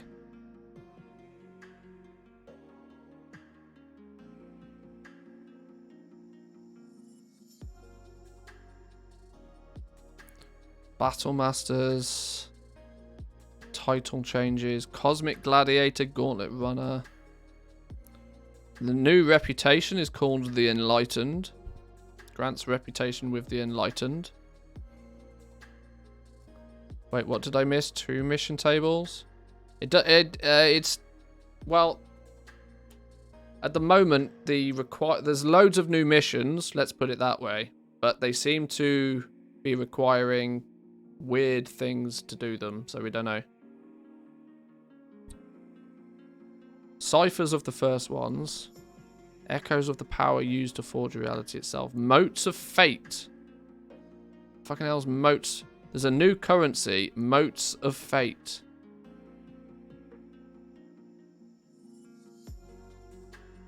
Okay.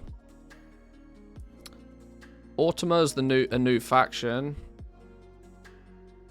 Oh, there's Autima. The Enlightened is a new faction. Once members of the cartel, the Enlightened have abandoned the pursuit of profit and glory out of devotion of the Four Ones. By earning their favor, the brokers will be willing to share their knowledge that they have gleaned.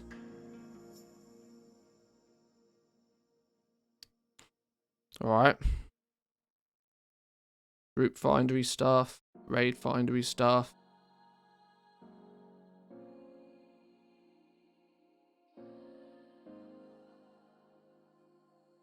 It's here again. WoW's 18th anniversary.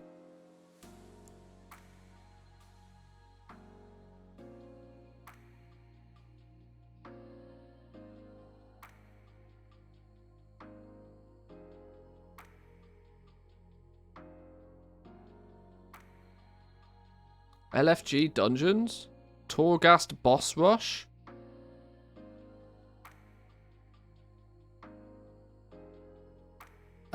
Looks like group. Okay. Group Torghast with some specific game modes, like a boss rush.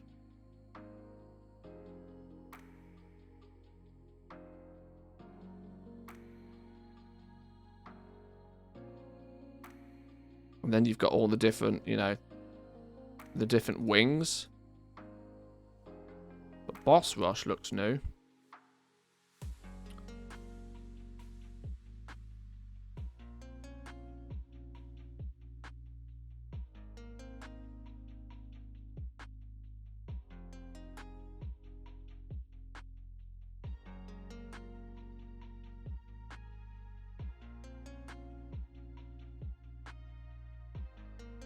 Oh, flying mounts. Oh, now we get to. Now we know what they're called. All of those say level 60, item level 800, cost 50 or 150, reward 500 last 10 hours. Yeah, I think that's just, you know, the copy and paste placeholder value. But it's an indicator that there's lots of new missions coming.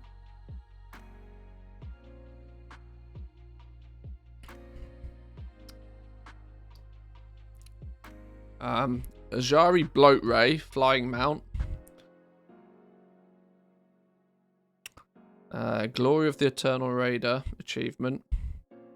Oh, that's just a change to the Buzz, the new flying mount. Buzz, buzz, buzz, buzz, buzz, buzz, buzz, buzz, buzz, buzz, buzz. Profession, protoform synthesis. Hello?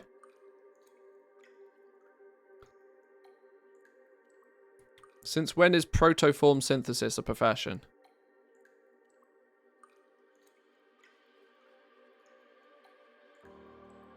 Aren't these old mounts? Is Buzz an old mount? Bronze-winged Vespoid? There's lots of these protoform synthesis.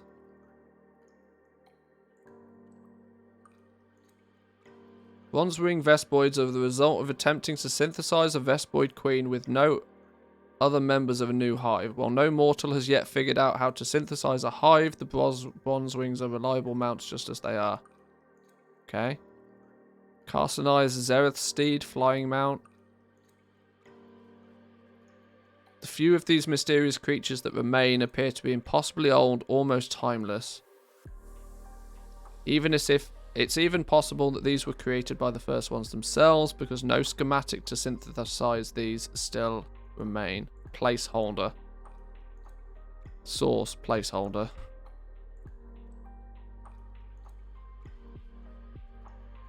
Cosmic Gladiator Soul Eater. Season 3 Shadowlands Gladiator PvP. Desert Wing Hunter. That's the, yeah, look, they all say profession, protoform synthesis.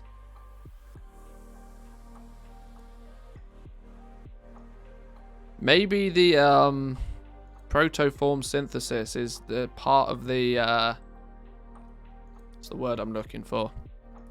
Part of the, like, just progression path through the new zone. Forged Spite Flyer.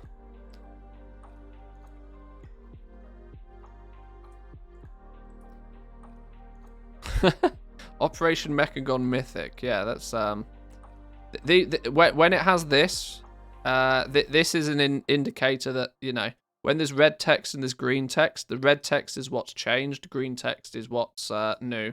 So these are changes to existing mounts. So they're just changing the flavor text on some of these.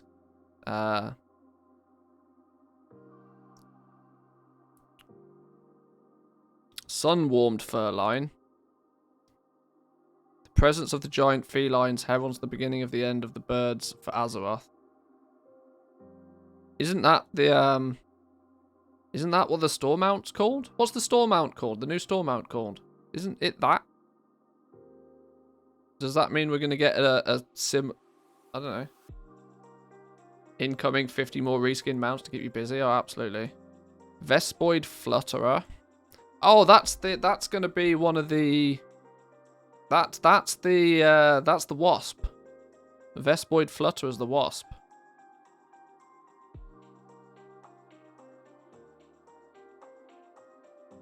Oh, there we go. Waste Warped Deathwalker. The Jaina mount looking thing. Red Jaina mount thing. Shadowlands Keystone Master Season 3. And then we've got the ground mounts. Do they all say profession protoform synthesis? So many of them do.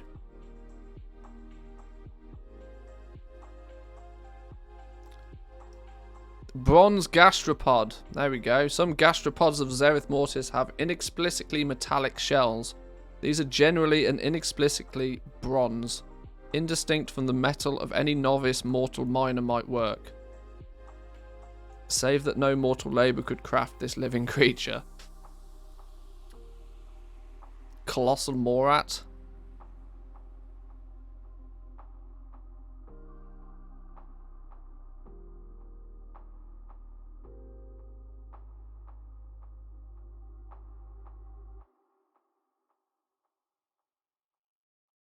Genesis Crawler. There we go. There's one of the spiders. I don't think they've really worked out where all of these mounts are going to come from yet. I think it's way too early for that. Expect lots of changes to these.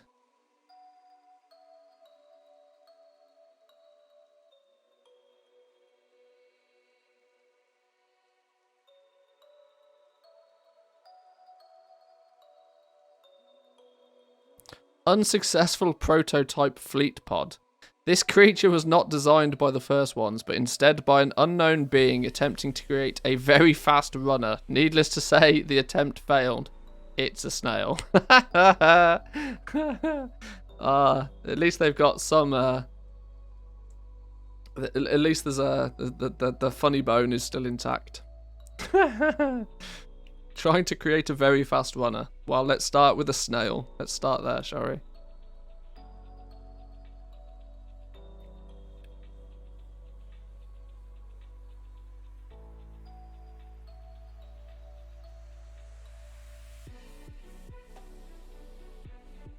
Different scenarios. Defeat the boss. These feel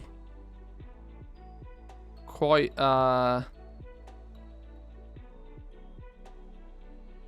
these feel very much like they could be part of the campaign. Professions: photoform synthesis, new. Combine components via schematics found all over Zereth Mortis to initiate new pets and mounts for your collection. Pet crafting, mount crafting profession. It's literally considered a profession.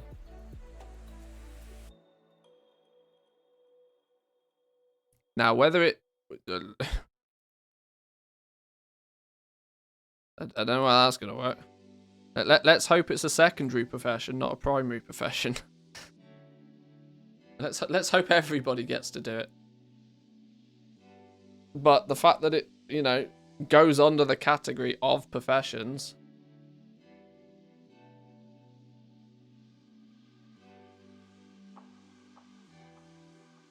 Crafting snails replaces archaeology. No. Bring back archaeology. I like archaeology.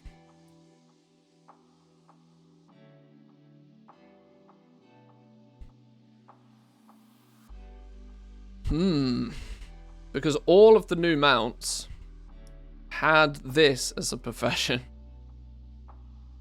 This could be quite cool. I hope this is a secondary profession. Or I hope it's considered more of a mini game than an actual profession. I hope it doesn't like take or require a profession slot. Or if it does, I hope everybody gets to have it. Please, for the love of God, don't make this a primary profession. But if it's yeah, I don't know quite how to take that. That could be quite interesting.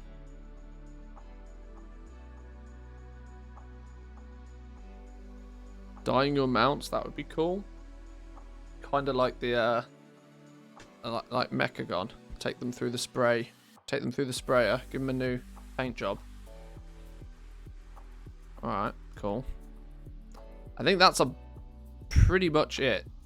I think that's pretty much what's been data mined so far. Apart from, you know, the obvious... Oh, new items. Full list on the WoW DB PTR site.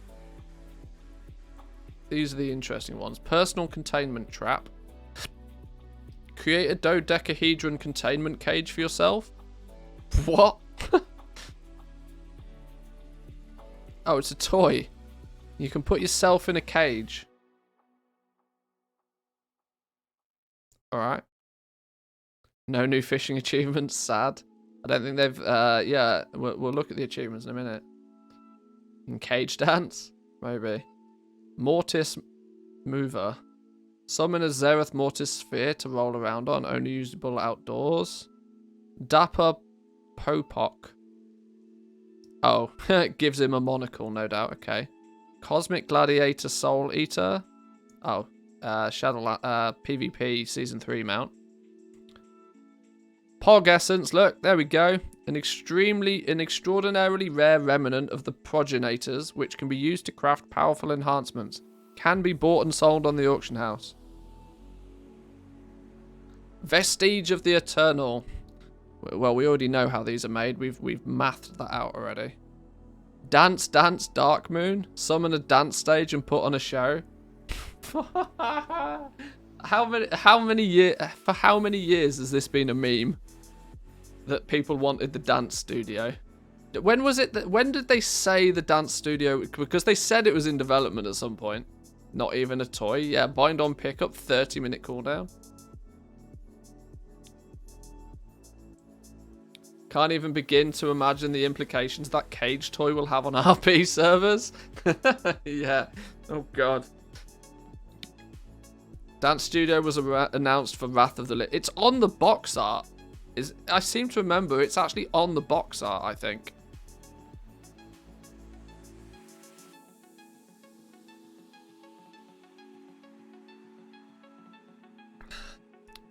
Tomb of Eternal. Oh shit, the bed. So, Tomb of Origins, or Tome of Origins, whatever you want to call it. Tome of Origins, we acquired oh my god. We acquired Tome of Origins by completing the... it just got given to us when doing the campaign. In patch 9.1. One of the prerequisites to getting the Tome of Origins, though, was that you had to have completed the 9.0 campaign. I would not be surprised if they do the same thing again. That the 9.2 campaign will probably teach you this, or give this to you. If they do the same, let's put it this way, that the fact that the whole system seems to be a copy-paste of 9.1 at this point, it would not surprise me if it's a complete copy and paste, that the Tome of Eternal gets given to you at some point when completing the 9.2 campaign. But it will probably be gated behind completion of the 9.0 and 9.1 campaign. So, Legendary Crafters. Get your campaign for 9.1 complete on those alts. Trust me, it might take you the afternoon to do it. But do it. Do it. If you're a legendary crafter, I would highly recommend completing the 9.1 campaign on those characters. Highly recommend doing it. Because if it's anything like 9.1, you will need it to learn the new Tomb of Eternal, which in turn will give you the ability to craft the Vestige of the Eternal, which in turn will give you the ability to craft rank 7s. So do the campaign on your alts, if they are crafting. Pog Essence. Look at the sell price. Sell price, 50 gold. That means they're rare. Even the not to mention they're rare, they're also going to cost a bomb to post on the auction house. I think Korthite crystals have a sell price of 25 gold.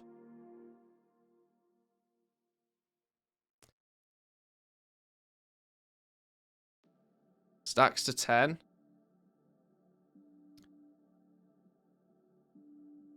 Oh god, stacks to 10. Yeah, I suppose it doesn't matter. Because as long as we don't need 40 of them to make one thing, it doesn't matter, does it?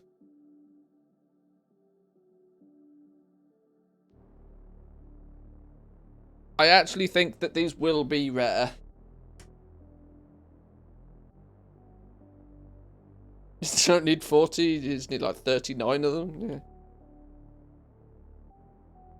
Okay. Can we just see all of the things?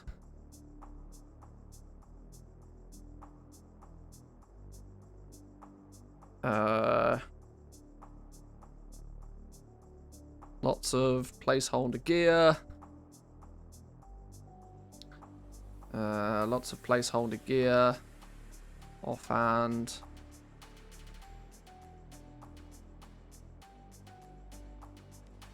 This is where we might be able to find the optional reagents, you know. Don't care about gear. Don't care about gear. Don't care about gear. All placeholder at the moment anyway.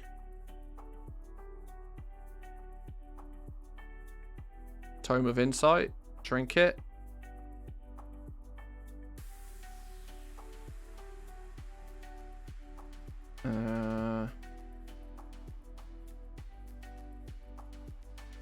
I think they're going with this cosmic theme. I think the word cosmic is here to stay. Get used to saying the word cosmic.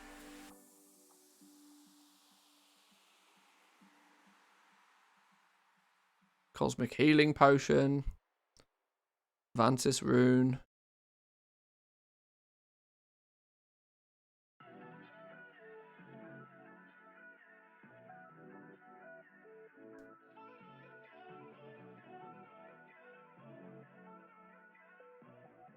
Precursor Placoderm bait. New fish. That's something we haven't seen. New fish.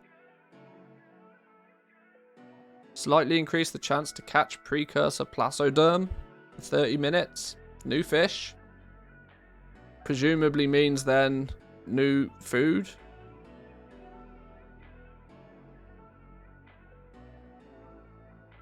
Automated cipher analysis tool. Increase cipher acquired by 50%. Probably a exalted reward. Once you've done it once, it makes your ults, makes it easier for your ults. Well, there's the empty kettle of stone soup here, which is a crafted skill 115 in cook. Item level 115. Set out a kettle of stone soup ready to fill with delicious ingredients. Finish it to feed up to 35 people in your raid or party. Once complete, does X and Y. Usual stuff.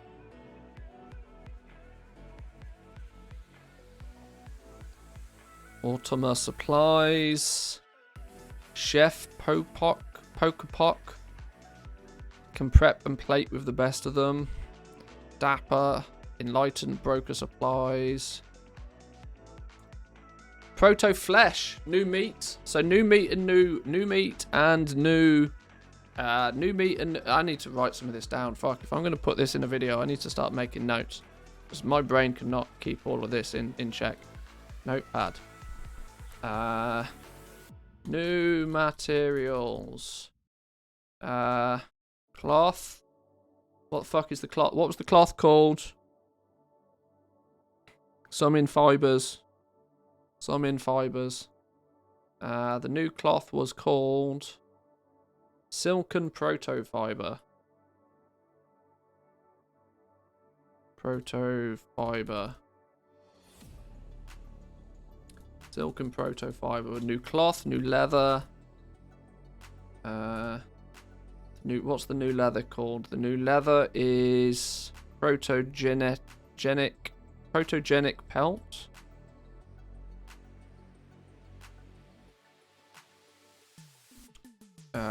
New ore. Hog ore. What's it actually called though? Progenium. Progenium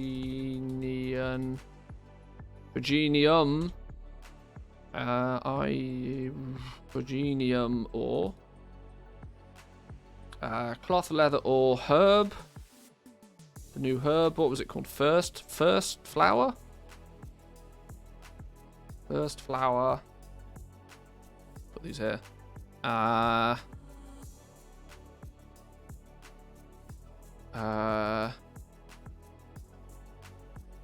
There's also progenitor. Hang on. Progenitor. Essentia. These are all absolutely subject to change.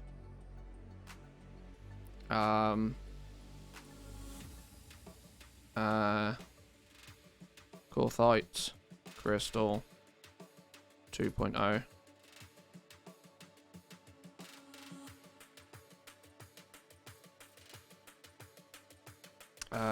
What else did we decide there was then?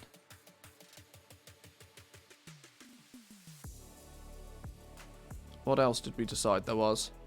Not those things. We've just found out Proto Flesh is going to be the new meat. Proto Flesh. And we also just found out there's a new fish. What was the new fish called? Placoderm. Precursor Placoderm. What a dog doo-doo name. Precursor Placoderm. Did they run out of names? Yeah. Proto steaks incoming, you're right. If you're not making proto steaks out of proto flesh, then something's going wrong. Absolutely. Yeah. There's new materials. Silken Protofiber, Protogenic Pelt, Progenium Ore, First Flower, Proto Flesh, and Precursor Placoderm, along with Progenitor Essentia. What a tongue twister, Blizzard. Holy smoke. Right. Sure.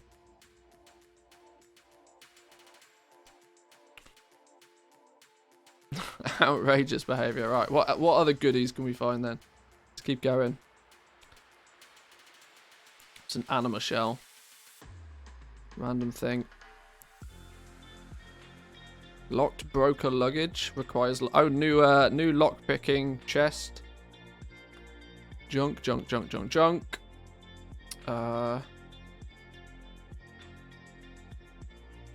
Anima charge yolk, a rare proto material. This item begins a quest. Empyrean essence. Okay, so there's going to be drops that are going to start a quest that will give you some material. Honeycombed lattice, same thing. In corpus. Sure. Could be a cool video watching them all practice saying the names. Yeah. Proto cloth, proto leather, proto ore, proto meat, proto fish, proto corthite. Yep, there we go. Job done.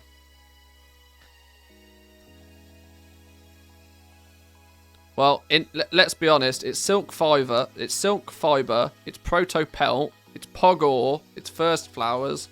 Proto flesh and placoderm and pog essence. We've already done the names. It's fine. It's fine.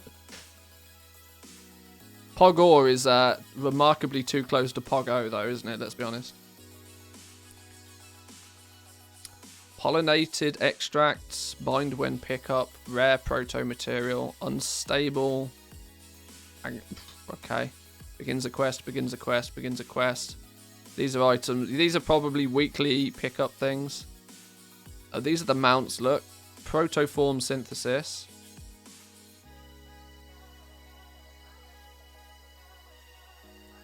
Created. See, I don't think these are all placeholder, you know. I genuinely think this new profession business is here to stay.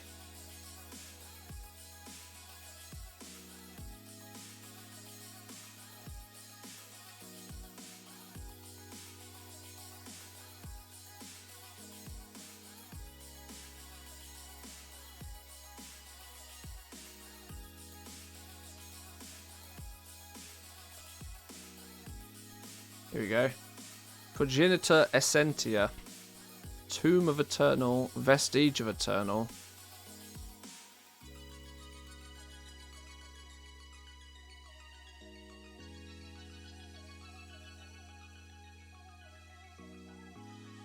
Back into weapons. We got the crafter's marks, the recipes for the crafter's marks. That's one thing we don't know yet. How do we acquire the recipes? Teaches you how to craft a crafter's mark of the first one's a very powerful optional reagent that sets the item level to 263, makes the item unique equipped and requires level 60. No difference to like 230 crafted gear now. Teaches you how to craft a crafter's mark 4. Powerful optional reagent sets the item level to 237. So 237 and 263 is our new catch-up gearing. And you see all these created. Like these are. It's put these under the category of created. So all of these pets as well. All of the new pets that you're going to be able to get. That little the snake archetype of cunning. The snake was a battle pet. What did we call those things? There's a funky name for these things. The little smiley fish things. What were they called? The smiley fish thing. That's a pet.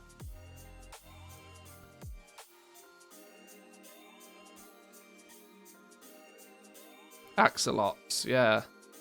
Or axolot. Is it axolotl? I don't know. I don't know how you say that. How does Google say it?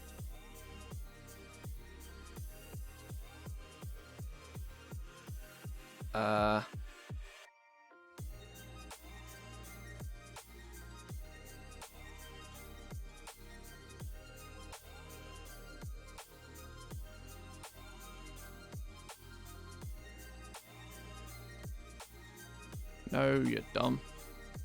Axolotl. Axolotl. Alright, sure. Axolotl. Thanks.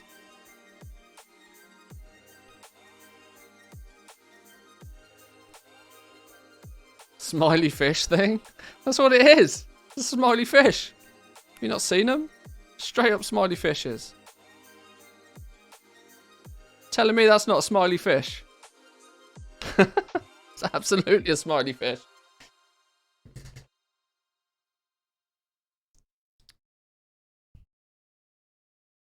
Where's my list of items gone? Okay. Archetype of motion. Blah, blah, blah, yeah. Mini spiders. Lots of new pets to craft. That stupid little chicken thing. Most of the... Yeah, oh! Are we gonna get a not only can we take a snail as a mount, we also get snail battle pets.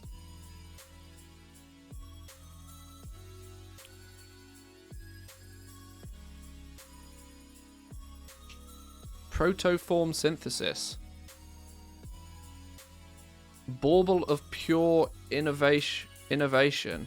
Protoform synthesis. Bind on Battle.net account. A component used to synthesize the soul of a protoform creature. Stacks up to 5. Bind to Battle.net account.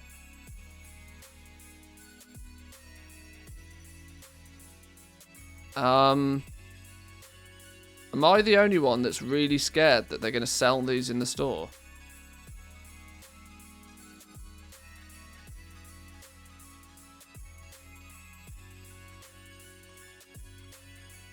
That screams as something that they're going to sell in the store. I hope I'm wrong.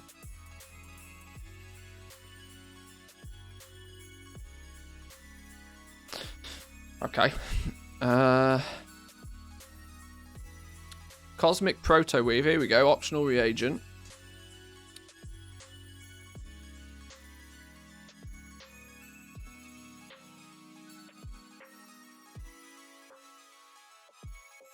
Dance Dance Dark Moon.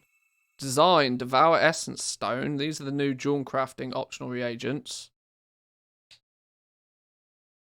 So I need to turn this into a proper notes section. So new material. We have new materials. We have, I guess that's a good starting point. We then have crafting professions. 2 times new crafters marks. 237. Was it 237 and 263? And 263 unique.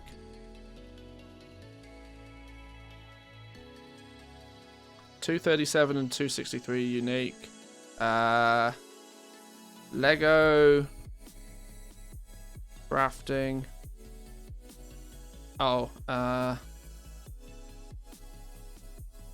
optional reagents. New optional reagents.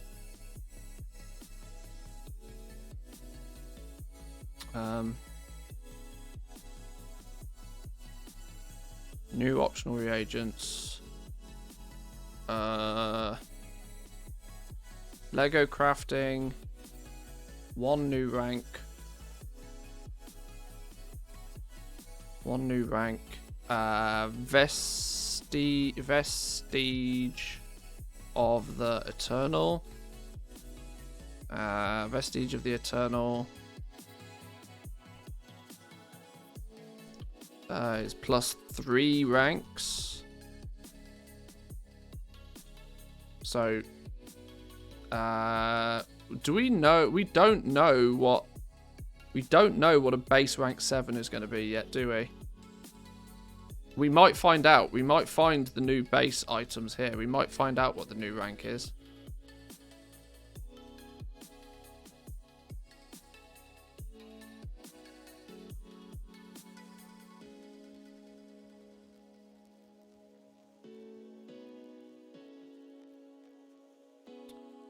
New Hearthstone.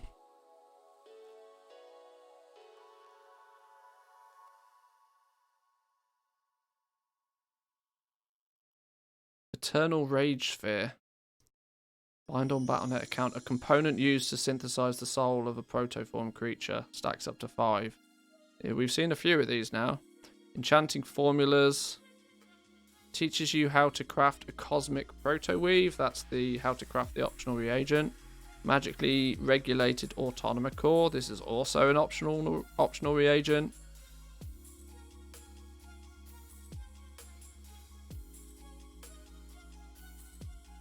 The recipes are bind on pickup. That doesn't indicate whether the crafting reagents will be bind on pickup though.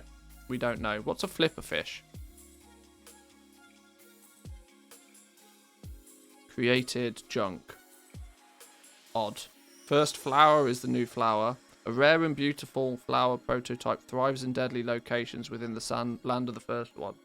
Oh, wonder what we get by milling these actually. I wonder what we'll get by milling them.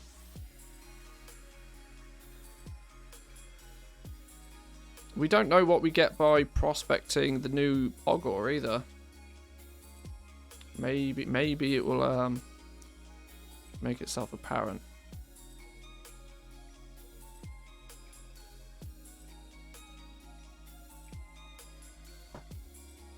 See, the fact that these are all bind on Battle.net. Bind to Battle.net account. Why have they chosen to make these bind on Battle.net account? These are obviously some things that are needed to craft your own pets and mounts, but why are they bind on Battle.net account? Why are they not just bind on equip or bind on pickup even? Because once you've made the pet or once you've made the mount, the pet and the mount are account wide anyway. I don't understand.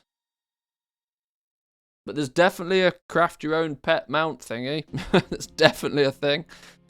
Gurgle is a new battle pet.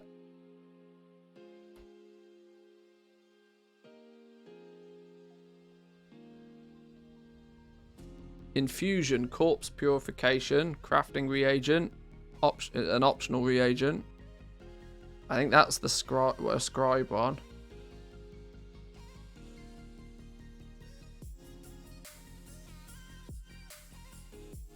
Yeah, Gurgle does sound very Murloc-y. You're right.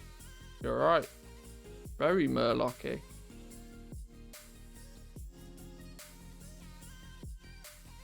A multi-chicken. Okay. They're going big time on the pets and mounts.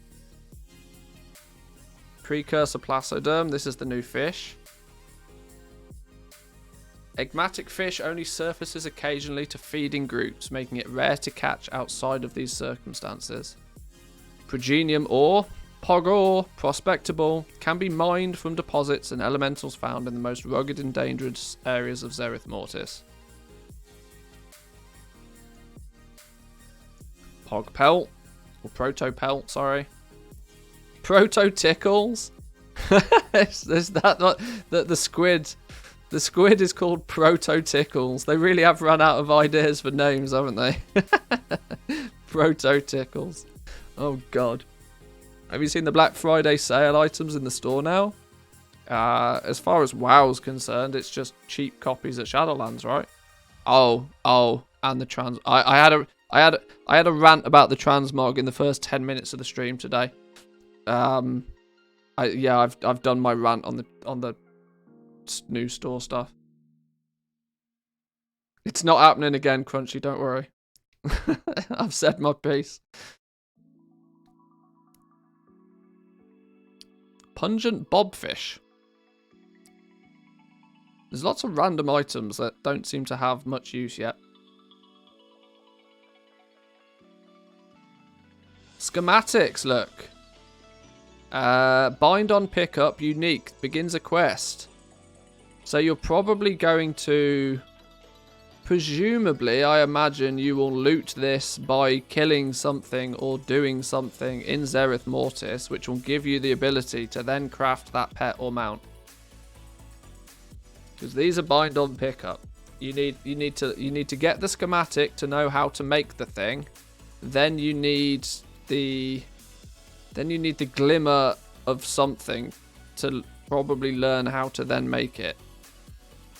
There's a whole bunch of different glimmers.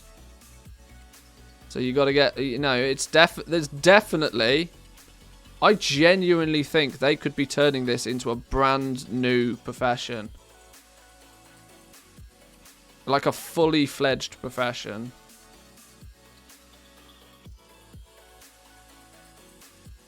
Whether it's going to be primary profession or whether it's going to be secondary profession, I don't know. But this seems to have enough legs on it to be big. Mountain pet crafting profession? Yeah, quite literally. It's called protoform synthesis. Could be similar to the Mechagon crafting. Yeah, it could very well be. It could just be there's a dude somewhere that stands there. But the fact that it's got the tagline profession all over the place.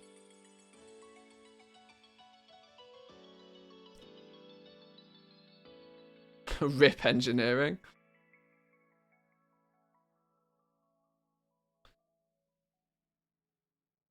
But I mean, there's a schematic that's bind on pickup for every single one of the new pets and mounts to make them all.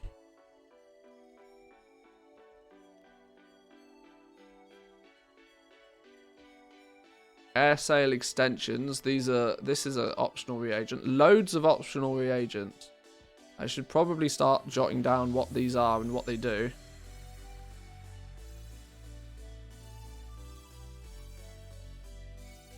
There's our Silken Protofiber. Produced by some of the more powerful worms and spiders within Zereth Mortis, used by players when using the tailoring skill. Oh, we're going to get it by killing worms and spiders now. So not necessarily, regular cloth. Okay.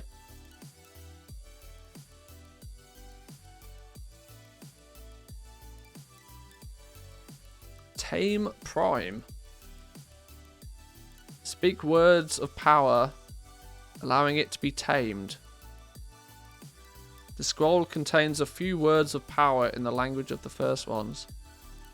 New hunter pets? Possibly new hunter pets. Allowing it to be tamed, allowing it to be tamed.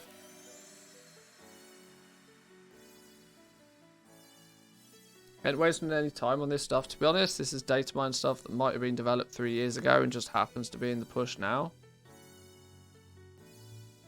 Maybe.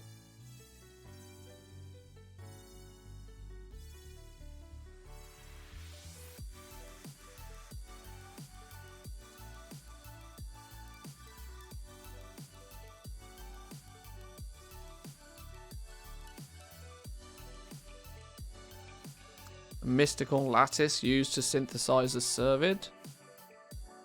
Buffonid. Alurid. Jesus, I don't even understand what these words are. Gastropod lasset. So it's it's definitely a pet / mount crafting system. This is cool.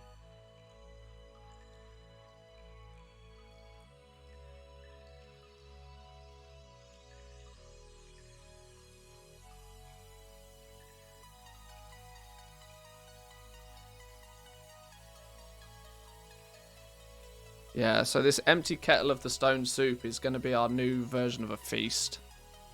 But it seems to have some, it's, ready to fill with delicious ingredients. It's like an empty kettle. You've got to put it down, but how do people interact with it? What do they have to do?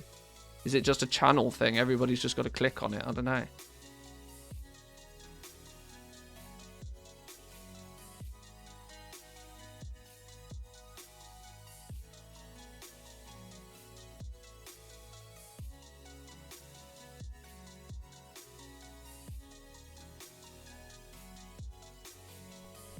Lots of quest items.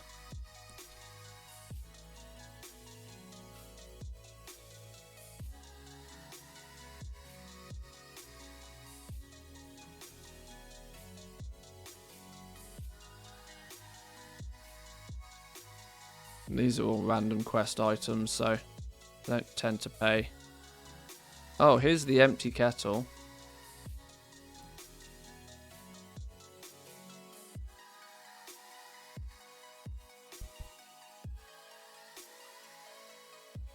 Happy Fun Sphere. Fishing portal. Create an opening in the membrane of Zereth Mortis waters, which can be used to lure creatures to that location. Fishing portal quest item.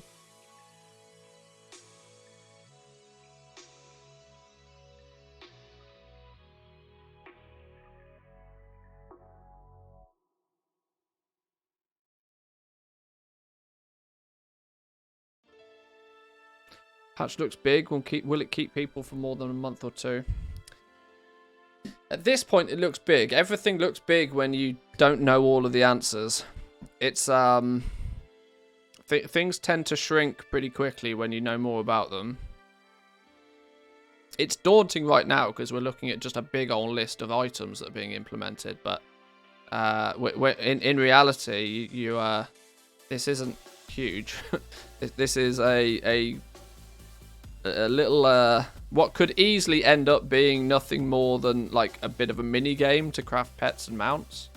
It's certainly not necessarily big enough to actually warrant keeping people doing it for months on end.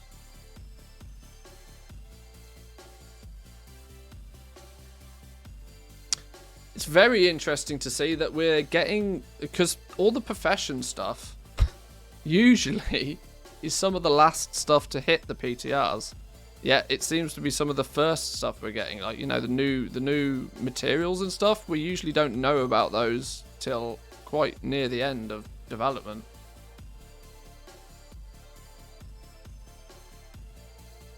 Where's the main page? Achievement changes.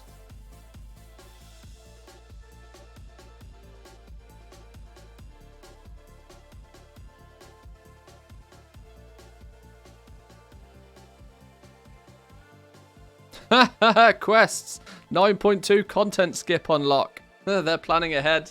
They're planning ahead. They're planning ahead. They know people are gonna want it. They know people are gonna want it. You're gonna do the content once, and then people ain't gonna want to do it again. Complete all of the Zereth Mortis achievements listed below. Cryptic Allurid, 25 points. So the Cryptic Allurid is the Cryptic Alurid, which one was that? Which one do we think that is? Which one do we think is the mount that's going to be awarded from the meta one? Is there any... Is there a mount that was... That sounds like the Flying Spider to me.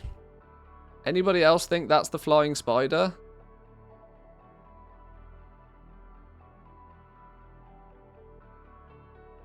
Have you ever seen the Happy Fun Ball joke toy advert? No.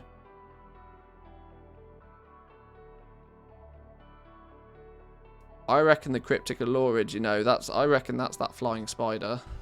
I reckon that's then the meta achievement. That's the only mount I think that looked unique enough for it to be. Of all of these, which oh, it's probably this one, right? It's probably this one. My money's on that then being the yeah, my money's on this being the meta achievement mount.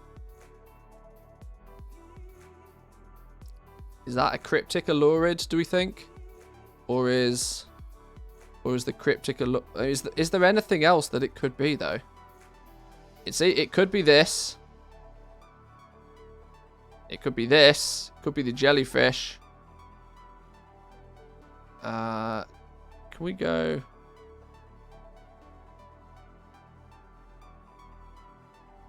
No, what was it called?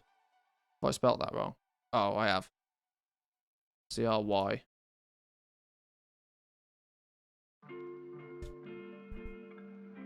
Cryptic Allure. It's the jellyfish. The jellyfish. The jellyfish is the meta achievement then. So this one. This is it's not it's cool, but is it as cool as the Nazjatar crab? That's the question. Is it better than the Nazjatar crab? I still, to this day, haven't got the Nazjatar crab, and I still want to go and get it, because I don't have it. Are we saying this is better or worse than the Nazjatar crab? Looking at these models is like watching the Sopranos clips on YouTube. Before you know it, 3 hours have gone. Yeah, out of nowhere, we've been live for 5 hours today, and I've not even feel as... I don't even feel as if I've logged into the game.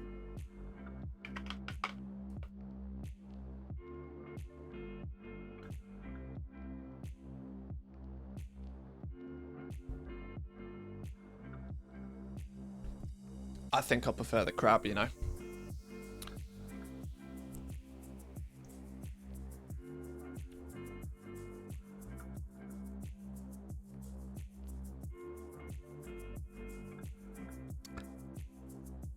Use Firma's core tap on progenitor forges throughout Zereth Mortis to obtain the following rare proto materials. Pollinated extract, the animacharged yonk, the... Oh, okay.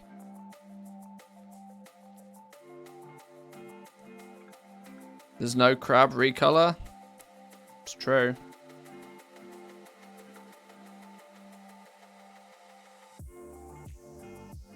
Should do a crab day soon. Yeah, I need to go get that crab.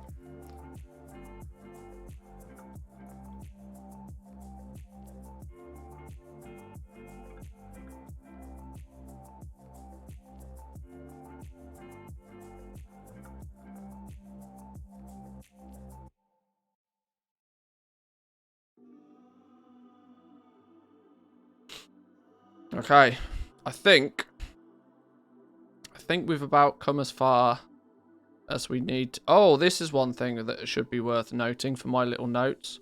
All legendaries can be now upgraded with Cosmic Flux. Cosmic Flux is, in essence, Cosmic Flux is basically Soul Ash.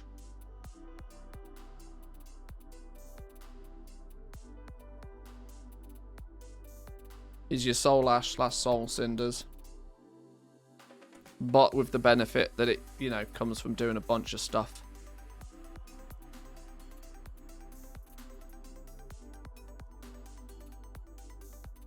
Equally though, the same cosmic flux is then used to convert your basic bits of gear into tier set pieces. So if you're chasing tier set pieces and you're unlucky enough to not get the tier set piece to drop, or you don't raid in the first place and still want the tier set pieces, you can convert your cosmic flux into tier set pieces, or you can use your cosmic flux to upgrade your legendaries. Ooh, choice. Choice. Do you upgrade your legendary first? Do you get your tier set piece first? If you're, if you've got 3 pieces of tier set, do you choose to get the 4th piece to get your 4-piece set piece bonuses, or do you choose to upgrade your legendary? Who knows?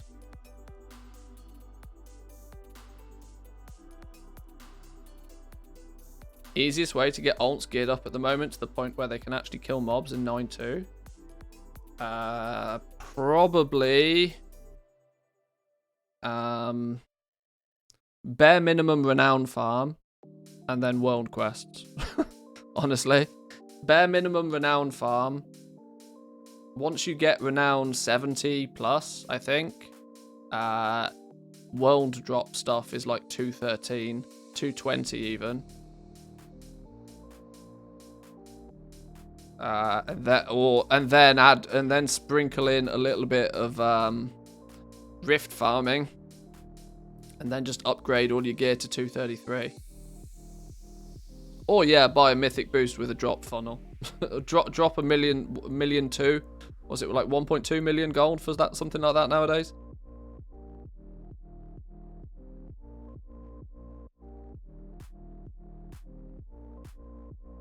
Depends how much you care about your alt.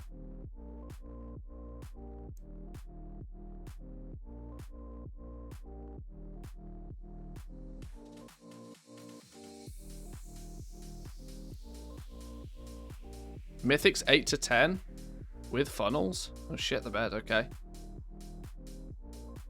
Forget that. Forget that then. I ain't buying boosts. I ain't buying boosts. I don't care that much about gear. Come 9.2. Come 9.2, your catch-up gear will be 237 anyway, so just, can remember that. No, there's not a huge point on buying a heroic funnel when 237 crafted gear will be the baseline in 9.2. And as we know full well, people will be crafting it and selling it as soon as physically possible. 8.3 raid had a mount from the Zoth. Those mythic boosts sold for like 20 million. God damn. Hey, with enough money you can buy anything, right? That's the theory. There'll be somebody out there willing to sell it to you if you've got enough money to pay for it. But then, boys and girls, I think I'm going to have to leave it there for today. For starters, I never really expected this to land today, so this was not what I had planned. But I equally would like to try and collate my thoughts on this and hopefully put it into somewhat of a useful, maybe 5 to 10 minute video for people to digest. It's taken us 5.5 hours to sift through it and get to a point where I feel as if I sort of understand what's going. For you boys and girls that's still here chilling for the moment, the TLDR of today's stream is pretty simple. There's a bunch of new materials. Silken Protofiber, Protogenic Pelt, Progenium Ore, First Flowers, Proto Flesh, and Precursor Plasoderm is some of your new materials. There's also Progenitor Essentia. We'll call it the Pog Essence for convenience, which is your new Corthite crystal. Your crafting professions are looking at getting 2 new crafters marks. 237 is your baseline, 263 is your unique equip item. There's also a big sprinkling of new optional reagents that seem to be doing a whole bunch of funky stuff. Now, hopefully, like what has been pointed out, this is still, you know, PTR.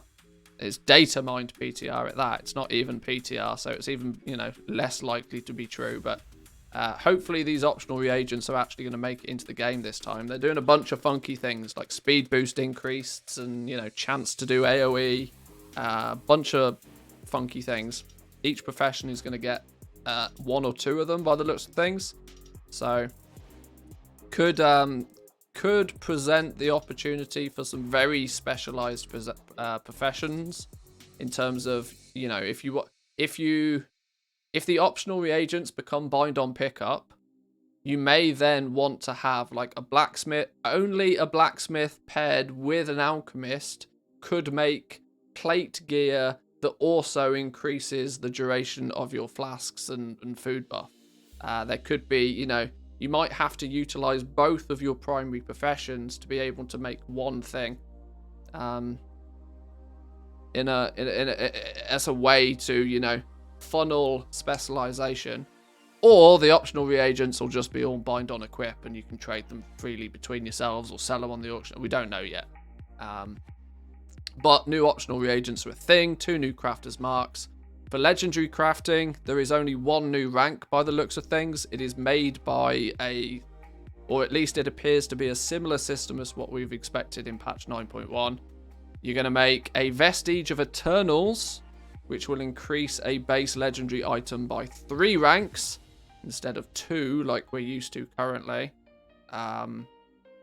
Meaning, in essence, if you've unlocked rank 4, you'll be able to use a rank 4 plus a Vestige of the Eternal, and that will in turn make you a rank 7. We haven't been able to work out what item level those rank 7s are going to be, but we're starting to get a picture of how it will work.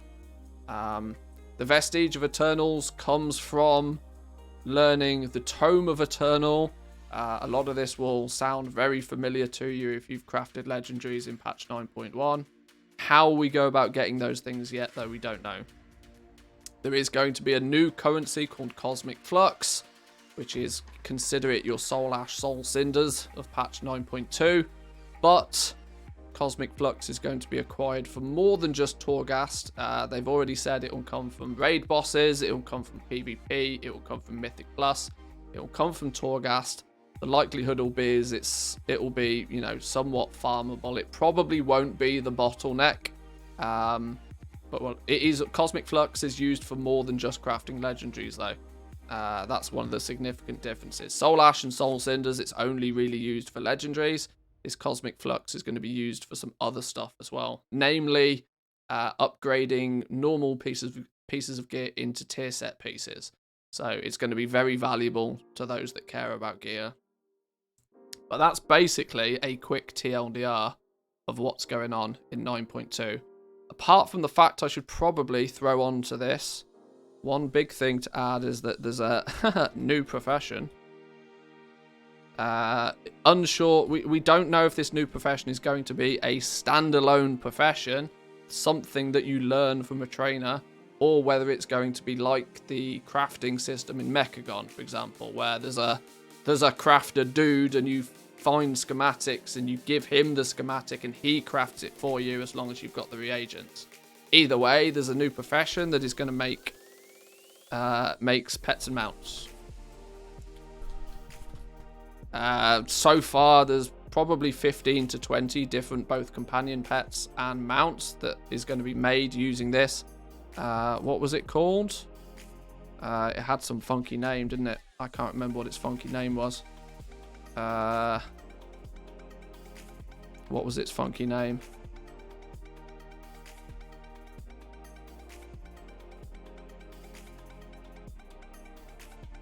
Protoform synthesis.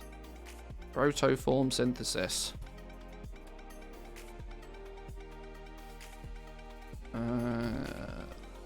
Protoform synthesis. TLDR on that one is it makes pets and mounts. Very cool. Very cool. Very cool indeed. Very exciting. Feels bad that it's most likely 3 months away. Yeah. Well, we'll see. YouTube video done. Call it a day. I mean, yeah, there's still a hell of a lot of questions about all of this. You know, sort of, you know, where do we learn these things? When do we learn these things? But that's information we'll get to when we know about it. We'll get to it when we know about it. But that's the TLDR, the basics to get up to speed with. But boys and girls, I am going to call it there for today. It is Friday. That means we're also done for the week. I will see you all on Monday. I will take a couple of days off. I will probably later on today. I need to go get some food and chill out for a bit. But I will probably later on today collate these thoughts into a small little YouTube video. Get that out there so people have some idea of what's to come. But otherwise, enjoy your weekend, boys and girls. Happy goal making. Make sure that you don't spend all of your time playing World of Warcraft. Feel free to do other things. Take some time off, relax, enjoy yourselves. But I'll see you all again on Monday. Have a good one. Peace.